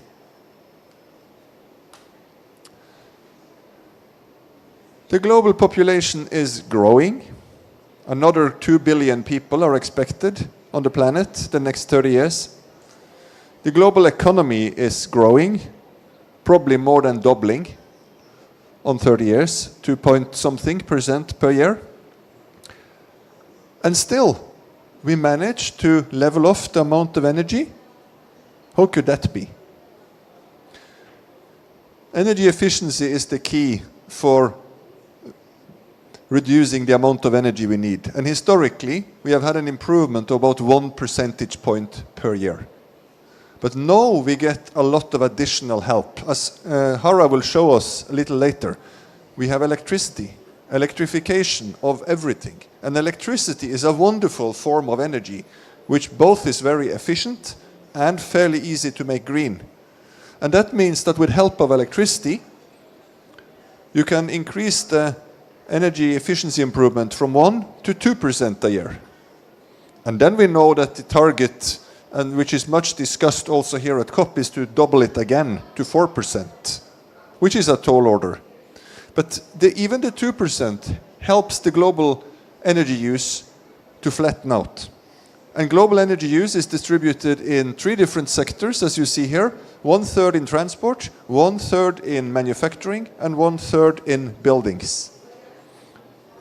And in each of them, we have a very fast transition powered by energy efficiency and electrification.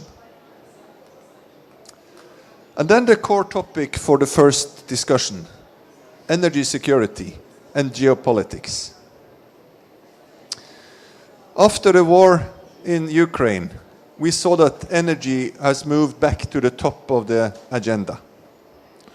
Suddenly Europe was at war with the country that were the main provider of energy. What do you then do?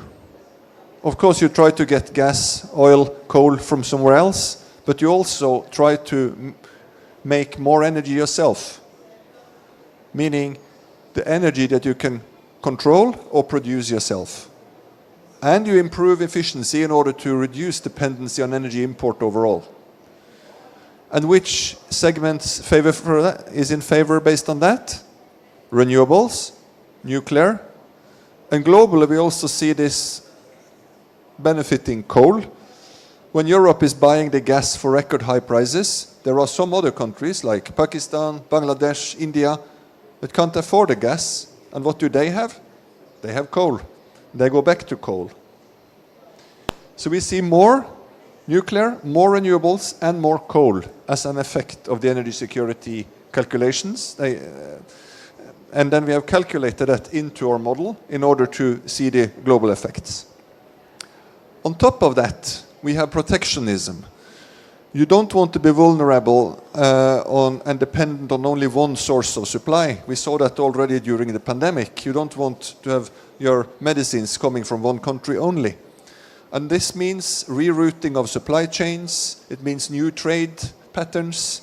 It means that some manufacturing is moving from one country to another country, neighboring countries, or back to Europe, or back to Greece, or to Norway, or to US, or wherever. And this reshoring or friend sourcing or whatever, meaning that we're more happy to be dependent on friend countries than on countries we don't deal as well politically with. And then to which extent is this sort of overarching? Well, there are still pragmatism in here. Yes, we want to start producing solar panels in Europe, but we still want to also get it from China, because that's the cheapest ones.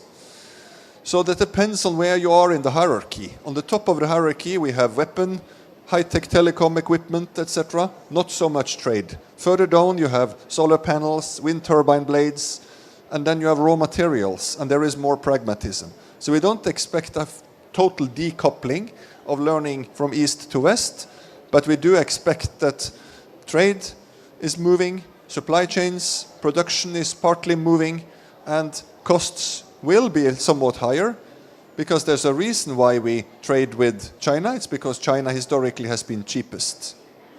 So we see this influence the transition, and this is the topic for the first brief discussion that we like to raise with you. Thank you, Sverre, for that.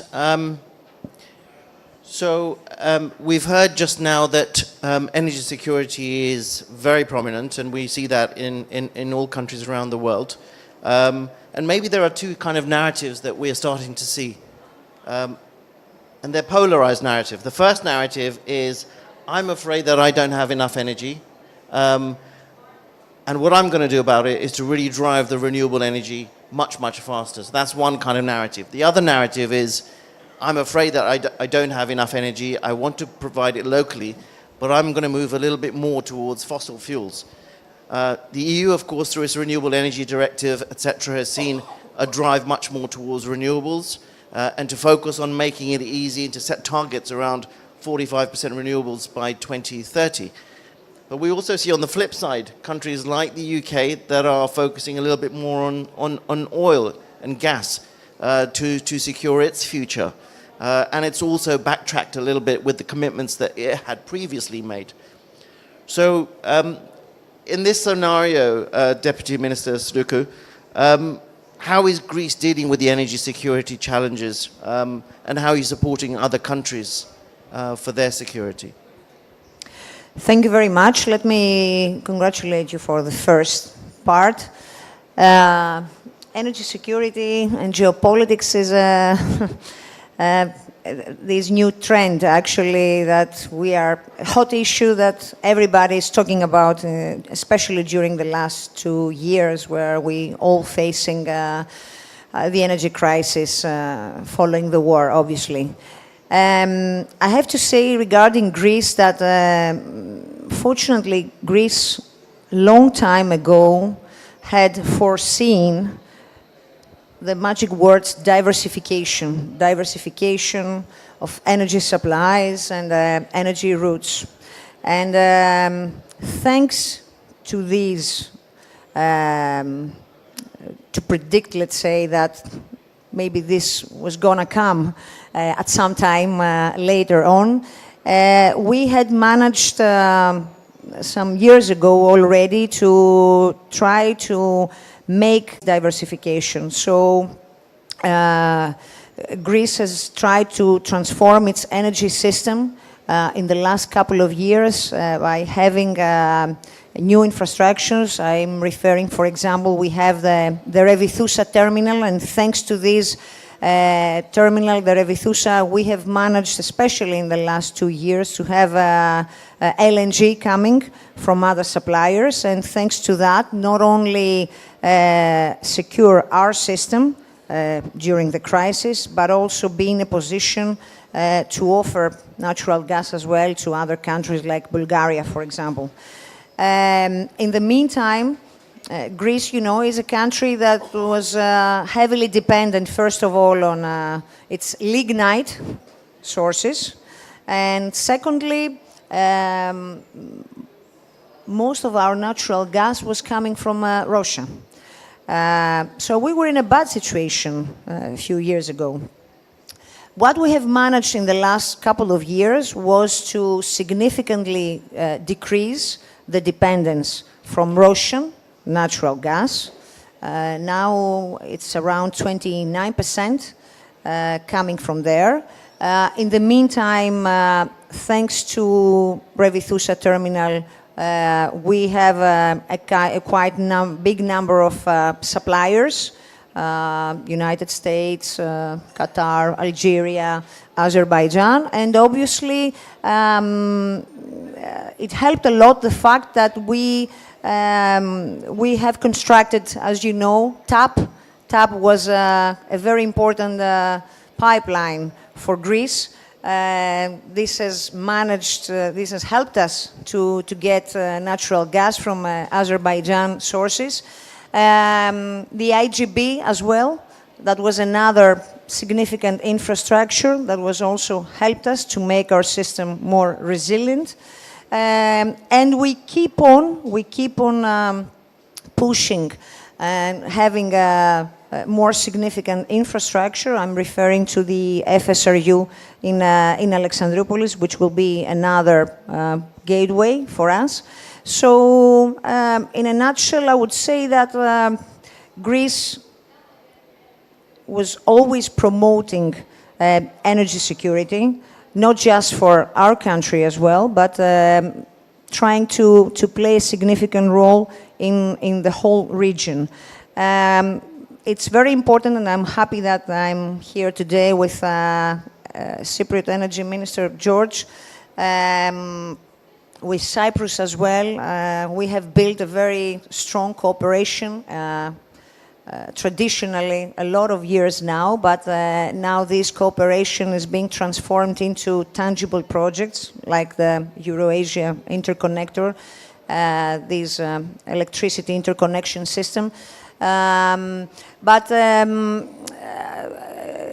Greece currently, which obviously faces also these challenges like all other countries, what's its ultimate goal? Its ultimate goal is, of course, to become an energy hub for the region, enforce its alliances with international partners and other countries.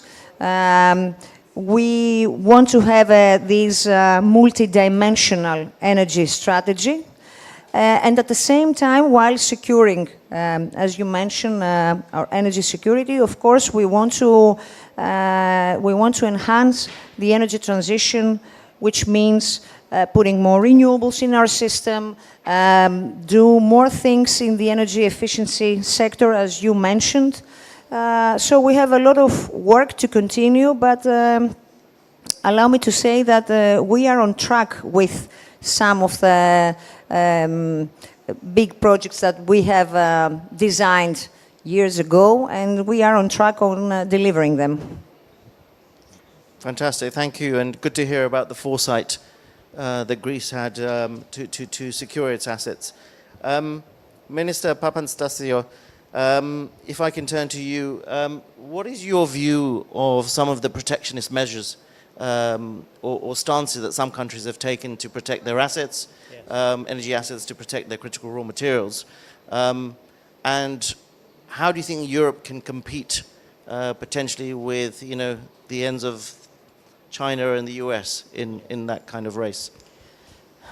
Thank you, and the organizers and DNV for inviting me here. Let me give you a little bit of a more high-level conversation. Let's have a high-level conversation, and we focus on Europe. What is important in terms of energy is autonomy, security of supply, and affordability. When a crisis happens, and this is what happened in the war between Russia and Ukraine, suddenly we see the supply sources, which they were external, they were disrupted. Immediately, Europe started focusing internally, and this is what happened with the individual countries as well. They became very introvert, and this is protectionism. Very introvert means that immediately, as soon as you have the main source of supply for the production of Europe, and that was the gas coming from Russia, immediately you see a Germany becoming introvert, a France becoming introvert, and they started looking at their resources. But Europe is not rich of resources, energy resources, and I will explain what.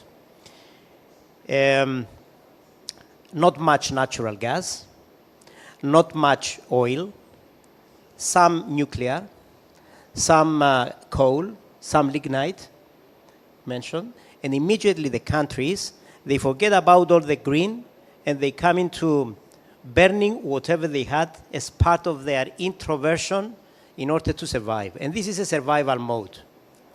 As soon as this happens, we see transatlantic shipments coming into Europe. We see the countries developing very quickly LNG, FSRUs, and import, let's say, terminals. And we see the shale gas flowing all the way from the US.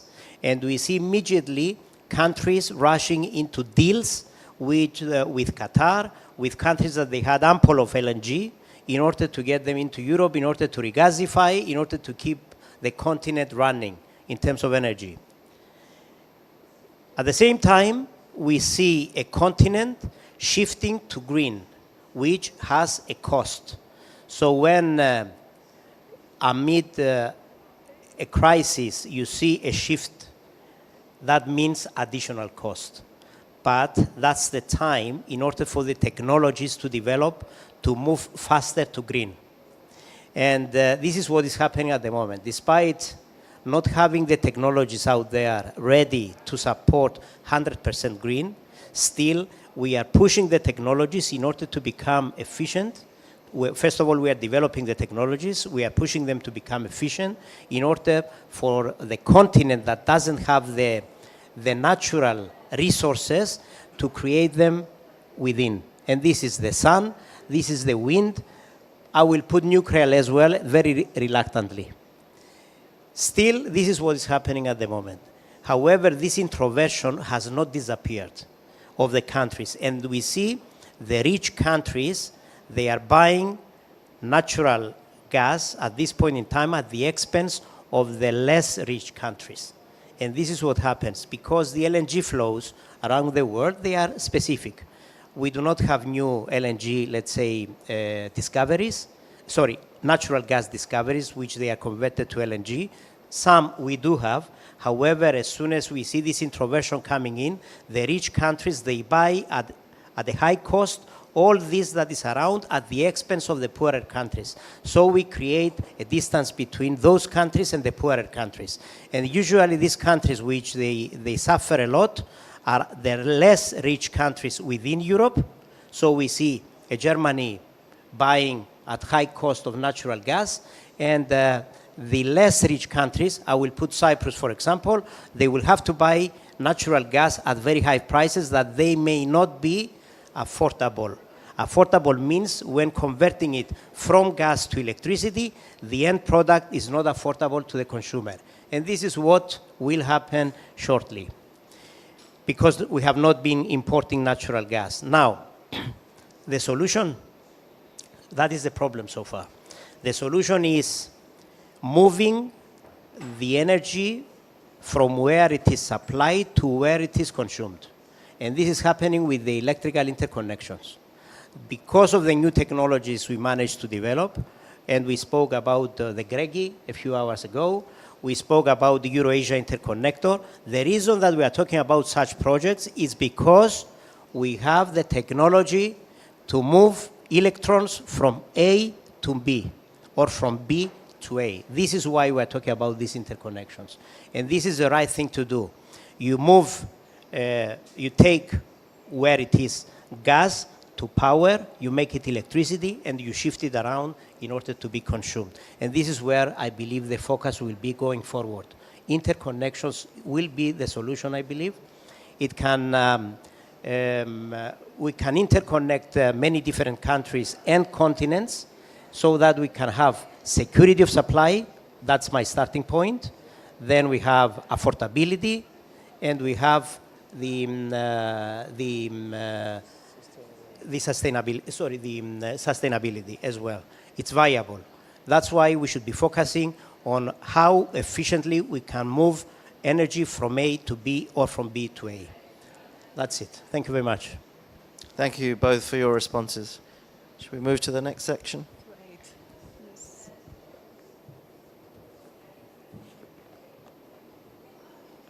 Okay, so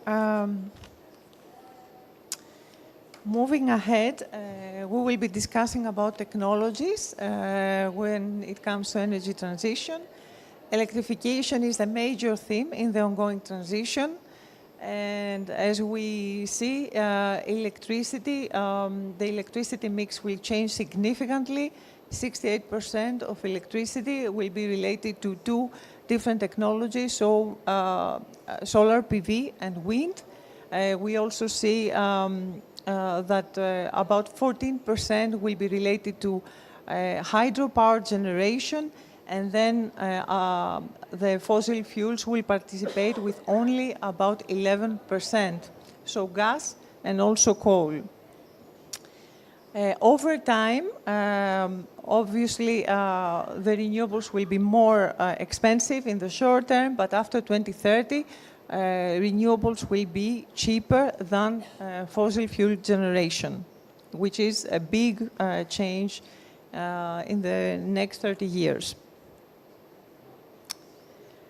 Obviously, in order to allow for all this capacity to go into the system, we need grids, and as the Minister mentioned before, making sure that we have transmission and distribution lines extension is really critical.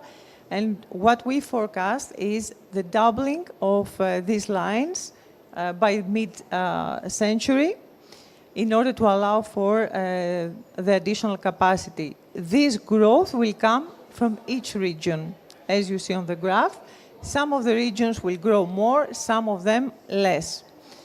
What is really, really important is the timing of this growth, because this impacts the energy transition. And there we would need strong policies in order to make sure that bottlenecks related to long-term planning and also the timelines of permitting are in place in order to allow the expansion of the grid.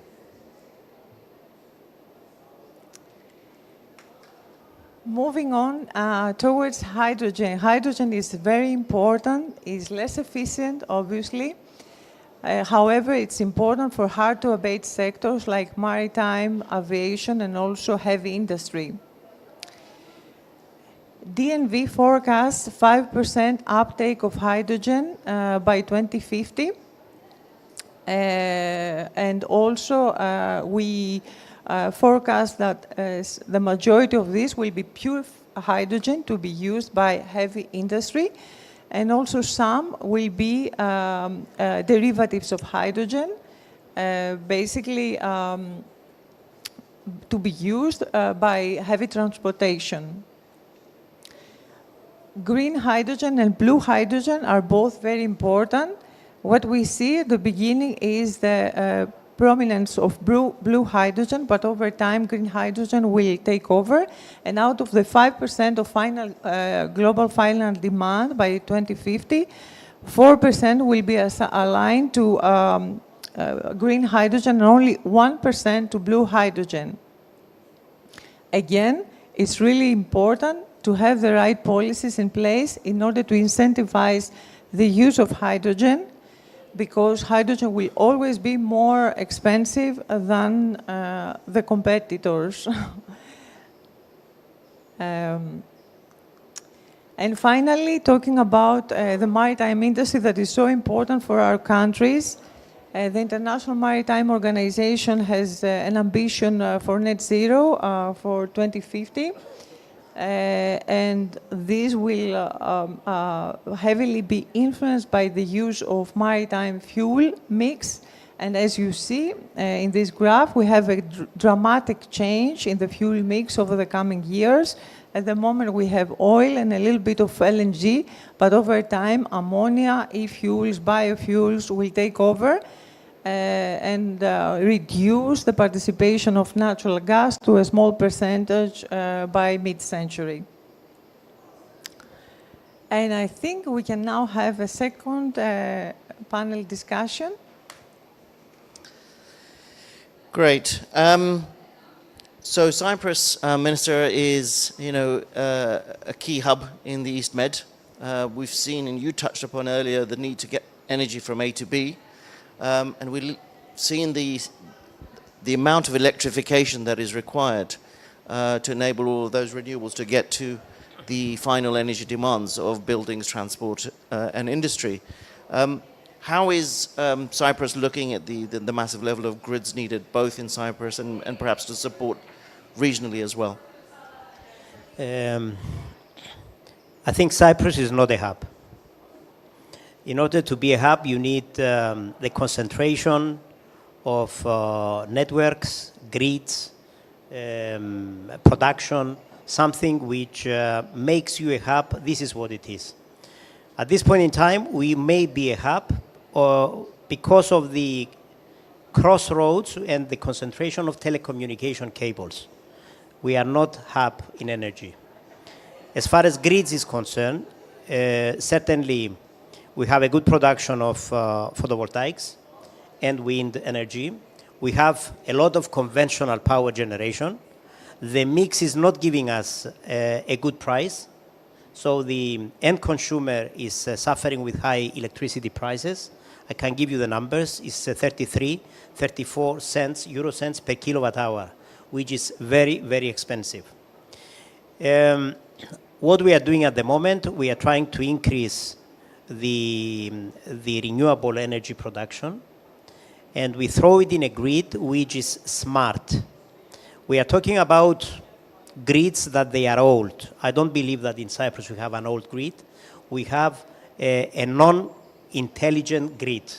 And in order, what we mean with intelligent grids is we need to place the supply to the consumption in a smart way without rejecting any renewable energy from the grid.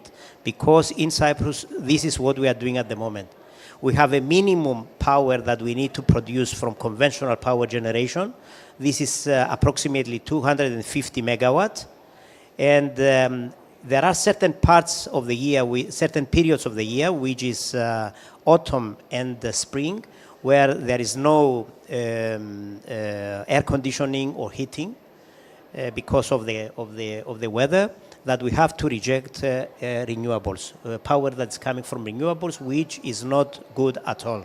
These key places makes the prices of electricity in Cyprus also expensive.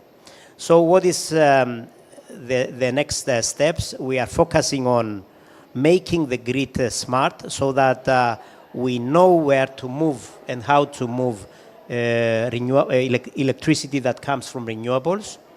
We are in the process of putting storage of electricity, and this is something which is starting early next year. I mean, by inviting interested investors in order to come with solutions in electricity storage.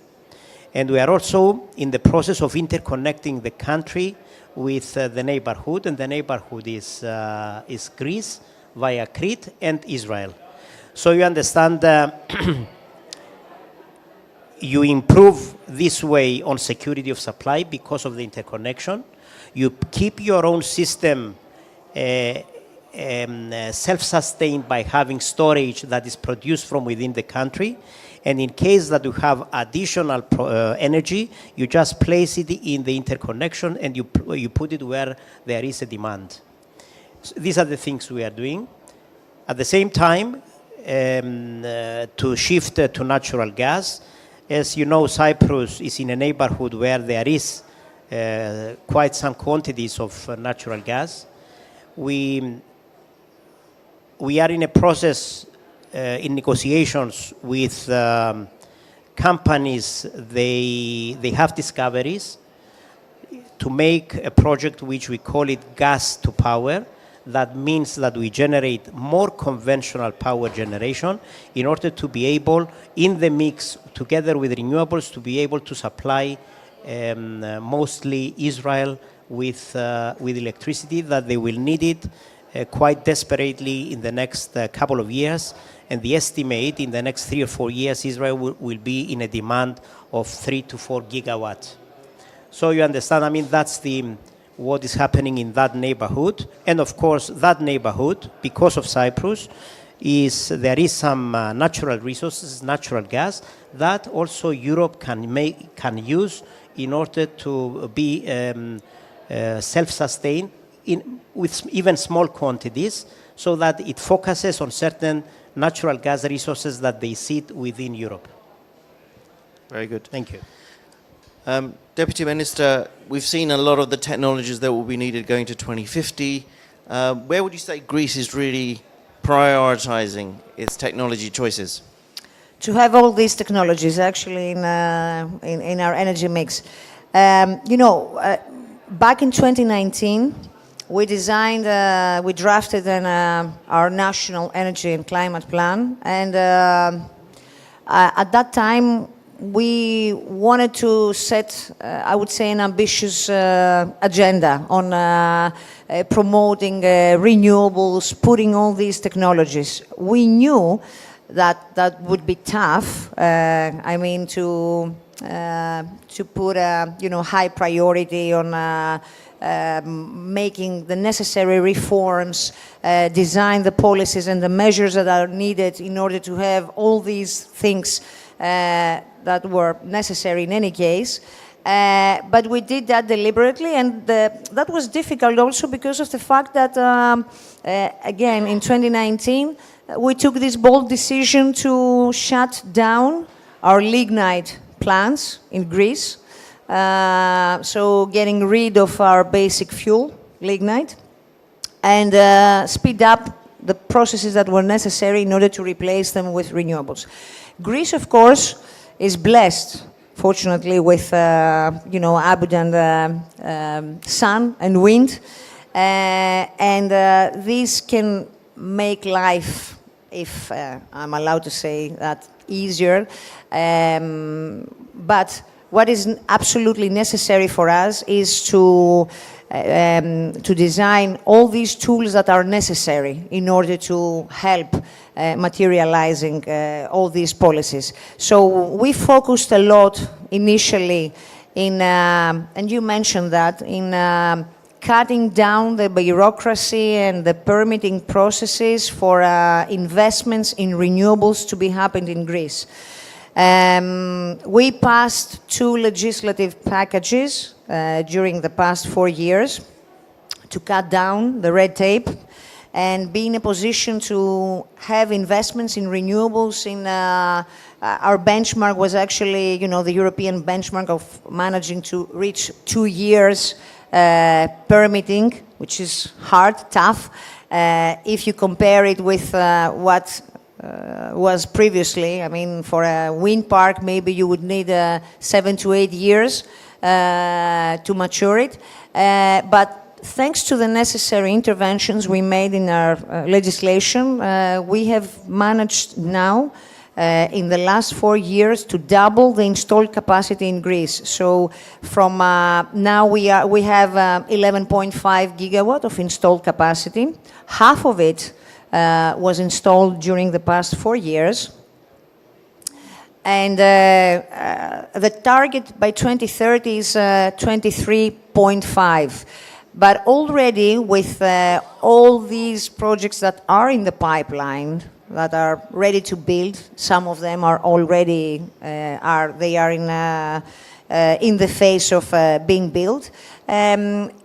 Allow me to say that we are optimistic that this national target by 2030, which is translated into an 80% of renewables for electricity production, we will be hopefully in a position to achieve it. So wind and solar is there already, and we're having a good story for that in Greece. Of course, this is not enough, so we obviously need storage. And that was the other priority for us. The last 2 years, apart from setting again the necessary regulatory framework for storage in Greece, we didn't have regulation for that in the previous years. Now we have it. That was the first step we took. Secondly, we asked from the Recovery Fund a significant amount of money. For instance, we addressed 250 million just for battery storage. Providing grants, CapEx investment aids in order to reach the target of 3.1 gigawatt by 2030 for battery storage, adding on that pump storage as well. And I think that this is also on track. Currently, we are at the second phase of launching the tenders for that. You heard before the case of Amphilochia, another 800 megawatt for that. The next big challenge for us was offshore. We had nothing in this sector previously. In the last 2-3 years, again, we designed the regulatory framework for that. We published the first law for offshore wind parks. We are in a discussion with the European Commission to get some funding for that, to help what? Actually, reaching the target of 1.9 gigawatt by 2030 in offshore. So, you're right, we need all these technologies, right? We need hydrogen, offshore, storage. I agree, hydrogen is still a little bit expensive, I would say. We need to see this technology getting a little bit more mainstream. It's not yet there. This requires a lot of money. And we would really be glad to see, you know, some aid coming from the European Union money.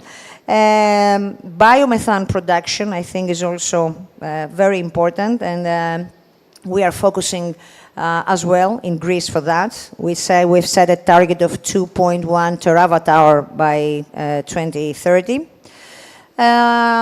So now currently, as we are revising our national energy and climate plan, putting more ambitious targets by 2030, what we will continue doing is sticking to the milestones and deadlines we have set in order to procure, make tenders, attract investments, absorb the money we have from the recovery funds, from the structural funding as well. It's very critical and essential to keep the pace, not lose the momentum, not lose time. In these three pillars, the reforms that are necessary in order to have these technologies getting in your energy mix, obviously we need to amend legislations, make them easier for investments to come. And the second thing, I think, is help these investments with some kind of funding. So in this case, for Greece, the challenge is whether we will be able by 2025, currently, to absorb the money we have from the recovery fund, and also use all the structural mechanism we have from the European Commission in order to enhance the energy transition. Very good. So a portfolio approach, faster permitting, some regulatory changes, and funding to support innovation. Thank you. Very good. And then we're over to the third and last topic we will discuss today, which is emissions. As you know, global emissions are first and foremost connected to combustion of fossil fuels. About 75% of greenhouse gas emission, even higher share of CO2. And this graph shows the rapid increase we have had the last 30 years. And the expected moderate, relatively rapid increase we also expect in the 30 years to come. We expect global emissions to increase also this year, also next year, and then either 24 or 25 to level off at its highest point, and then start to decrease. This reduction, as you see here, is only 4% reduction this decade, and 46% reduction through to mid-century. This is a very fast reduction in all other metrics than climate change. So we are transforming the energy system, and the use of fossil fuel is declining markedly in the years to come. However, it's not enough, because as you remember, if you were to reach 1.5 degrees, you need to be around net zero in 2050, not at 19 gigatons. So we have designed a 1.5 degree pathway. Unfortunately, it's not a real 1.5 degree, because it's one with an overshoot. It does not exist a plausible pathway from where we are today to a net zero world without an overshoot. Because already this decade we will empty the carbon budget for 1.5 degrees. That means that the next 2 decades will emit around 300 gigatons more of CO2 into the atmosphere. And we need to remove that again with net negative emissions in the second half of the century. It's not the ideal solution, but it's the only one within reach. And even this one is a very challenging one. So how do we do that? As I said, in all comparisons, what we have in front of us is very fast. It's about 1 percentage point change a year. The last 2, 3, 4 decades, we've had 80% fossil fuel in our energy mix and 20% renewables, in which there is 5% nuclear in this one. And now we foresee a change from the present 80-20 to a 50-50 split in mid-century. That's giving us what we call a 2.2 degree future. It's much better than doing nothing, but it's also a disaster for large parts of the world. And if we are to speed up and reach 1.5 degrees, we need to have not 1 percentage point a year, but 2 percentage points a year of change in the energy mix. It doesn't sound like a very big difference, but if you're out running and someone asks you to run twice as fast, you might not manage. And we might not manage this one either. But then it's important to get as close as we can. And then, of course, these are the global averages. And things are very different if you sit in Europe, in Greece, or if you sit in Syria. So let's look very briefly at, this is the expected forecast of emission reduction in Europe. This is a Europe that reduced emissions with 89% from 1990 to today. So it's not a Europe that reaches 1.5 degree target, but it's one that is very close. And it reduces emissions. It's already on its way down, as you see. It's reduced with 30% already, and it's further reducing. And Europe has a different starting point. Then let's take this region, the Middle East and North Africa. What does that look like? Well, Middle East is more than the GEC countries. It includes the biggest populations are in Egypt, Iran, Turkey. So it's and it also includes areas like Syria, Algeria, and other countries. And here we're not on our way down. We're on our way up with emissions, and that's likely to continue for another decade or so before it starts to reduce. And you see, in 2050 we're a little lower than we are today. And finally, what does it take? It actually takes policies. Policy is the main lever if we are to reach 1.5 degree. Policy is the most difficult thing to forecast, but it's also the most important thing. Economy and technology is there. They will help us.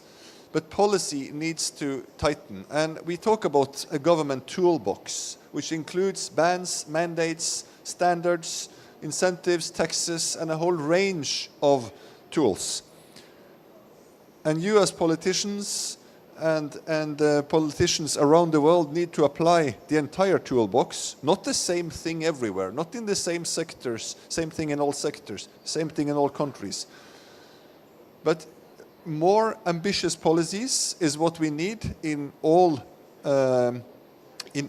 sectors, both for the expected forecast and even more so if we need a 1.5 degree future. So I'll stop there, and then the last discussion is around emissions. Thank you, Sverre. Deputy Minister, if I can turn to you. We see the kind of reduction targets we need to be seeing and emissions reductions we need to be seeing. What are your thoughts on Greece's energy transition? And policies, right? And policies, a magic word. You mentioned that the sectors where they most they affect mostly CO2 emissions: buildings, transport, power. We will continue focusing on these three sectors in order to decarbonize them and electrify them. So, starting with buildings, and this is referred to your suggestion that governments should design policies and implement them. In Greece, it's true that we have an old building stock, for instance. So it's amazing how old the building stock, which it's a reality, emits a lot of CO2 emissions. What we tried to do, again, in the last 4 years, was to provide incentives to households, to businesses, to public buildings, in order to make the buildings, you know, from an energy efficiency point of view, better. We've spent around 3 billion in the last 4 years in dedicated programs for energy efficiency. The energy efficiency for households is the most successful program in Greece. We provide a grant actually to households to renovate their houses. Of course, we don't have you know, a whole budget in order every year, I mean, to spend billions for that. So we need also tax incentives. We need a mix of incentives, actually. But our priority in Greece, first of all, is on the energy efficiency sector. If we want to, again, to meet the target, we heard that during INCOP as well, to double the target for energy efficiency.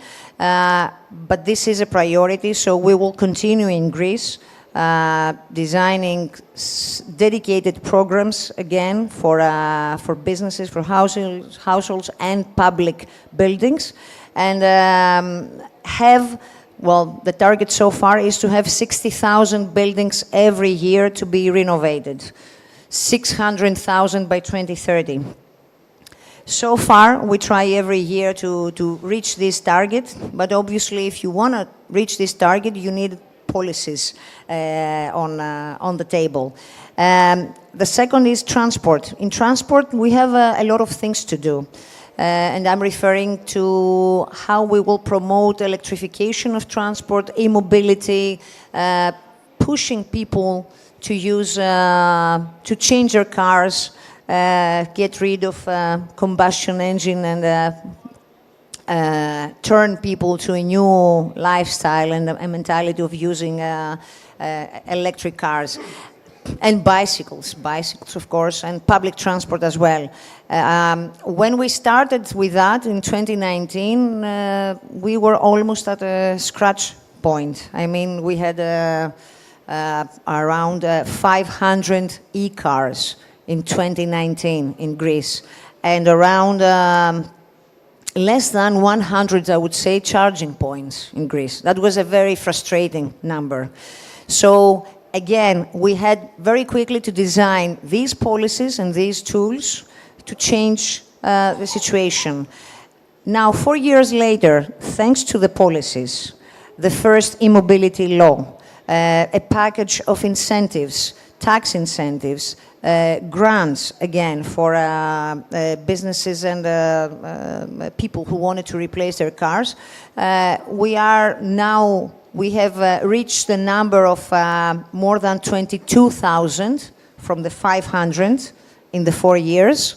And around, if I'm not sure, yeah, I think it's around 3,000 plus of charging stations. Again, the number, of course, is frustrating. I mean, when you compare Greece to other countries like Norway, for example, or other European countries, but at least it shows that there is a progress. What we have to do is to continue the pace if we want again to reach the target that we have set in Greece to have 30% of cars being electric by 2030. All these things, they are very nice, you know, to say in words and putting, you know, numbers and targets, but it's quite hard to implement them, to put the necessary measures and redesign systems that were so far more traditional and more old-fashioned. Decarbonizing the electricity, the power, the pillar, the third one that again contributes to CO2 emissions is something that we also give a priority. I mean, we need to get rid of natural gas from the system and put more renewables. Again, this is the target of 80% of renewables, and I think that we are on good track. We will continue. George was very right about smartening grid system. We obviously have a problem as well in Greece with grids. You cannot absorb all these renewables if you don't have the grid system and if you cannot put smart meters, also push consumers to become prosumers and decentralize the way that electricity is generated. So again, here, from a policy point of view, we want to provide incentives to people to put their solar panels on their roofs, to use small batteries to generate their electricity, to expand and modernize more our grid systems.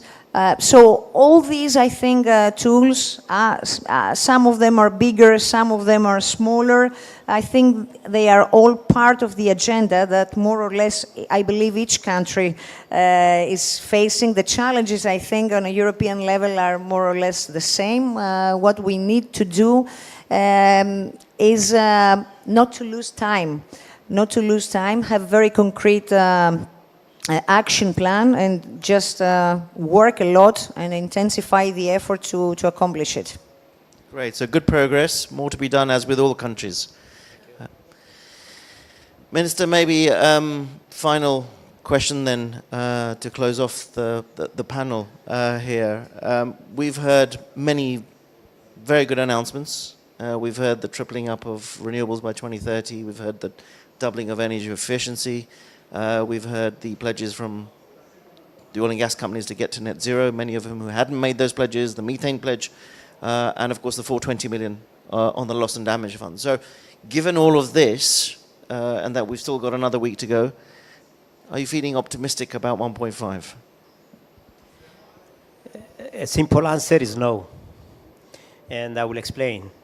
Europe is doing the right thing to reduce emissions, carbon emissions. The rest of the world, though, is not doing enough, and we saw it on the graph. And unless we manage to get the majority of people on this, on Earth, to do similar things and take similar measures, you understand that it will be very tight and very tough to get to 1.5 reduction. And despite in Europe doing the right thing and we are developing the right technologies, I believe we are creating an environment in Europe that will not be and may not be already competitive in terms of our products, the European products. And we see other continents developing similar products that they are more competitive. I mean, you put them out to market and they are not, they are of lower cost and possibly of better quality. We don't know. So you understand that we need to manage this transition carefully. We understand there are certain objectives. We have to deliver them by 2030, by 2050. Still, this management of this shift from where we were and where we want to go needs to take into consideration the rest of the world as well. Simply because I fear that on occasions we shoot our feet and we are making Europe a non-competitive market. And because transition, the green transition has a cost, I believe this cost needs to be shared with the rest of the world. Of course, understandably, there are nations, there are continents that they are striving for survival. You understand, you do not expect much from these continents because they don't have the basics. However, there are developed countries that they are not doing enough at this point in time in order to deliver the 1.5 Celsius reduction. Having said that, we in Cyprus, we do very similar things to what the Deputy Minister just said. The lower cost of energy is the saved energy. And this is why we focused on households rather than on the expensive grids. We try to make the households autonomous. We provide the schemes and incentives in order to invest on photovoltaics, so that there is self-consumption within the household. And there will be a new plan coming in because not all people, they have the capex to put on investments for photovoltaics in their households. The government, we decided that we will use certain of the emissions costs that the government is collecting from conventional power generation to put them back into green, and we are providing loans to the households in order to repay it by putting photovoltaics, repay them with monthly installments. And the target is to make all households, including flats on multi-story buildings, autonomous and away from the grids, because this saves on the expenditure and the expense on the capex that you put on the grid. The grid can be a very expensive asset. Thank you. Thank you very much. I think that rounds off our panel. So thank you to all the presenters. Special thank you to Deputy Minister Dugu and to Minister Papanastasiou. So let's give them a round of applause.